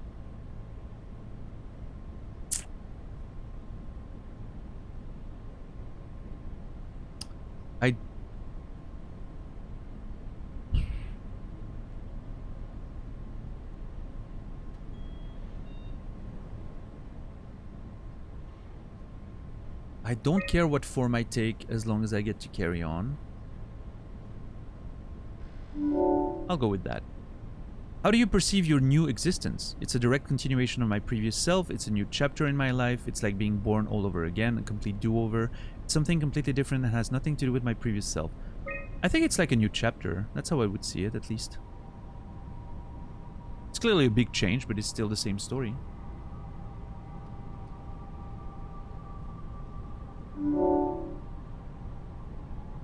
Do you think this new existence will be a life worth living? Yes, just as much as my previous life. Yes, but with less meaning. Maybe we can find a new sense of meaning in this world. No, it's too detached from reality and...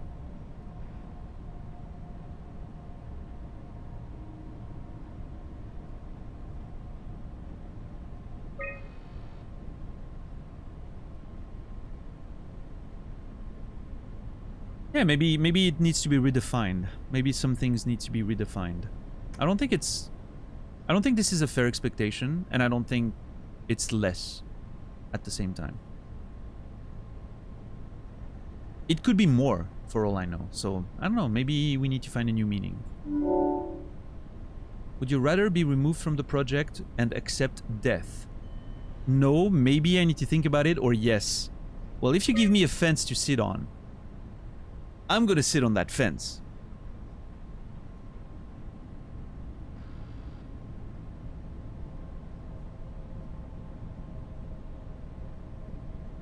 I've never seen a fence I didn't like. Coward? Fuck you. You play the game and make your choices. Very moralist answer. I know.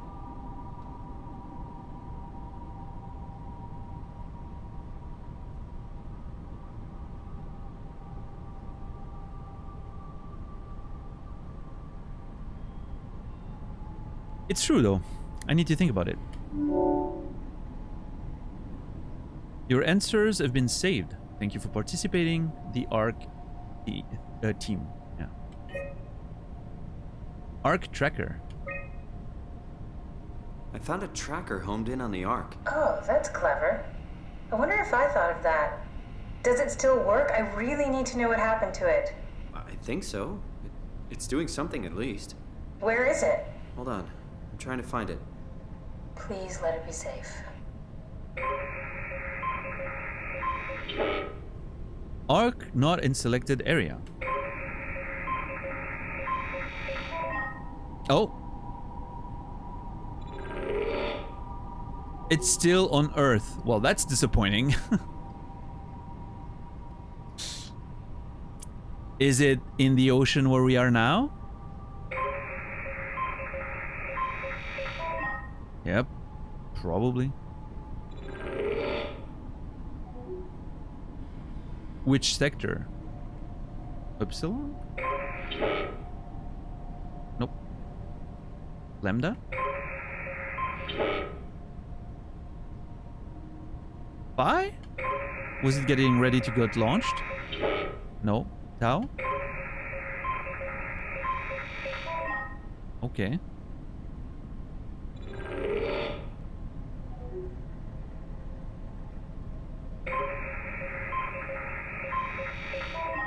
First try, let's go. What's the most amount of space on the same? I found it. It's at a site named Tau. Oh, no, it's on Earth. It's so close to Phi, they almost made it. Damn it, it won't make it for long in that state. A couple of decades at most. That's not much to build a future. If we got to it, could we get on the Ark? I suppose, but I'm not exactly flexible at the moment. Take me to the edge of time. New angels of promise. We despair. Nice song, Pitsy. I didn't think about that song in a long time. And I understand why you thought about it now. Because of the Omicron reference. Love it.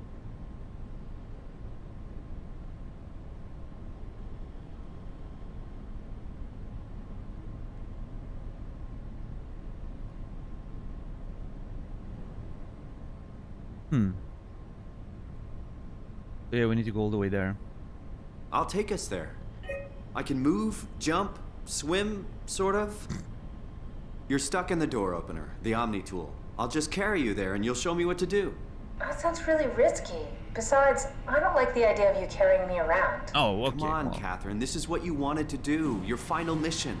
Let's launch the Ark. We would need to find a way to get into the Abyss. Can't take the climber without a power suit. We probably have to go to Theta and pray that Dunbat's still working. Okay, so we go to Theta. I don't know, it's pretty far. Catherine. Okay. Look around. What else is there to do? Yes, Catherine, you know what? please. I found a sunken vessel just outside. Bet that could take us to Theta. Really? Didn't look completely out of action. It even lit up a little when I tried the Omni tool on it. Okay then, let's have a look. I'll just eject from this thing. Don't forget to take me with you. Yeah, I don't know what's up with Catherine there. She's just like, I don't know. Like, what else are you gonna do? Just stay there? Forever? Alright, let's do this. Come pick me up. Oh, now you're impatient, huh?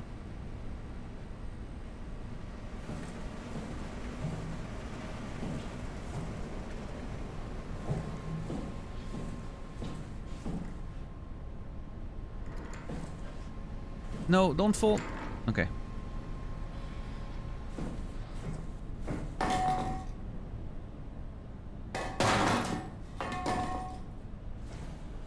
Don't forget to take me along. The Omni tool. Catherine, I swear to God, a minute ago you didn't even want to come.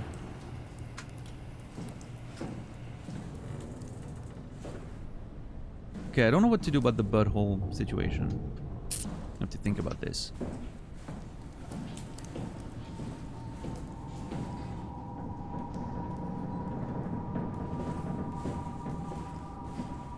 Where did you go? I'm waiting.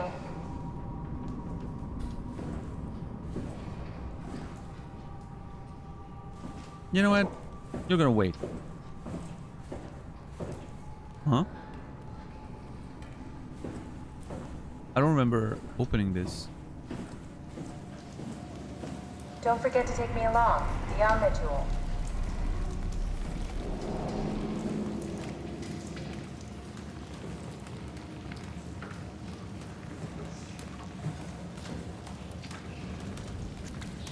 Okay, there's some scary shit happening here.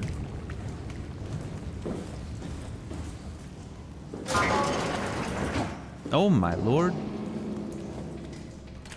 Oh, another butthole.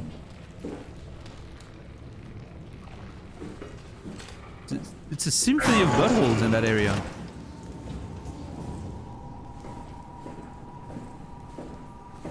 Where did you go? I'm waiting.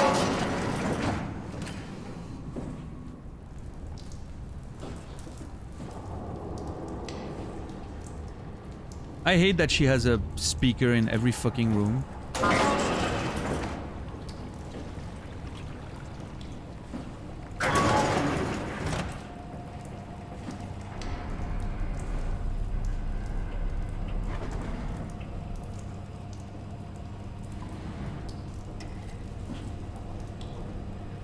There's a phrase I did not think I would hear today.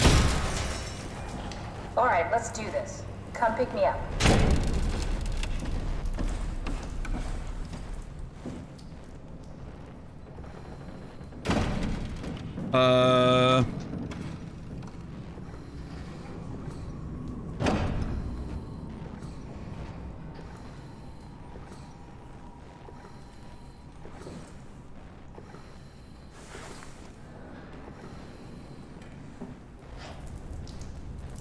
Don't forget to take me along. The Omni tool.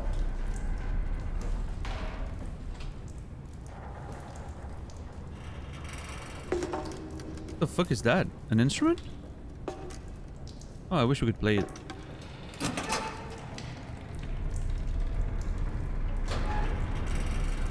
Oh, pills.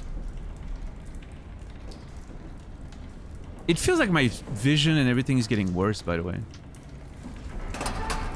Where did you go? I'm waiting. Those look like Japanese meds or Chinese meds, I'm not sure.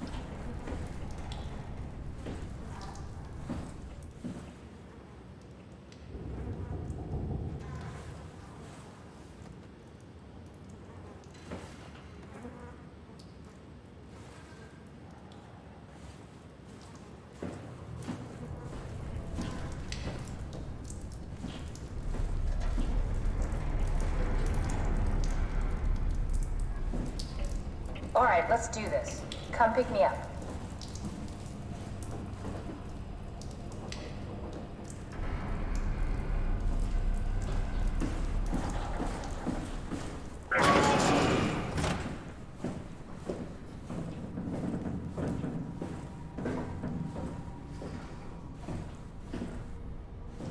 Can I pull the Omni tool out? Wait.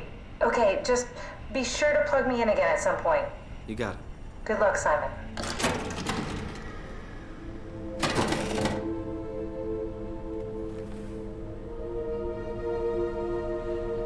All right.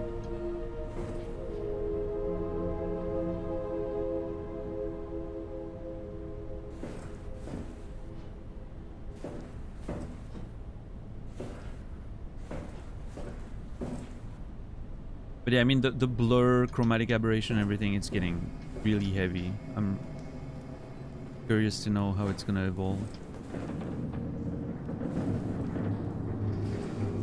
It's gonna stop, or if it's a thing that's somewhat permanent now.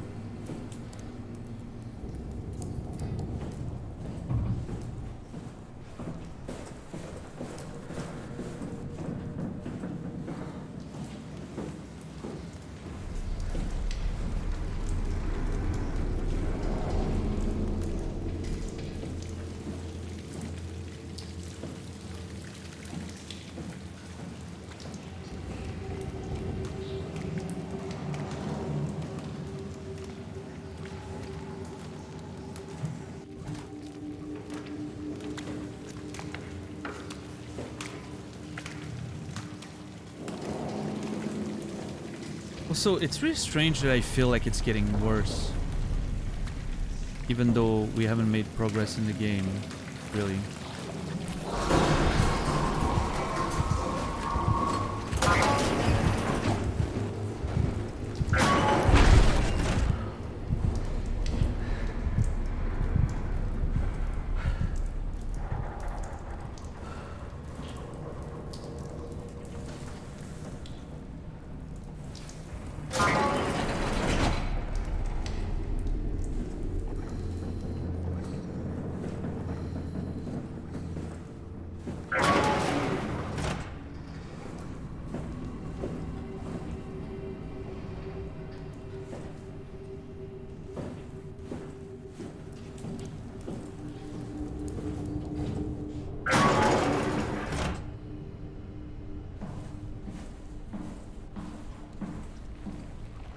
You know what? I think I'm gonna touch it.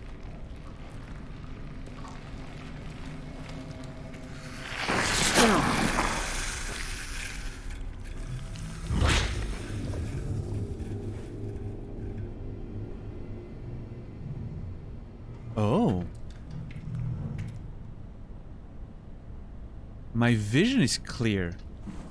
Everything is better suddenly. Huh. That gives credence to the idea that I'm like those robots that just continuously lose it and become more and more agitated and all that. And when they get to suck a bit of the black blood, they feel better. Which also explains why maybe at the beginning of the game at some point I got something out of one of those nodes, and then one of the robots started chasing me, right? Because suddenly maybe I'm full of black blood and they want to, you know, suck it out of me. That would make sense.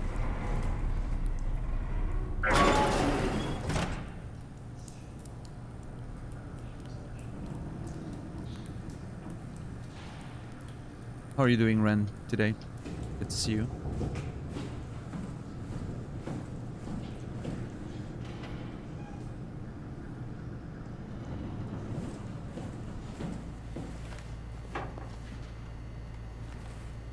So I know there's another one all the way over there, but I'm not sure if I need to activate it. You know what? Maybe I won't.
Enjoy scary games. Right now I'm trying to figure out if I enjoy Deadlock.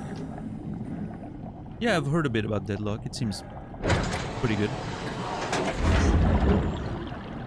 It's interesting because I find this game, even though it's a horror game, I find it less scary than something like Subnautica. There's a few scary moments, but it just feels like a very nice sci-fi narrative game, honestly. More than anything. What's up, Trim?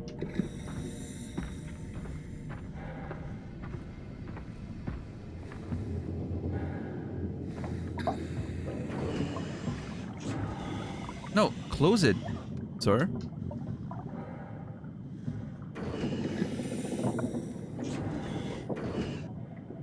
I hate that I can't keep it closed.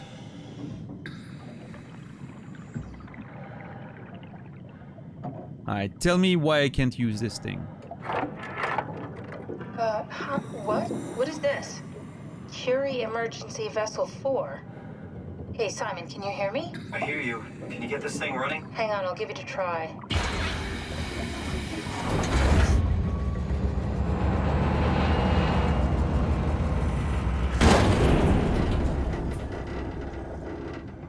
Sorry, it's dead.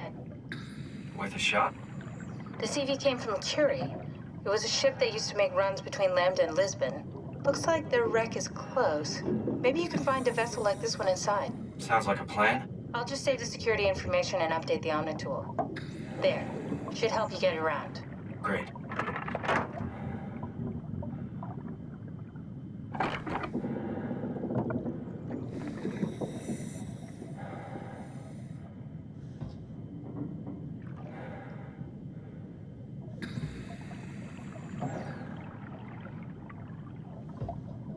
At least the door closed. There's that.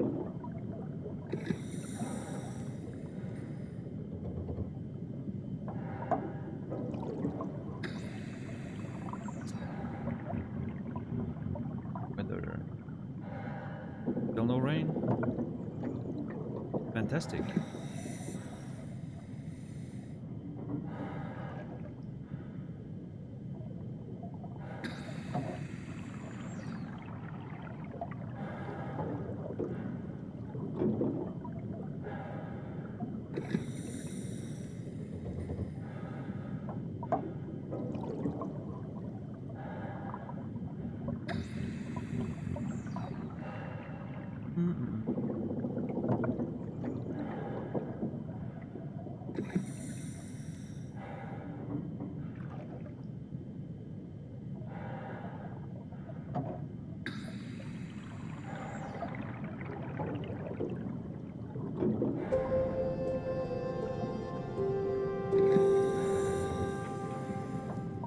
Ren, thank you so much for gifting a subscription to Pitsy. That's 107 total subs.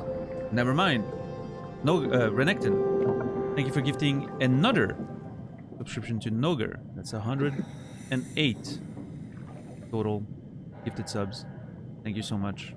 Appreciate it. 108 is a great number. As a fan of Lost, it's a number that means a lot to me. Pitsy and Noger, you will. You remembered. Thank you, thank you. Appreciate the support, of course.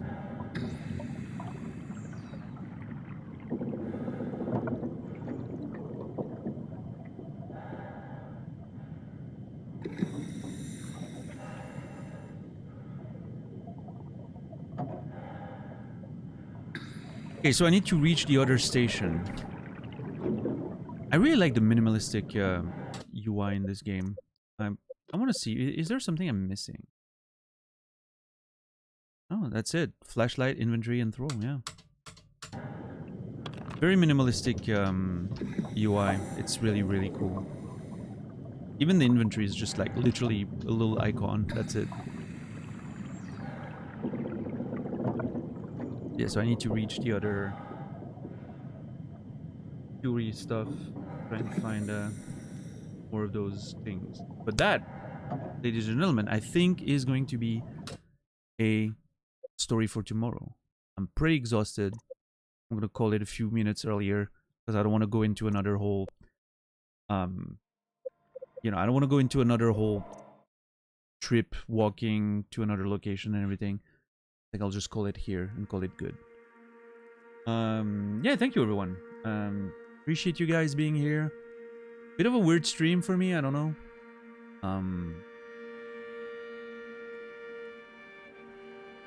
Yeah, strange stream. I guess being tired didn't help very much, but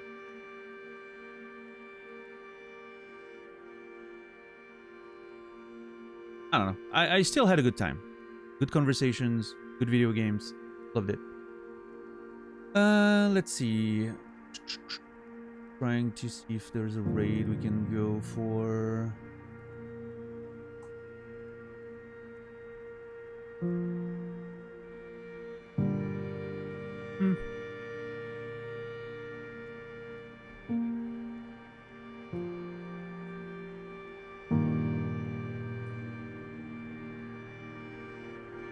Not a lot of live people right now.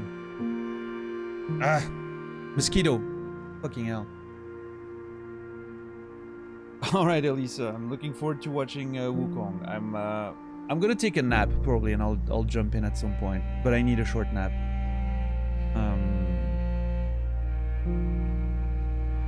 Yeah. Well. Actually, I just saw you go live, Elisa, so I'll send people your way, give you a little boost, if that can help.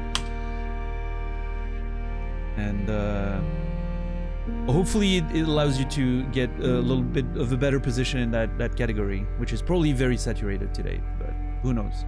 If it can help, it can help. Anyway, thank you everyone for the support tonight. I appreciate it. I hope you had a good time. I'll be back tomorrow. As long as I'm... hopefully I get a little bit more sleep. But I'll be back tomorrow, 7 p.m. Central European Time, 1 p.m. Eastern, 10 a.m. Pacific, 19 hours from now, for more adventures of SOMA, which I really been enjoying this game. It's a pleasure. I can't wait to play more of it. I wish you all a beautiful rest of your day, evening, or night. I will see you guys tomorrow. And until then, Remember me, and I will remember you.